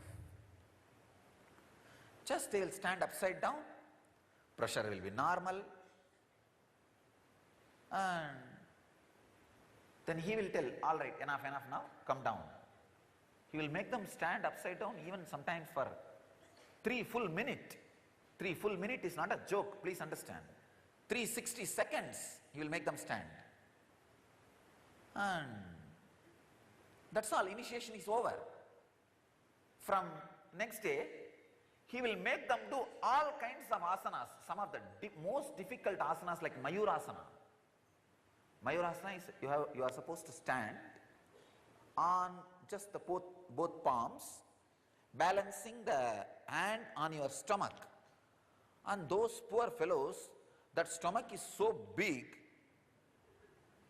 they can neither put their hand on the stomach, nor they can even imagine balancing the whole weight on the palms. I can tell you, it's a medical miracle only. Because that heavy weight cannot stand on that palm, 2 palms. But he'll simply tell them, hey, Mayurasana, that place where he used to teach Yogasana, that mandapa has all carvings of Yogasana. I don't know what for they made that mandapa. Maybe this was the purpose. in that whole mandapa, all asanas will be carved in that pillars. In that pillars, Mayurasana, Matsyasana, all that major asanas will be in the stone carving, it is there. So all he will do is, hey, do this asana, that's all. And that poor fellow will simply do not even know it is something difficult. How the whole body can be shaped just by one hug? I always used to wonder, what is this guy up to? What is he up to? And same way, he had one dog. That dog, you will be surprised, will straight away climb trees. Neither after nor before I have seen dog climbing a tree. See a full tree, the Nagalinga tree, there was a Nagalinga flower tree, and he will tell the dog, I go and bring flower, and early morning he will do a very funny puja. He has some funny way of doing puja. He will tell the dog to bring that flower, and I don't know, of course it's very difficult for you guys to believe. Unless you see, you can't believe. The dog will never touch that flower with mouth. That fellow will get it by the front leg, and he will come by walk with the 3 leg without putting that flower on the ground. I have seen. That guy will just climb and get that flower with the hand, with the leg, the front leg, and he will not put that in the mouth. He will just take it in the hand, and somehow he will hold and walk with the 3 leg and come. And he has very funny way. He will not have any deity or anything. He will take that flower, and on the ground he will draw something in the finger. With the finger he will draw something and put that flower and chant some mantra and sit silently. And slowly, usually he will levitate. In a very mild way he will levitate and come above that flower where he put the flower and be there for a few seconds and just land on that flower. That's all. That's all is puja. Is morning puja. Very funny it will look. And of course, still I don't know the meaning, what he is doing or what is his purpose or anything. But many people have seen. It's not that only I have seen. At least 10, 12 people I know who have seen his morning puja, very weird puja. And even for the dog, if the dog is not able to climb the tree, sometimes the flowers will not be in the lower branches, lower place. If you see the Nagalinga tree flowering, it will not have the branches, the flowers will not be in the branches, and the root itself, it's something like a branches it will land, in that the flowers will come. Sometimes if the lower level the flower is not there, means the dog will come back. And again, he will give one hug. That's all to the dog. That fellow will climb to the top.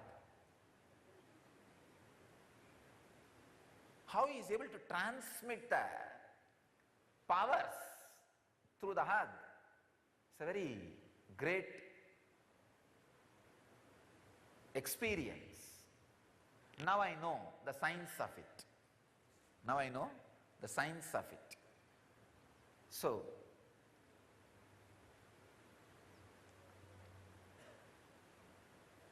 this is the power of the Master's touch or the hug. I have seen 5-6 hours of discourses or counseling, what it cannot do, I have seen my one hug doing it. Getting people out of depression or giving them understanding about life or many things. 5-6 hours of talking or teaching will not do. One hug will do.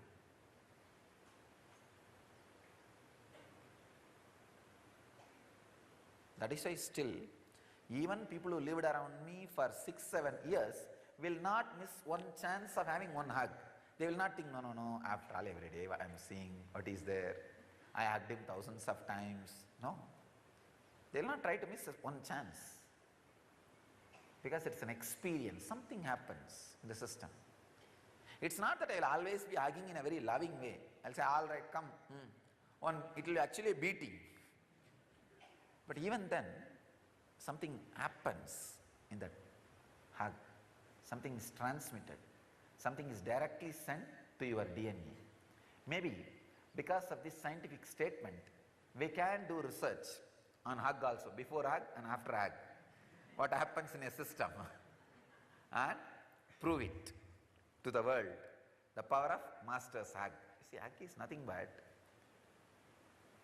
accepting you as you are completely. In modern day, who is even looking at your eyes? Who is even accepting you as you are? Who is interested even talking to you? Forget about hugging. So it's like not just verbally, through body language I am saying I accept you as you are and I shower you as I am on you.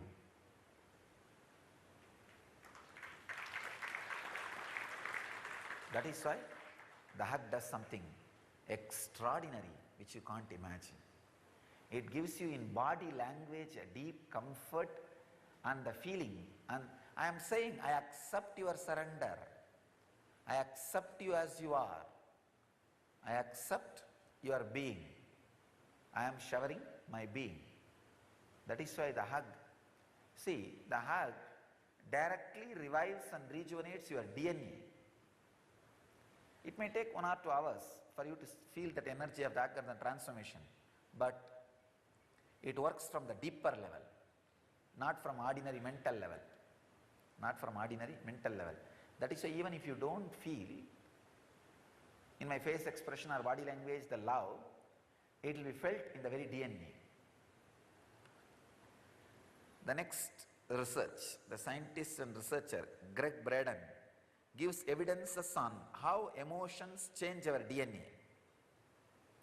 Number 1, in case of gratitude, love and appreciation, DNA responded by relaxing and length become longer. Just simple, feeling love.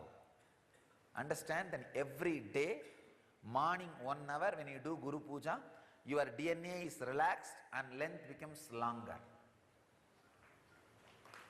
Because you are in the mood of gratitude, love and appreciation. 1 hour DNA becoming longer is too much to live at least 130 years. I am telling you. 1 hour is too much. I tell you, even 21 minutes. 21 minutes of love and appreciation, feeling. That's one cycle. See, one cycle per day. If you keep anything alive, that is more than enough to keep you whole day in that experience. It's like any emotion maintained for a cycle becomes the louder voice in your system, because now morning you sit and more than actually 2 cycles you guys maintain. The Guru Puja is more than the Pratyaksha Pada Puja you do is more than 2 cycles, around 42 minutes. So 2 cycles you are doing. In the 2 cycles, 1 cycle give it as a discount. Some moment maybe you are looking at the flower or looking at the mantra, or 1 or 2 moments you miss, leave it, it's okay. Even if 1 cycle, if you are able to maintain some feeling, some idea, some concept, that becomes the loudest concept uttered by your mind to your body in the whole day. Because you cannot maintain even the worst hatred or enmity for 1 cycle in a day, even if you try. Or you may have to sit and visualize, see that fellow's picture, remember that incident again and again. Anyhow, you are not going to do that every day. And you won't be able to. So naturally, this gratitude, love and appreciation becomes the loudest information, loudest action, loudest voice of your system. I tell you, simply 21 minutes means 1 cycle of morning. Sitting with the love and gratitude and appreciation is enough. In that, if you are sitting every day, even once a week you miss, that is okay. 6 days, 21 minutes is too much. You will easily live 130 years. 130 years is very easy. I know one cycle, if something is getting recorded in your system, that is the reason. Why do you think these Iyengars live so long? Because they have something. If you are from Iyengar family, you know. Because still in Iyengar's family, they have the tradition of morning. They will sit and apply that all the forehead mark. It will take easily half an hour for them in a very systematic way. Of course, if you are just born Iyengar and not practicing Iyengar, this does not apply for you. If you are born and practicing Iyengar, this will apply for you. Even in some of the higher families, they have the tradition. The higher families, they will apply that basma and they will have that either Shiva or Ganesha in their house as a family deity. And morning half an hour, it will be almost like a playing with the deity only. But they will have some mood of appreciation or gratitude and love. And if you can maintain just this one thing, nothing else, your immune system will constantly be programmed and strengthened. Easily 130 years you can live. Maybe it look like a too big promise. I tell you, it is truth. It is supported by science. What they are saying, exactly I am translating with my experience. The second research, in case of anger, fear, frustration and stress, DNA is tightened up, DNA becomes shorter and DNA codes are switched off. Means almost the partial death starts happening in you. The partial death becomes experience in you. So understand, the anger, fear and frustration and stress, even if it happens with a logic and reason, it harms you more than your enemy. As I told you yesterday, develop this habit of abhayam sarvabhutebhyo, nothing to lose. Nothing to lose. You will be a powerful person and warrior, both. Abhayam sarvabhutebhyo. I tell you, like how Krishna was sitting in Arjuna's chariot, Dhananjaya's chariot, and driving the chariot with a deep feeling of abhayam sarvabhutebhyo and waging the whole war. Same way, I sit in Dhananjaya's chariot and with the deep feeling of abhayam sarvabhutebhyo and see that the whole war is waged and we will win the game, and we are winning the game. Understand? Be established in abhayam sarvabhutebhyo without touching any weapon, without doing anything, just sitting as a charioteer for Dhananjaya. And he does all the job. Understand? Dhananjaya means Arjuna. Be established in abhayam sarvabhutebhyo state. I tell you, not only Krishna, many people, even by the Krishna's teaching, even the Arjuna or Dharma, many people, even the warriors, were established in that mood.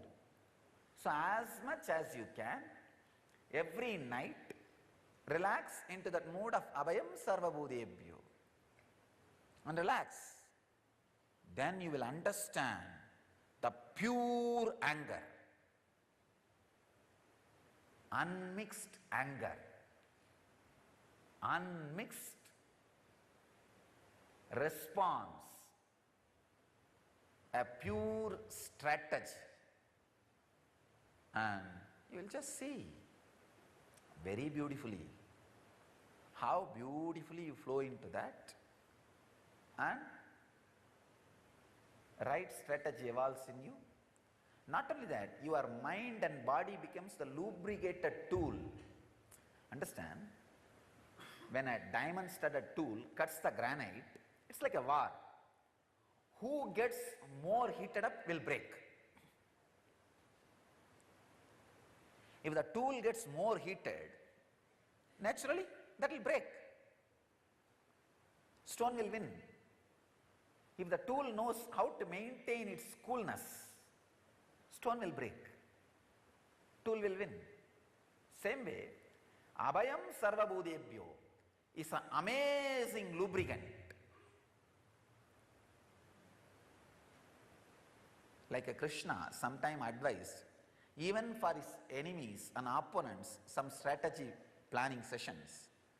How Nakula and Sagadeva fixed a date for, even for the enemies, gave the astrological guidance.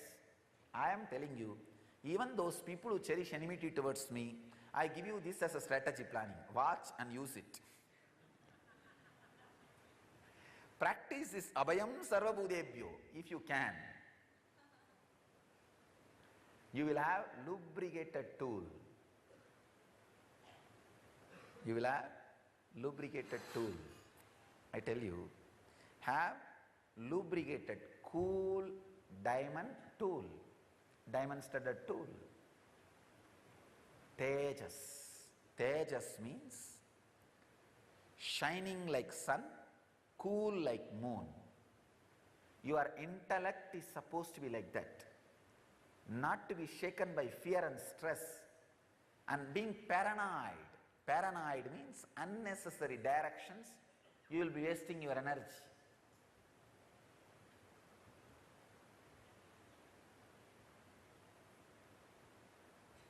Whenever in the war, the Krishna strategy was not obeyed, Pandavas had a strong blow, beating. Because their strategy came out of paranoid, not with the lubricated tool.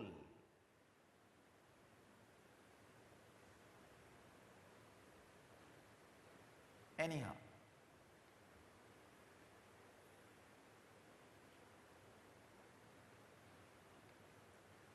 I tell you, have lubricated tool with a deep compassion, the tool which has Abhayam Sarvabhudebhyo. With that intelligence, with that strength, with that compassion, I think all of you should write this word, Abhayam Sarvabhudebhyo, and have it in your bedroom. At least all the Swamis and Rishis. So before falling asleep, remember, actually, falling asleep means what? You are withdrawing from the war of the world. See, you create this Maya, you create this world, and enjoy it or fight with it. Even your enjoyment is fighting with it, nothing else. Even your enjoyment is fighting with it. It's like the honey which you have in barrels, you pour it on the honeycomb and then try to squeeze that comb and take that honey dip by dip into your mouth. That is what is your enjoyment. Even that is a fight, understand? So anything you do which is projected by you is fight. So you are withdrawing from that fight and falling into the state where this whole canopy, the whole tent which you created is rewinding into yourself. That is what is sleep. Sleep means nothing but every night you decide, all right, I opened my tent and did my circus, now relax, it is time to stop my circus and wind up this tent and put into me to rest. So every day when you wind up your tent, tell yourself, Abhayam Sarvabhudebhyo. So now I am withdrawing from all the fight and enmity. I am withdrawing from all the anger, fight, enmity, the dvandvatva, duality, the two feeling.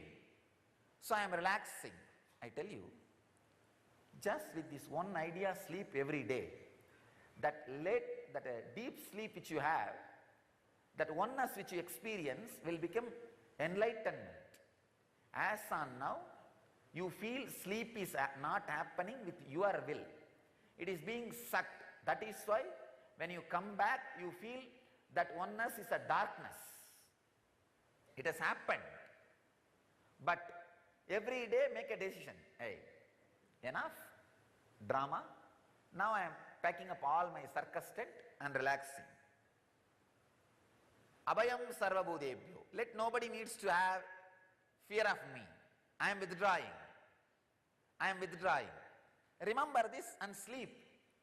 It will become a conscious decision of withdrawing. Every day deep sleep will become the experience of Advaita. See, every day you are experiencing oneness, Nityananda. Unfortunately, you do not think it happens because of your decision. You think it happens by somebody else's decision, by force. No. This Abhayam Sarvabhudebhyo will bring tremendous clarity to you and say, oh God. And same way early morning when you wake up, come on, put the tent. This is Ananda Sabha, this is Chit Sabha, this is Raja Sabha, this is Ashram, this is world, and this is Swamiji. Now I am getting ready and go and sit and see the drama of me playing the role of Swamiji and me playing the role of Chit Sabha, me playing the role of Banyan Tree, me playing the role of Anandeshwara Temple, me playing the role of my friendly team, or me playing the role of my enemy team, me playing the role of my colleagues, me playing the role of this world. Know clearly, early morning when you wake up, when you fall asleep, tell clearly, Abhayam Sarvabhudebhyo. Now I am winding up, relax. Have these two understanding. You will see very clearly, the very sleep will be transformed into an Advaita Anubhuti. That is what Shankara says, Nidra Samadhi Sthitihi. In his Manasa Puja mantra, there is a beautiful Manasa Puja mantra written by Shankara. What we use is the pre-Shankara mantras. It's the Nirvani Akadas mantras. Shankara has written a very beautiful Manasa Puja mantra. Nidra Samadhi Sthitihi. All my sleep is Samadhi. All my walking is Pradakshina. Very beautifully. This is what he means. If you remember, you are winding it back and say Abhayam Sarvabhudebhyo. Have a small board near your bed. Have this as an idea before going to sleep, falling asleep. Great. Now, come on, pull down Chit Sabha, pull down Anand Sabha, pull down temple, pull down Swamiji's farm, pull down the whole world, pull down everything, pack it, put it inside into Anandagandha, rest, Abhayam Sarvabhudebhyo. Hey, I am not going to fight with you. Oh Chit Sabha, I am not going to fight with you. Oh my legal team, I am not going to fight with you. Oh my friends, I am not going to fight with you. Oh my banyan tree, I am not going to fight with you. Understand, even if you are receiving pleasure and joy from banyan tree, it is your fight with banyan tree. Understand, it's like you have tons and tons of honey, but you create an honeycomb outside and you pour 2 liter honey into it. Then you try to squeeze that honeycomb and take the honey dip by dip. Any joy you receive from me is your own joy, which you have tons. You pour 2-3 liter on me. Sometimes you are so miser, you pour only 2-3 dip on me and squeeze me to take the 2-3 dip out of me. And I have to suffer all your squeezing. It is fight, understand. Even if you are having joy, it is fight. So tell yourself, yes, Swamiji, enough, I forgive you, I will not fight with you now. Abhayam Sarvabhudebhyo. I don't need joy from you. I have it in me. So I am winding up and putting all the things into me. So relax and say, Abhayam Sarvabhudebhyo. For the whole world, I give Abhayam. I neither want to fight with you for joy, nor want to fight with you to take revenge. I have everything in me. I am going to be in that space for next some time. I don't want to tell till what time. I will be in that space as long as I want. Lie down. Morning when you get up, have this understanding. Yes, hey, come on, let the Chit Sabha be built. Let Raja Sabha be built. Let the ashram be built. Let my friendly team be built. Let my enemies be built. Let the temple be built. Expand and start your circus. You will see the tremendous transformation. Nidra samadhi sthitihi will be experienced by you.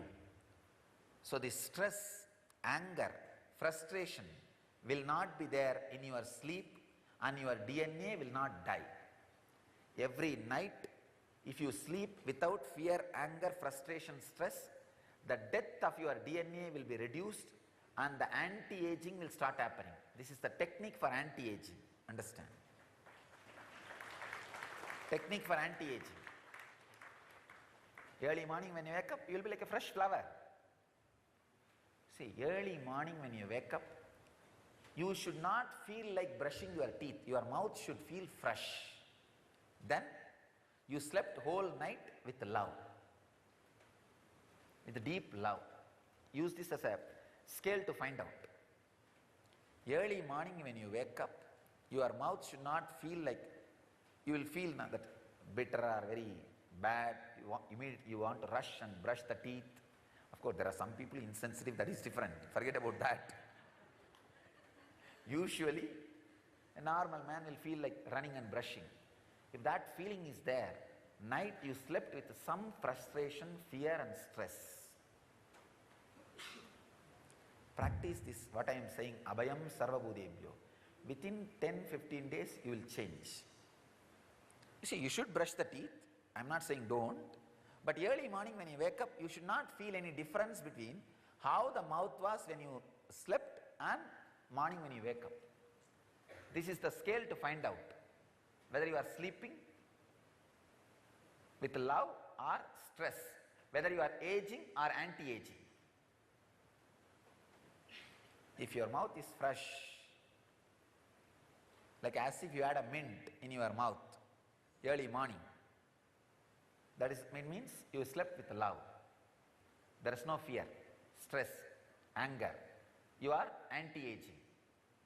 You are anti-aging. Just maintain this one thing. Early morning when you wake up, before brushing itself, you should feel as if you had a mint. That cool, fresh breathing. If you can maintain this one, over. Nothing else is required. Nothing else is required. Then we know you slept without anger, fear or frustration. The death was not working on you during the night time. Either you allow Brahma to work on you or Yama to work on you every night. But among these two, one will be working on you. If you sleep with the truth of abhayam sarvabhudebhyo, Brahma will be working on you. If not, Yama will be working on you. Either Kala works on you or Kala Bhairava works on you. If you sit with the feeling of abhayam sarvabhudebhyo, Kala Bhairava will be working on you. Constantly rejuvenating. Or Kala will be working on you. The next, the truth is, this is from a website, Living Light Foundation. Once 12 strands of DNA are activated, emotions, beliefs, behavioral patterns that do not serve our life can be removed and replaced with vibration of love energy. That is what I call you becoming an incarnation.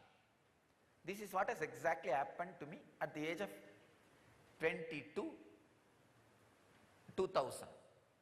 Year 2000, at the age of 22, this is what has happened to me. All the 12 strands got awakened. All the 12 strands of DNA got activated. So the emotions, beliefs, behavioral patterns that do not serve our life, life's purpose, is removed and replaced with vibrations of love energy. I can call it as vibrations of awareness, bliss energy. Different names you can give. And I realized I am an incarnation and I have a purpose to fulfill. And it is expressing. So understand, this is the science behind how an incarnation feels, acts and lives. There is another one truth. The balancedexistence.com, this is the another website which works on, which gives information on this DNA science. Scientists experimented the change in emotions changes the shape of DNA.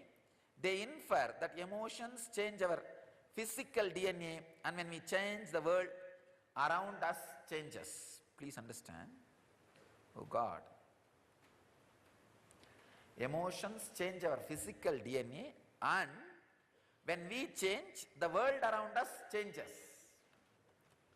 Again, I always tell people, be blissful, wealth will be attracted towards you. You will attract all the right things, right situations, and right happenings. The world around you will change. The scientists are saying the same thing in different words. So the essence is, let you start practicing the higher human emotions and reprogram your system with higher human existence, in a higher way of existing, with higher reality. You will see your DNA changes, your health improves, your life changes, even the world around you changes completely.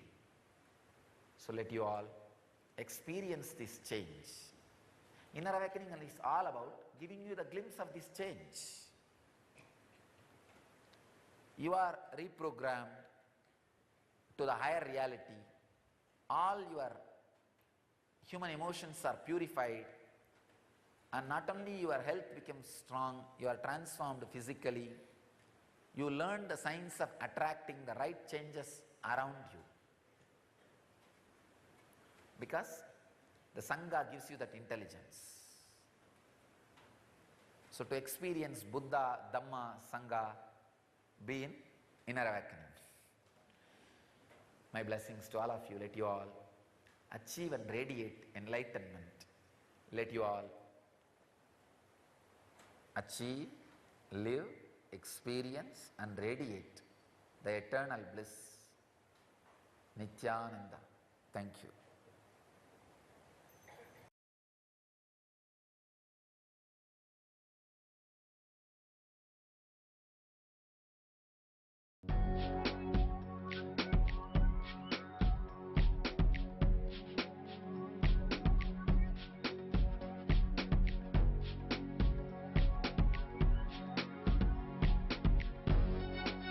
All that I taste, all that I smell, I offer to you, Swami Nityananda. All that I see, all that I hear, I offer to you, Swami Nityananda. Like this dance, and this song, and this joy, I surrender to you. All that I feel, all that I am, I offer to you, Swami Nityananda. Uragaram, Karunavataram, Samsarasaram, Bhujagendraharam, Sada Vasantam, Hridayarvinde, Bhavam Bhavani, Sahitam Namami. All of my dreams,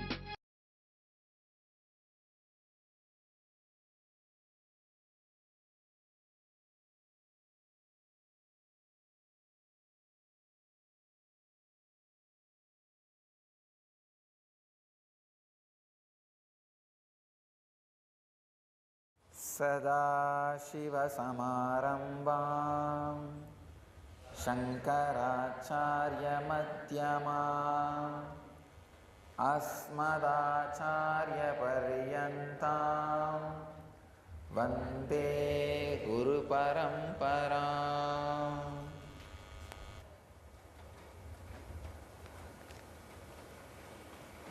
I welcome you all with my love and respects.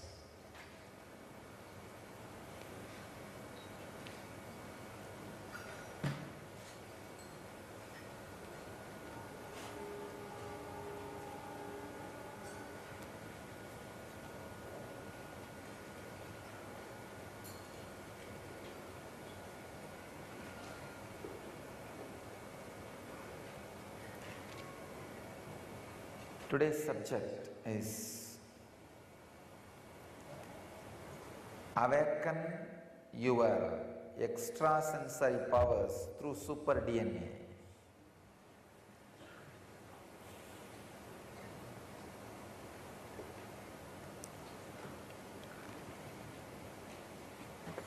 I'll share few insights about super DNA from my experience and some of the great revelations from the modern day rishis, scientists, and some of the scriptural quotations from ancient rishis. Shastra Pramana means truths revealed by the ancient and modern rishis and scientists. And Atma Pramana, my own experience about these revelations, so that it can become Apta Pramana, experience of the masters for you. Here is a discovery from dailygalaxy.com, a website. So many scientists contribute to that website. DNA has been found to have a bizarre activity to put itself together even at a distance, when according to known science it should not be able to.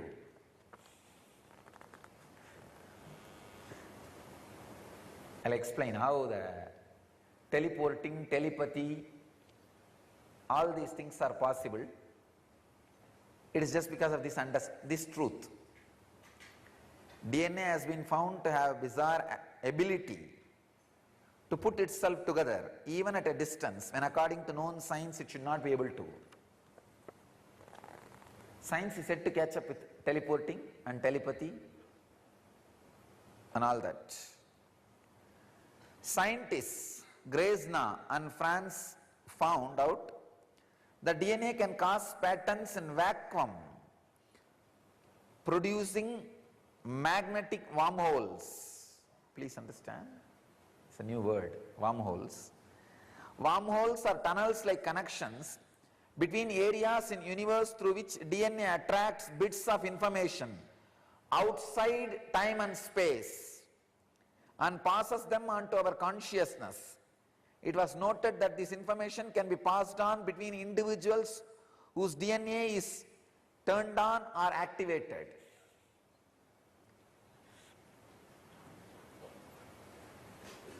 Let me add my own experience for this. They say, the scientists are saying that DNA can cause patterns in vacuum, producing magnetic wormholes. That wormholes can attract bits of information outside time and space. Patanjali again and again says, you don't need to learn just from the five senses, means seeing and hearing.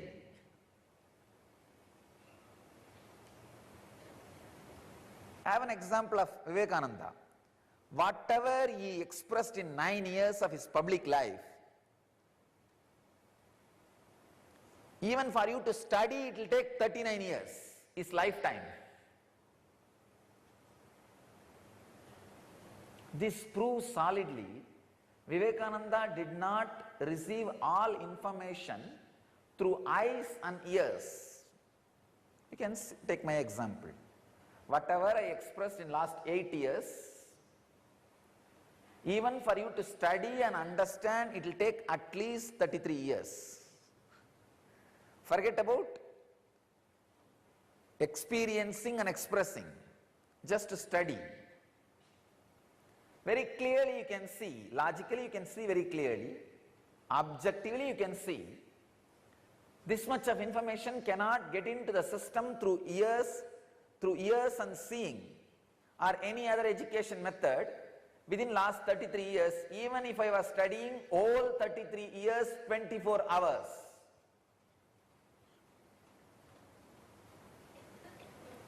Then how did these informations get into the system and comes out? This is the secret. DNA can create magnetic wormholes which receives bits of information outside time and space. That's what we call consciousness. So till the wormholes are created in your DNA, you need an outside master. Once the wormholes are created in your DNA, you don't need outside master there. Outside Guru sits inside you as Antar Guru and teaches you. He sits inside you and goes on supplying the knowledge. And another one important information, the last punchline.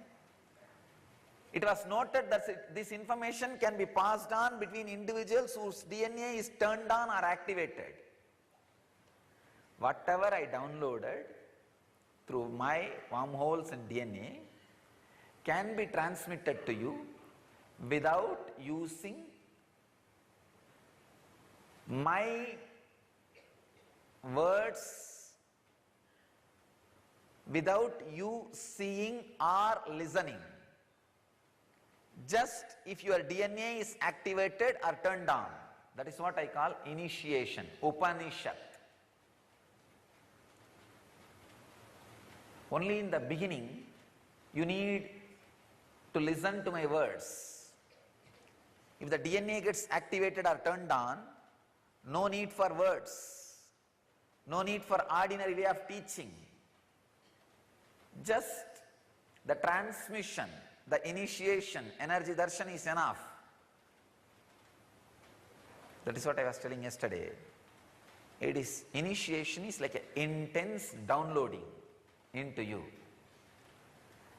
The knowledge and consciousness and information in this biomemory, in this DNA, is just transmitted. That is why these acharyas, once they are initiated, our trained teachers to go around and take classes, once they are initiated, there are thousands of information they never learnt from my books or heard from me, starts expressing through them. The answers which they would have never heard from me or read from my books suddenly starts expressing. How? This is the science. If your DNA is turned on or activated, these bits of information which gets downloaded through the wormholes created in DNA can just be transmitted without any conventional methods. This is what is happening during every initiation, every process in inner awakening. This is what I am doing in our Vidyalayas, in our Gurukuls. The transmission without using conventional methods is possible, was available, is available in our Vedic tradition. Was available in our Vedic tradition, is available in Nityananda Mission.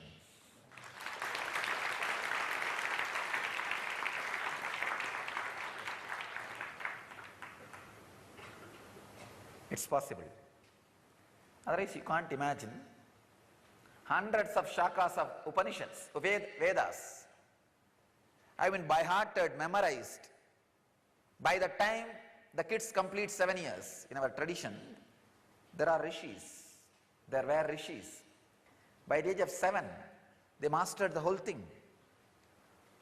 Millions of slokas. Shankara. I can give you thousands of examples. How is it possible? They are not myth. They are not just stories. They are histories. Understand? It's possible through super DNA. In NSP, every session, I am trying to make your DNA into super DNA.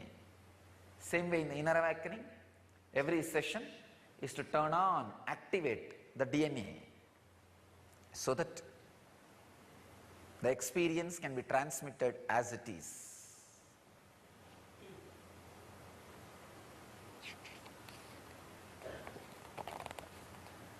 There's one more very interesting bit of information I have. It's from psychedelicadventure.com, website psychedelicadventure.com. Scientists irradiated DNA with laser light. On a screen, wave pattern was formed. The wave pattern still remained even after removal of DNA. It infers, point 1, the energy from outside of space still flows through activated wormholes after DNA removal.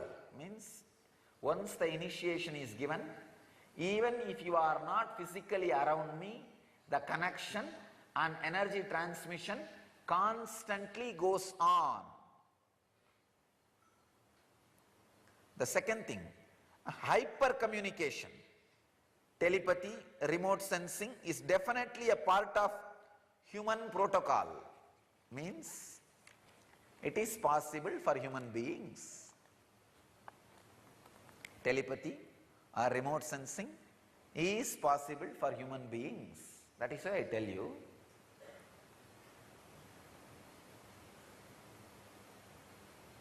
telepathy and remote sensing is a living mechanism, even if you don't believe it. Whenever you have fear about somebody, anger towards somebody, enmity towards somebody, fear that they may attack you, just do one simple process. I give you this as a technique. Sit and say, Abhayam Sarvabhudebhyo. I give refuge to the whole world, and nobody, no being need to be afraid of me. I am not here to attack anybody. Please understand, visualize. Every DNA in your body sends this message. Every hair hole, pore in your body is used as a transmitter for this message. Sit very nicely, calmly, still. Every night when I switch off and relax into myself, say, Abhayam Sarvabhudebhyo. Let the whole humanity be blessed with a deep Abhaya. Nobody need to be afraid. Understand, still cosmos is alive. Still cosmos is alive. The big problem is the ordinary mind gets caught between this normal actions we need to do and the experience we need to carry. You just need little more expansion to comprehend the paradox of the life. That's all, nothing else. Whenever you have fear for somebody, about somebody, if you feel they may attack or do something harm, just sit and send a strong wave of Abhayam Sarvabhudebhyo. I am not enemy to anybody. I am not going to cherish enmity towards anybody. At the most, I may defend, protect myself, that's all. But I am not interested in attacking anybody. I am only interested in giving Abhaya. Just send these waves. Not only that, when you send these waves of Abhaya, you will see so much of healing happens in you. Even for defending, you will do minimum but right actions. When you are agitated, you are also in fear. You do not know which point to touch. When you are completely sending that Abhayam Sarvabhudebhyo, you will be in such a coolness. You will be a lubricated, cool tool. Means it will cut the things into pieces in proper place, in proper way, in proper shot. Understand? A diamond studded tool without lubrication can do the job of cutting only in a half a buzzard way, in a disturbed way, not perfectly. The same diamond studded tool with lubrication of Abhayam Sarvabhudebhyo will cut the enemy into pieces in right place, right way, without it getting agitated, heated.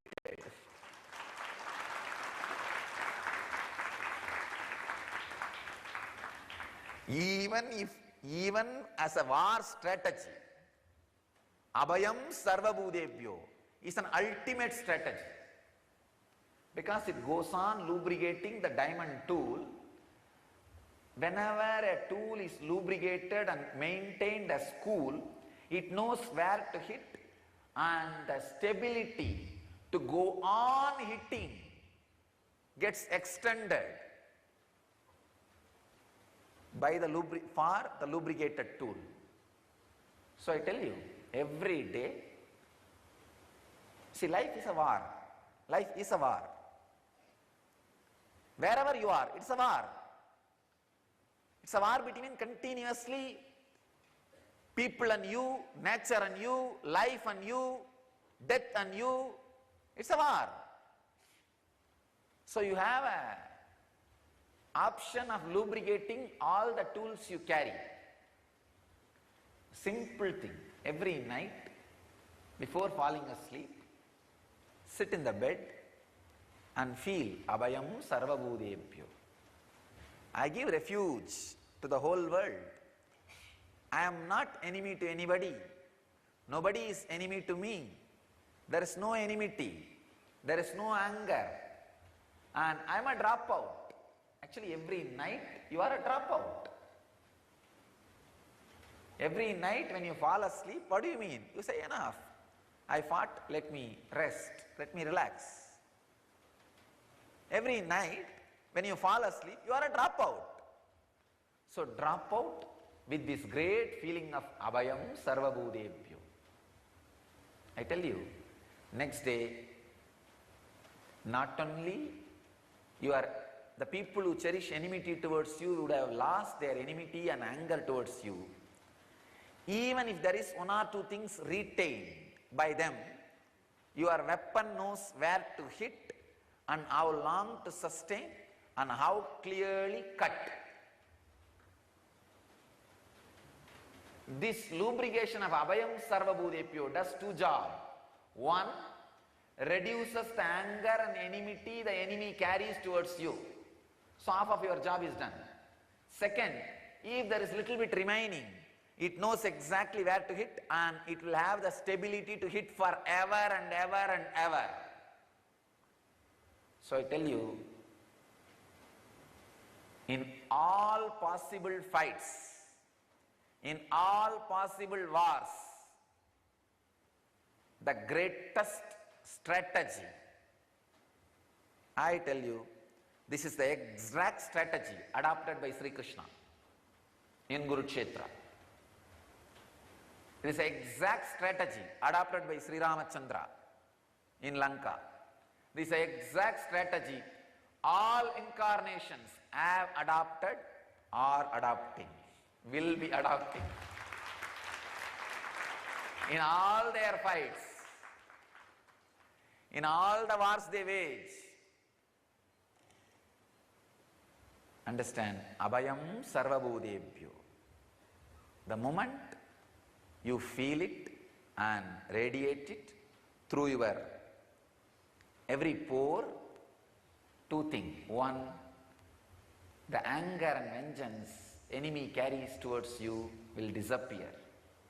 Second, if that guy is really adamant, not interested in letting go, a little bit he is trying to retain, don't worry, your tool is now lubricated and it knows where to hit and it can sustain without getting heated.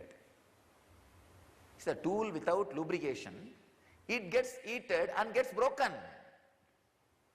So the purpose is lost. It doesn't cut. But the tool which is lubricated, it knows how to cut and sustains and finishes the job, finishes the enemy who is not ready to let go the enmity.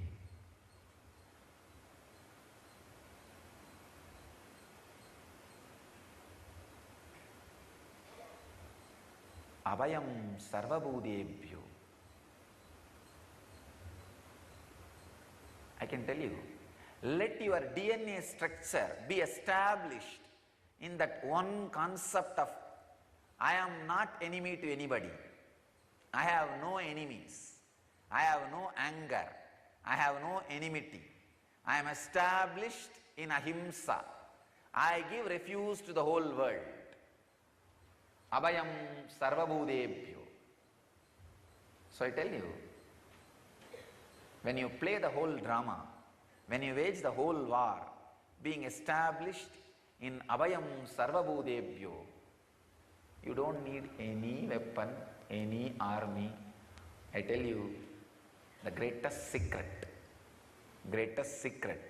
of winning in the war and in the life.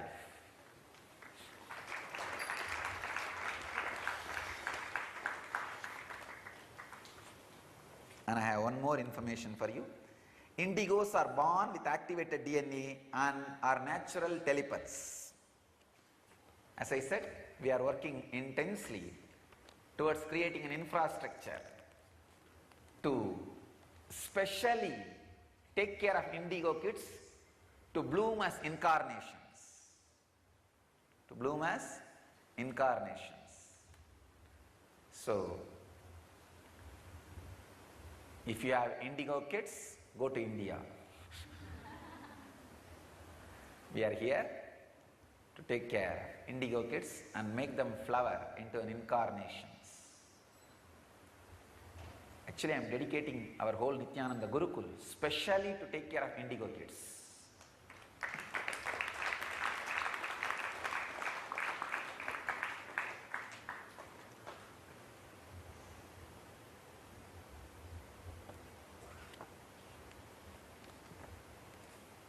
There is another on research, spiritofmat.com, the research website, which says researchers say that just as internet, our DNA is a biological internet.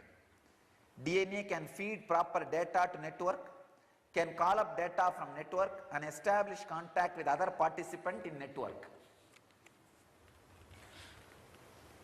Means all awakened DNA, means the enlightened beings, the evolved beings, can send information and receive information and pass information to other evolved beings.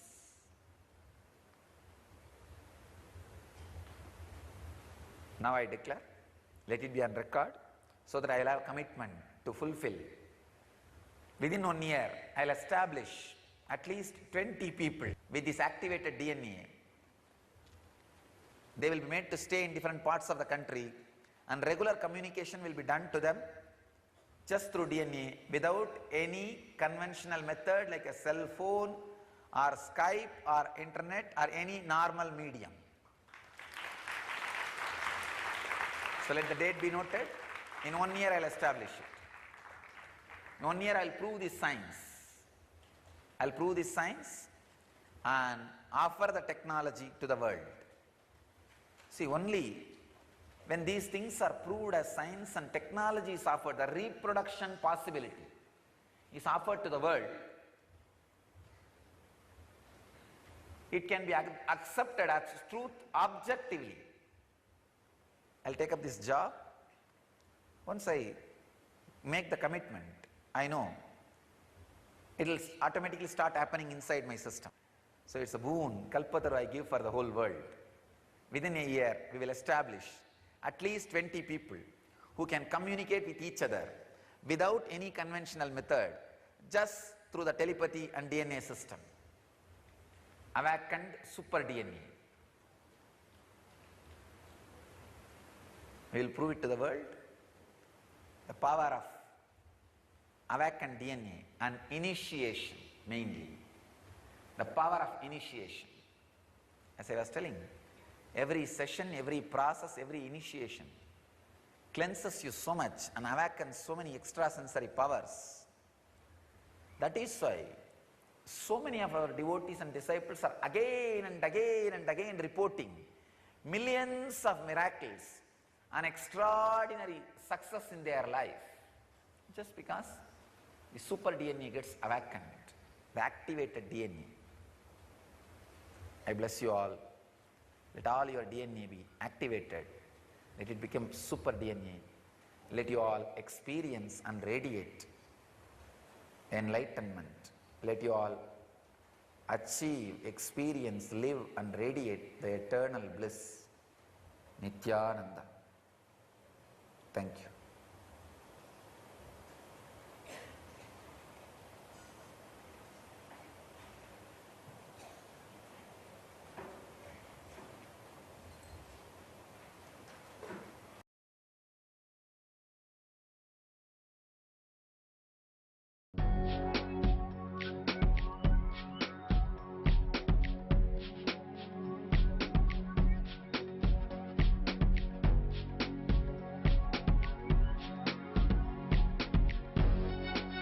All that I taste, all that I smell, I offer to you, Swami Nityananda.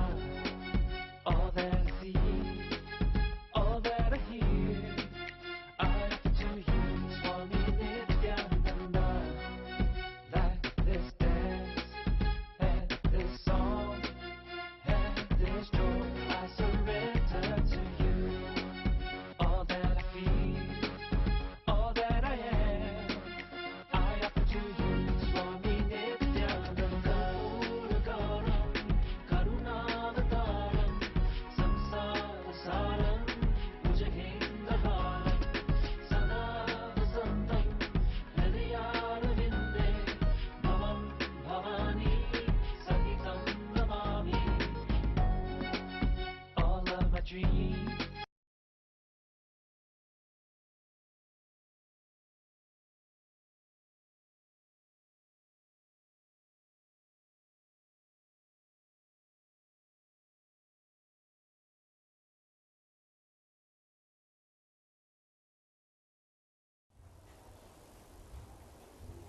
I welcome you all with my love and respects.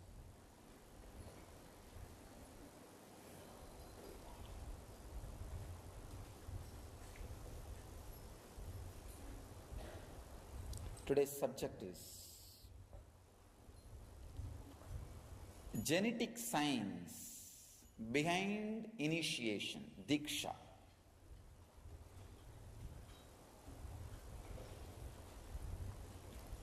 First, I'll share some of the Shastra Pramanas, the eternal truths revealed to and by the ancient and modern rishis.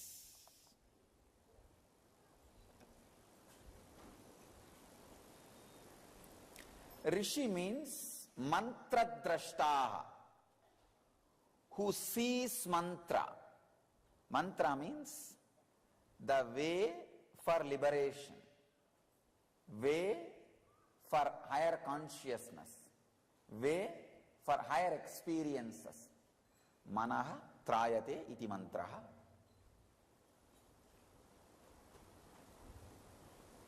The words are the paths, truths which shows way to man or to mind is mantraha.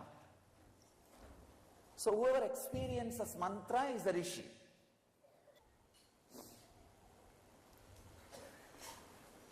So just today morning I decided that we will have all the great rishis.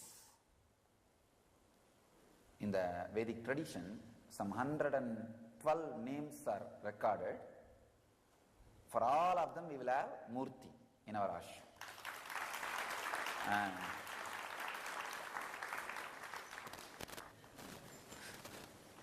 we will have the Guru Parampara, that Sannyas Parampara, from Shankara till me. We will have that Murtis, that will be taken care by the Swamis. And these 112 Rishis should be taken care by the Rishi Parampara. And nowhere the Rishi Parampara and Sannyas Parampara, all of them have Murtis. We will do first time. Because always the Rishi Parampara is married. So they don't respect the Sannyas Parampara. Always the Sannyas Parampara, unmarried, they don't respect the Rishi Parampara.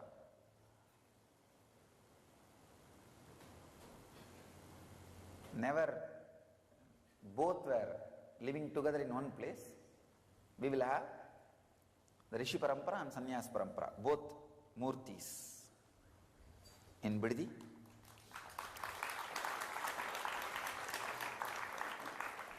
because the rishis have contributed so much to the world. And we will institute this Rishi Award also for these modern day rishis. Today I'll give you some of the revelations from the modern day rishis, the scientific discoveries, Shastra Pramanas. Then I'll add some of the discoveries from the ancient rishis. Shastra Pramana, again ancient Shastra Pramana. Then I'll add Atma Pramana, my own experience, so that it can become your own experience for you, Apta Pramana. Russian scientists Graisna Fozer and Franz Bludorf, you should see their website, really amazing. They have done a lot of research and articles and very powerful discoveries. I am exactly quoting from their research. The human DNA is a biological internet with evidence that DNA can be influenced and reprogrammed by words and frequencies. Understand? The words and frequencies can directly program your DNA. It is biological internet. They call it as biological internet. These Russian scientists reveal that genetic code of 90% of the junk DNA or dormant DNA, which I was revealing that day, as the Jivatman, self in all of you. The part which these people call as a junk DNA or dormant DNA, but I call as Jivatman DNA, self DNA. 90% of the Jivatman DNA follows the rules of human languages. Understand, it's very powerful. I am revealing step by step, then I'll connect it. How it can be applied in our life. The third important revelation.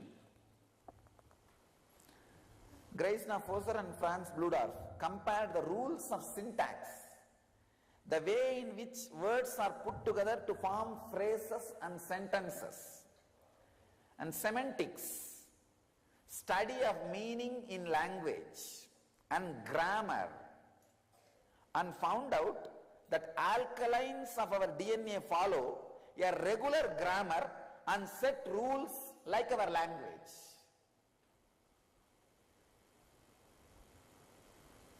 Always Raghupati Yogi used to tell me,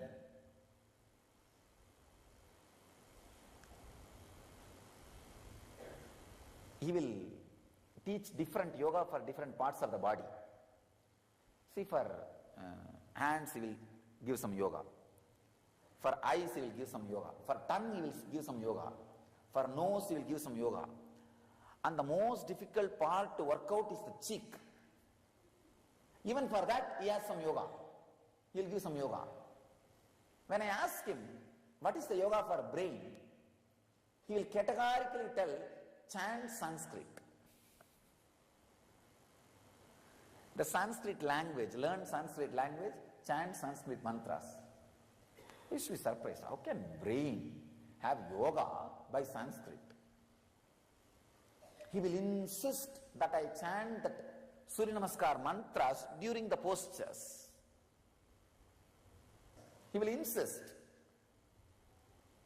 that mantra chanting is done. He used to ask, how can mantra have yoga for brain? But now I know. It's true.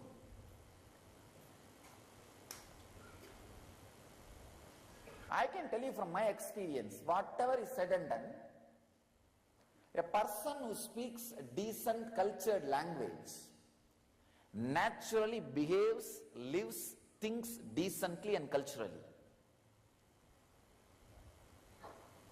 I am really telling you, because I wandered length and breadth of India, I have seen all kinds of dialects, people who speak dialects. I have seen Tamil alone 20 versions. Kongu Tamil and Madurai, Chennai, in Chennai Kuvam Tamil, and North Arcot district Tamil. In that there are different languages, Mudaliyar Tamil, Counter Tamil, all kinds of dialects I have seen. And in North, the different dialects of Bengali, different dialects of Hindi, I have seen. I tell you, from my experience I can tell you, the language, the standard of language a person speaks directly affects the way in which he thinks, the way in which he acts. It really affects. There may be exemptions, very few, like a person speaking very cultural language and behaving indecently, very rare exemption. But as a nature, it doesn't happen. As a rule, it's a rule. Exemptions does not break the rule, it only enforces the possibility of existence of the rule. Understand, when I say all these candies are sweet, there may be one or two which are not sweet. That does not mean that rule is broken or weakened. Those 2-3 exemptions ensures the existence of the rule. Look in the other side. Look from the other side. All exemptions ensure the existence of the greater possibility of the rule. So maybe 1 or 2 exemptions. But otherwise I can say the language they speak, the cultured, clear, syntax, semantics, grammar they use directly affects the alkalines of our DNA. That is why the neuro-linguistic programming, NLP, really does a big transformation. I can tell you. See, NLP is not all. It does not lead to enlightenment, but it surely awakens much more than what you are now. The neuro-linguistic programming surely makes you more alive than what you are now. The next important discovery, truth. Scientist Garge says, our DNA can be reprogrammed by speech when words are modulated on correct carrier and frequencies, again and again and again. The Upanishads are chanted for so many different purposes. Not only your DNA can be altered, I tell you, the Upanishads came from such a high frequency. If a group of people whose DNAs are already altered by this chanting, if they chant, the cosmic DNA can be altered. That is why the chanting and Homa brings rain.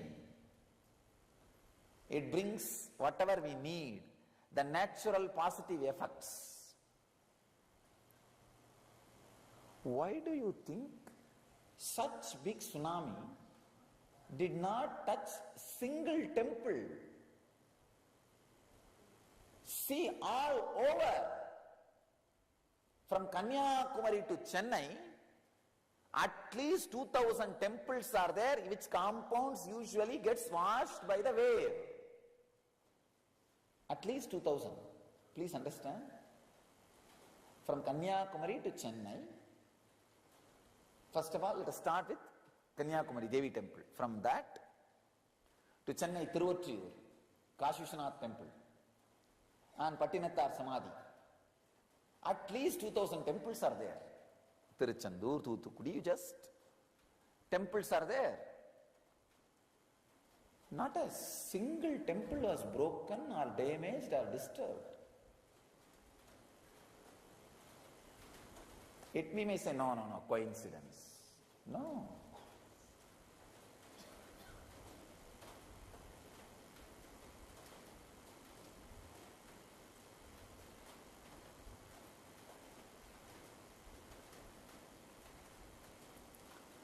If people whose DNAs are altered, reprogrammed by the sounds and mantras and frequencies, if they sit together and create those frequencies and sounds, the cosmos DNA can be reprogrammed. So a space, bit of cosmos, which is reprogrammed by the reprogrammed system of the body of the master, is energy field.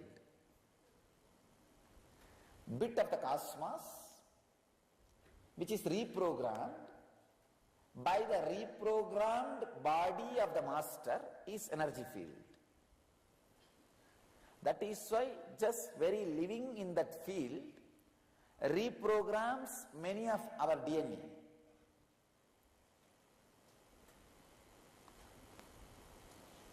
Next truth.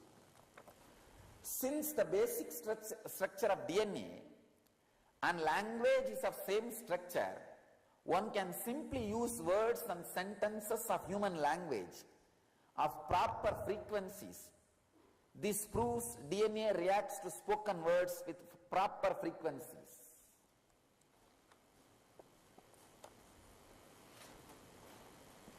It directly, this is my own conclusion. Because of these researchers, these researchers directly or indirectly explains and proves how affirmations, hypnosis, words from spiritual masters affect your body and mind directly. This is the power of initiation, the process.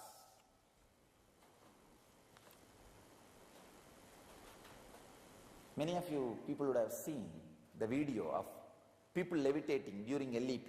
If you have attended LEP, you would have seen. I did not do anything. All I did is let your samana be balanced. Let the air energy inside you be balanced. Let whatever happens inside your body happen. That's all. Affirmation, Satya Sankalpa. Nothing else. Satya Sankalpa, over.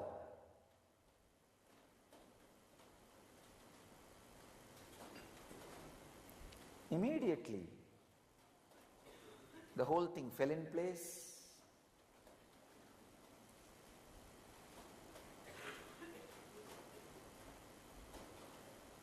People started levitating, the raising. Understand? Ordinary Sankalpa is gravitation, Satya Sankalpa is levitation. Sankalpa, ordinary Sankalpa, means will, words, thoughts created, pulls you down, makes you more heavy.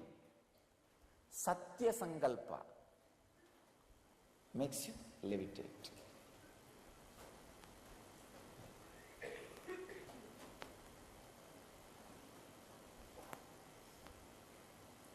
That is why whatever is said and done, when you listen to the great truths directly from Master, it just gets recorded into your DNA, becomes part of your DNA.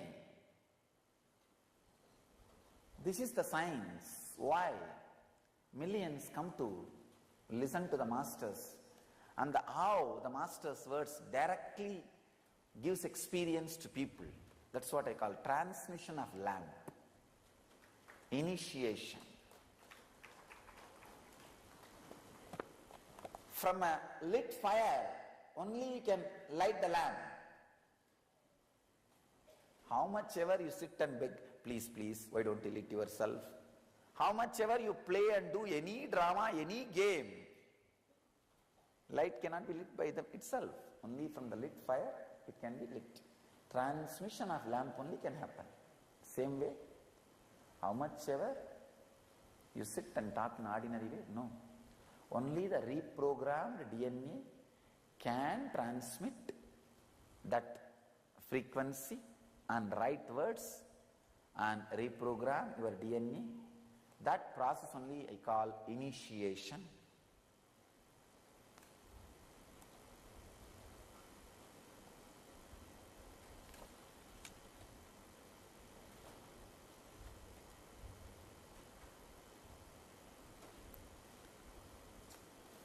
So it is very important to know the importance of initiation.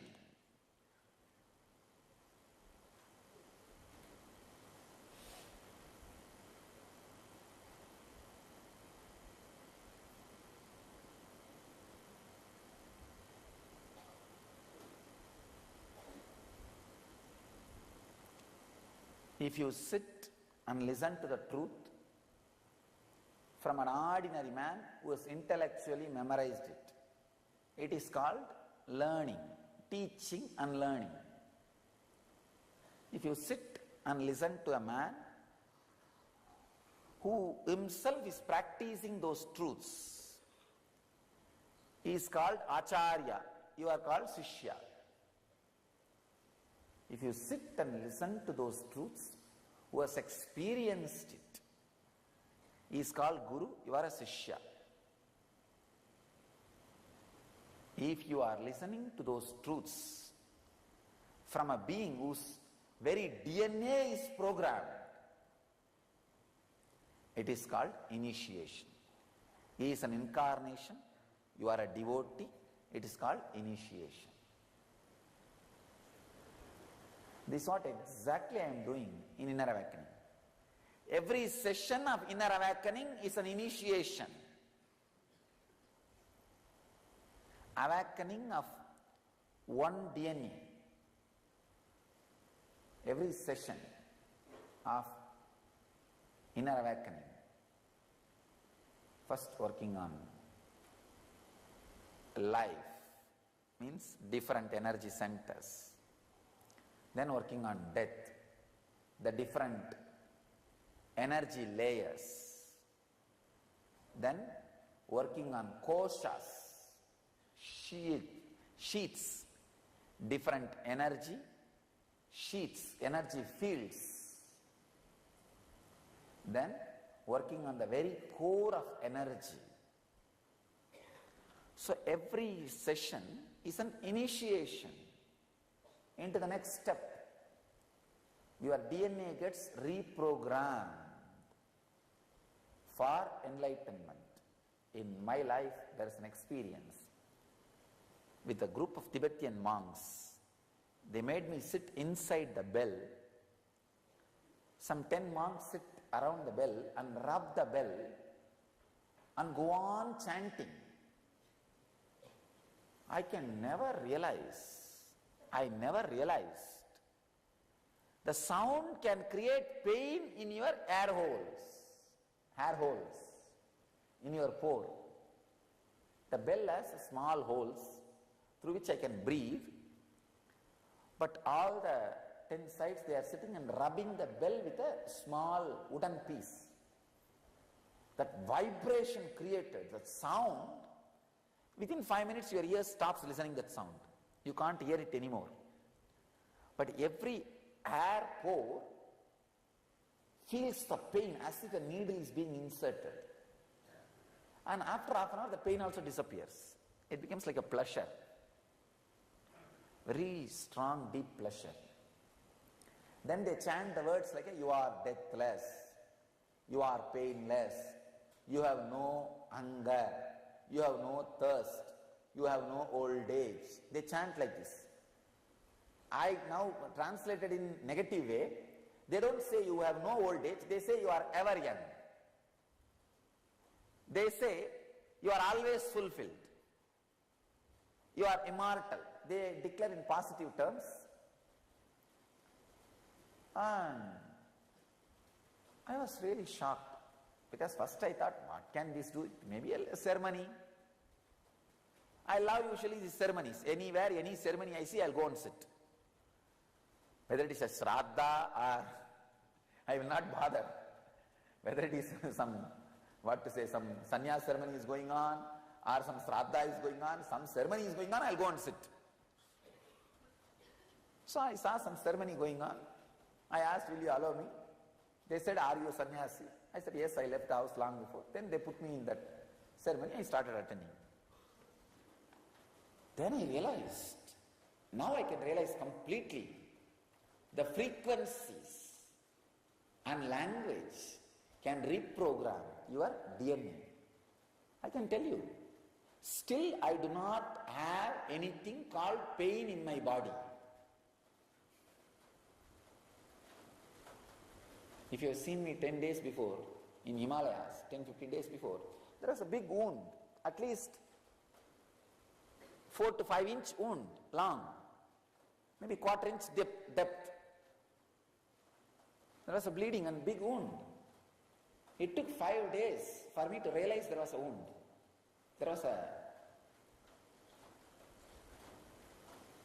Something has happened to the hand. Some brahmachari saw and told me. By the time it got healed by itself. Even though body is ordinary body, there is no such thing as pain. Still, it takes so much to push the food inside my system, because there is no such thing as hunger. People have to remind me to drink water continuously, because there is no thirst. The DNA reprogramming. The power of DNA is reprogramming.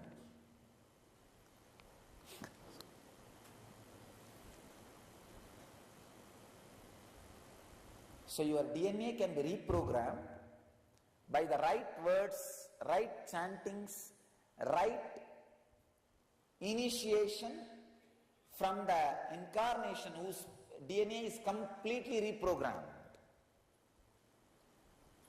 That is why the words heard from the Master spreads inside you like a fire and makes you experience.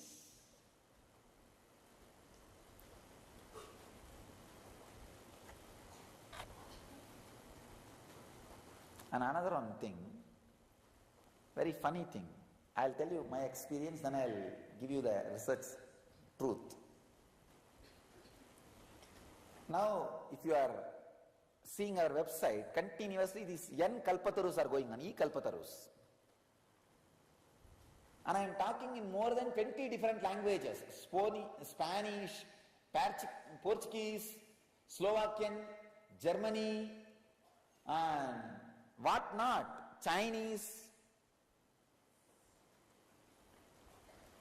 Gujarati, Bengali, Hindi, Punjabi. No, really, 20 different international languages I am talking. People may be thinking, what is going on? No, nothing. I just pick up usually the statements which I use in Kalpataru, the blessings. I pick up those statements and get the translation and read them. From those few statements, I try to manage at least the basic conversation, so that people will feel connected. During this exercise, I realized an important thing. All European languages, the words are almost same, and all Vedic languages, the pronunciations are almost same. Like Ashirvad. That word is common in all Indian language. Ashirvad is Ashirvad, that's all. And same way, the blessing. Only little bit of alteration you need to do. Felicitad. Bendiciones. Only small difference, but almost same tone in all European languages. I was surprised. How come the languages happened in different places? How come they all have lot of similar pronunciation and so much of grammar? Almost same symmetrical grammar. Now I know from this research, scientist Garja Jaev says, human language did not appear coincidentally, but it is a reflection of our DNA. That is why Kashmir to Kanyakumari, when there was no communication like a telephone, television, telegram, anything, Sahana Bhavatu is chanted in same frequency. Go to Kashmir Shaivites temples or Bhavani Mandir or Vaishnav Devi and go to Kanyakumari, Kanni Devi, Bhagavati Mandir. You will see Sahana Bhavatu and Purnamatam being chanted in same tone, same frequency.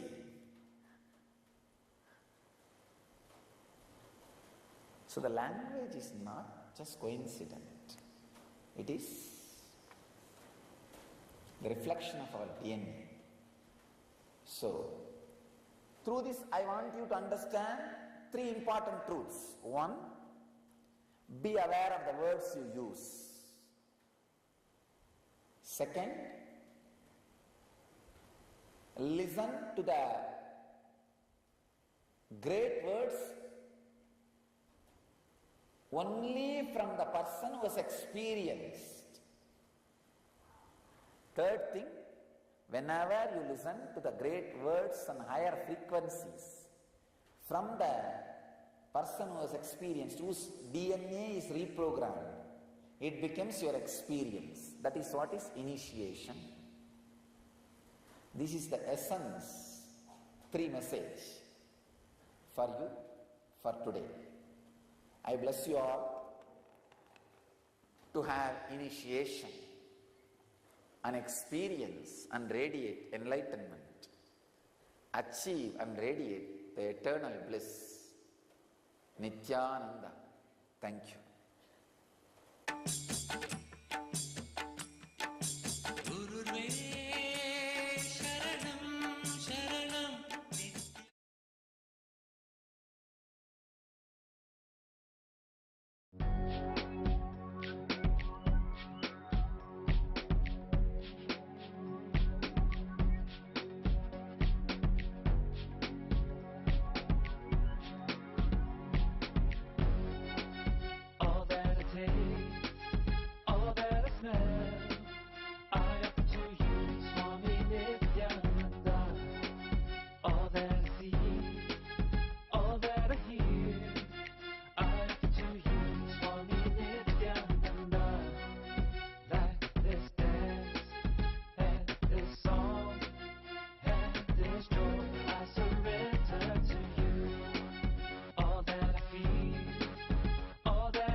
Sadashiva-samarambha Shankaracharya-madhyama Asmadacharya-paryantam Vande Guru-paramparam.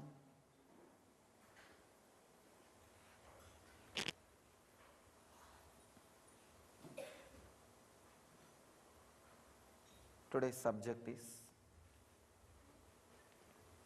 activate your DNA and live long.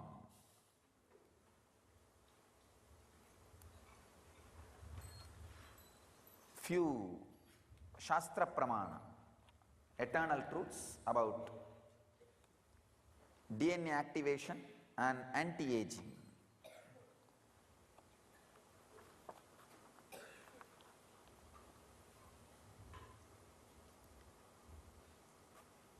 research by Caroline from Galactic Foundation. They have a website, galacticfoundation.com. They say dormant DNA activation activates the dormant portions of the brain. Average person with one strand of activated DNA use only 10% of brain capacity.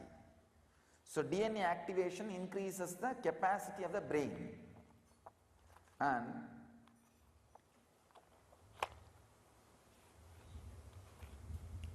this is one truth, how the activation of DNA, the second strand, third strand, the next strands activates the capacity of brain. There is another one research, Dr. Rick Strassman states.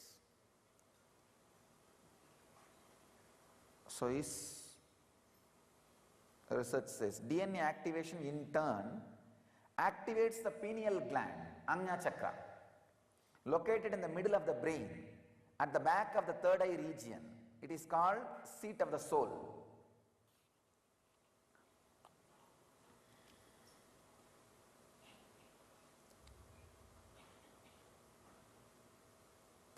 Inside the pineal gland is the master cell, which is the master key to all our functions, from color of our hair to the way we wiggle our feet.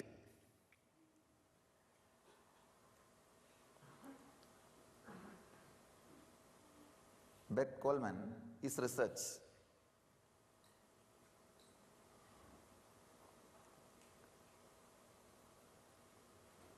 This master cell in the pineal gland has the youth and vitality chromosomes responsible for aging process.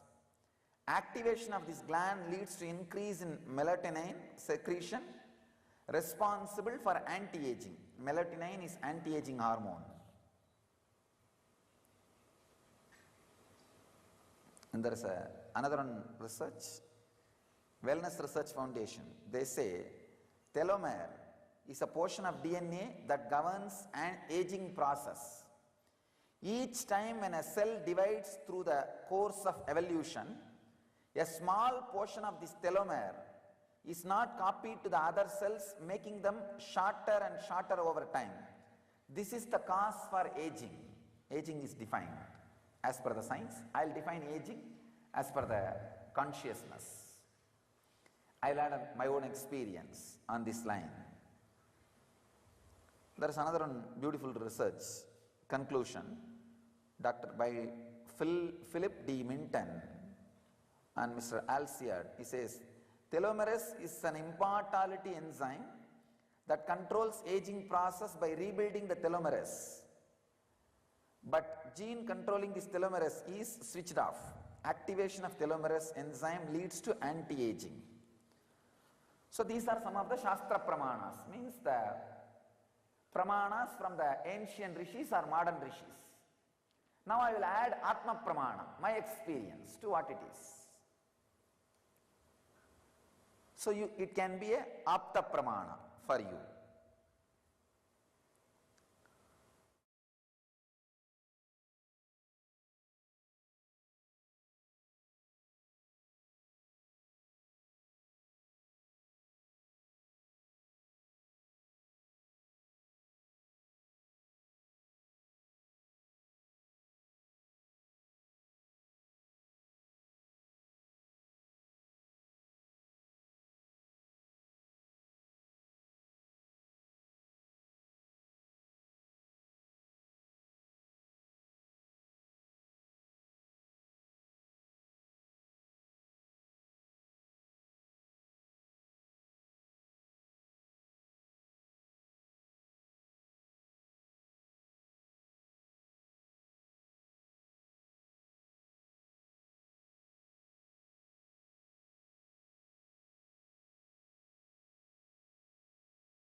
Today we celebrate the Supreme Pontiff of Hinduism, Bhagavan Sri Nityananda Paramashivam, as the embodiment of Paramashiva Shakti Annapurna.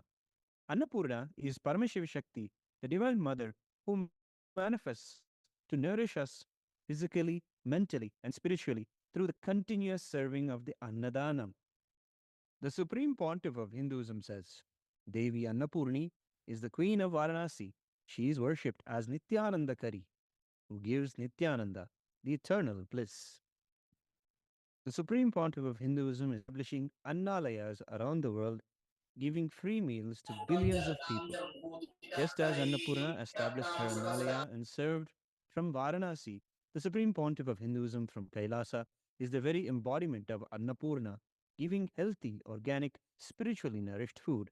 The Supreme Pontiff of Hinduism, Bhagavan Sri Nityananda Paramashivam, started the global mission to end world hunger more than 30 years ago with the divine vision, Annam Bahukuruvita, Annam Nanindyate Tad Pratam, a verse from the Taittiriya Upanishad that sings, Let us create and share food. Let all hungry stomachs be fed. The divine vision and initiative has touched over 1 billion lives globally, seamlessly blending ancient Hindu culinary wisdom with cutting edge scientific research and technology. By reviving indigenous grains and forgotten plant varieties, this movement has significantly enhanced the biodiversity and sustainable agricultural practices. Modern food science techniques are employed to analyze and enhance the natural flavors, create dishes that are both authentically rooted in Hindu traditions and appealing to contemporary palates. This synthesis optimizes the health benefits of ancient recipes while maintaining their cultural significance, ensuring that the cuisine parallel universe of your Anahata Chakra is Vaikuntha. The prana of Vaikuntha is love, Prema Bhakti. It is a very intimate space. Vaikuntha is like a very cool space of bhakti and love. Let us now offer our worship to the deities of Ananda Venkateshwara Swami, of Devi Paramashiva Shakti, and to the living manifestation of Paramashiva, Paramashiva Shakti, and Parandhama, the supreme pontiff of Hinduism, Bhagavan Sri Nityananda Paramashivam, and his deities in Kailasa's temples around the world.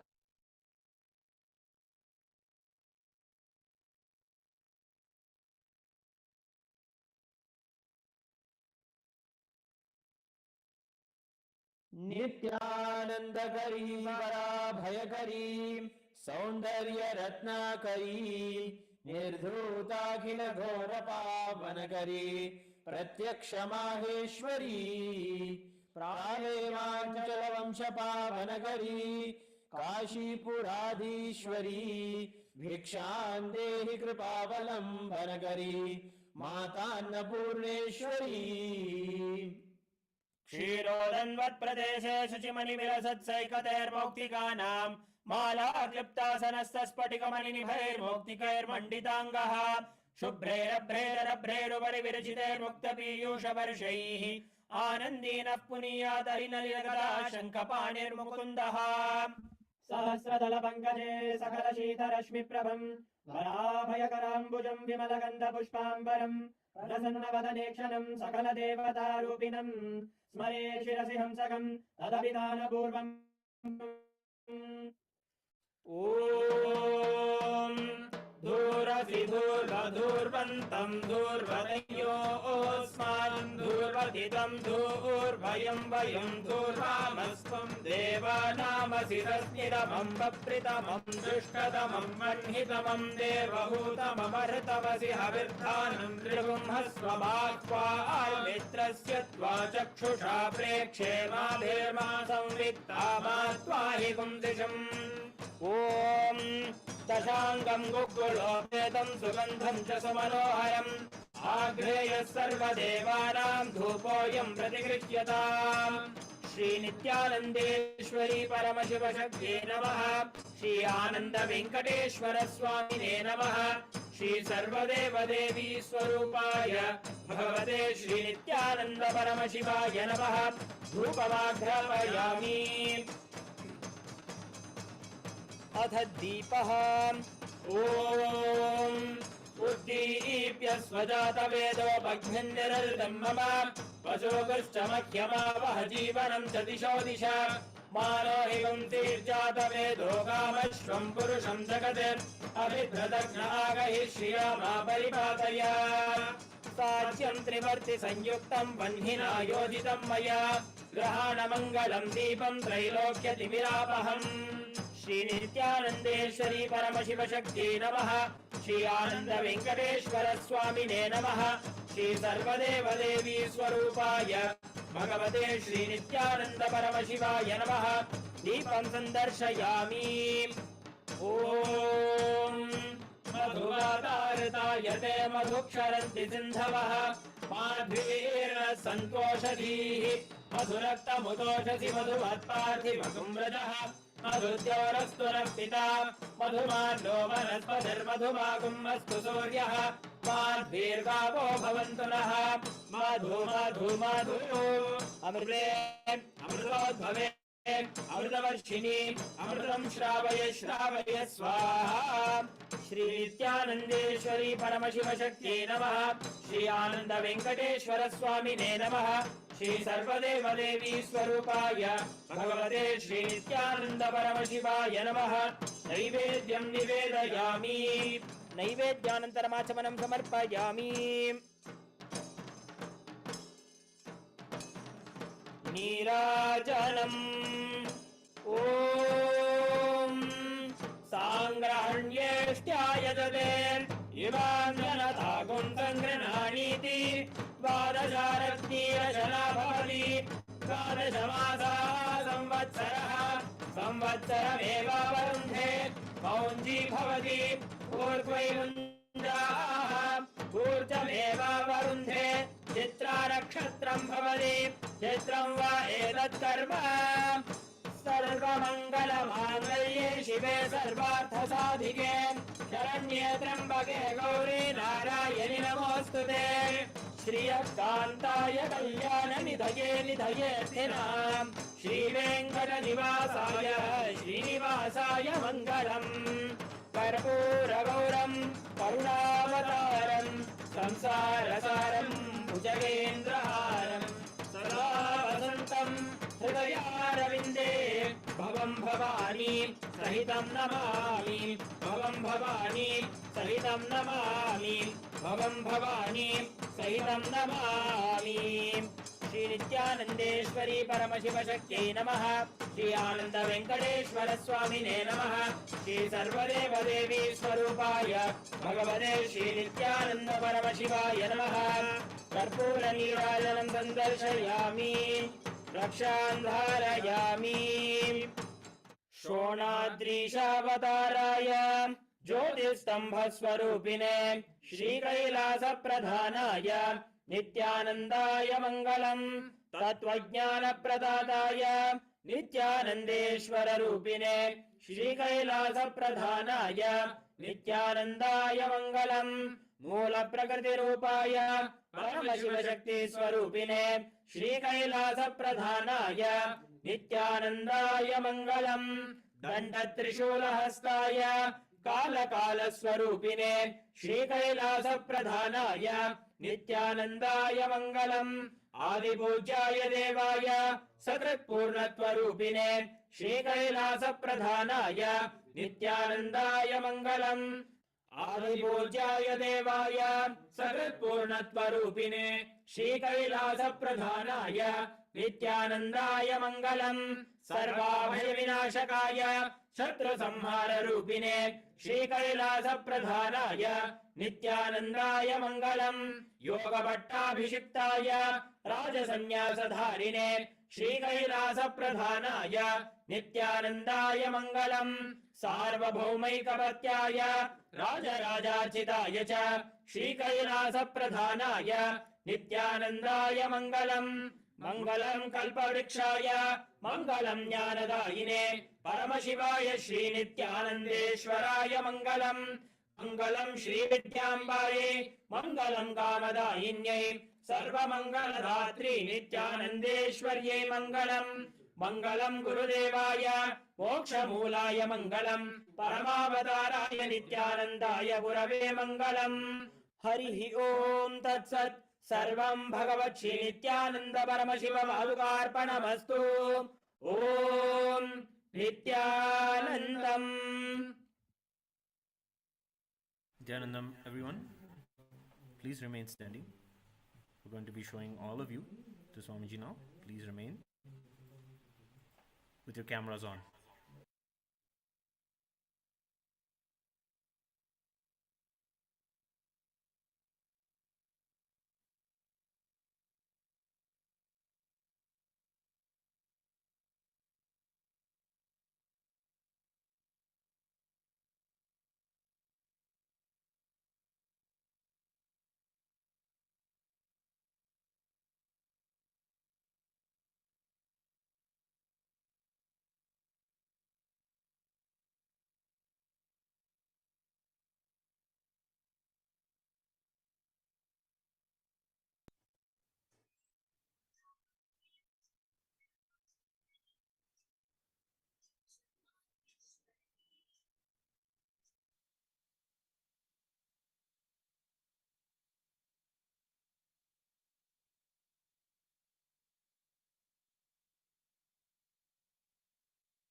Nityanandam, everyone, please continue standing. Do not move.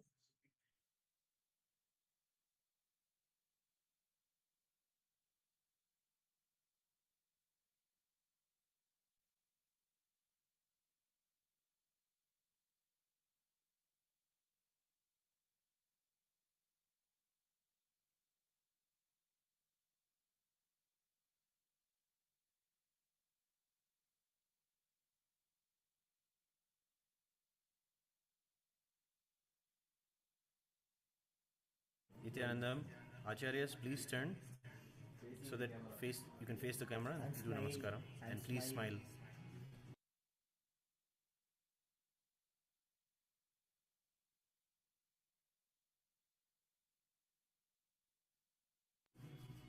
Yes, sir.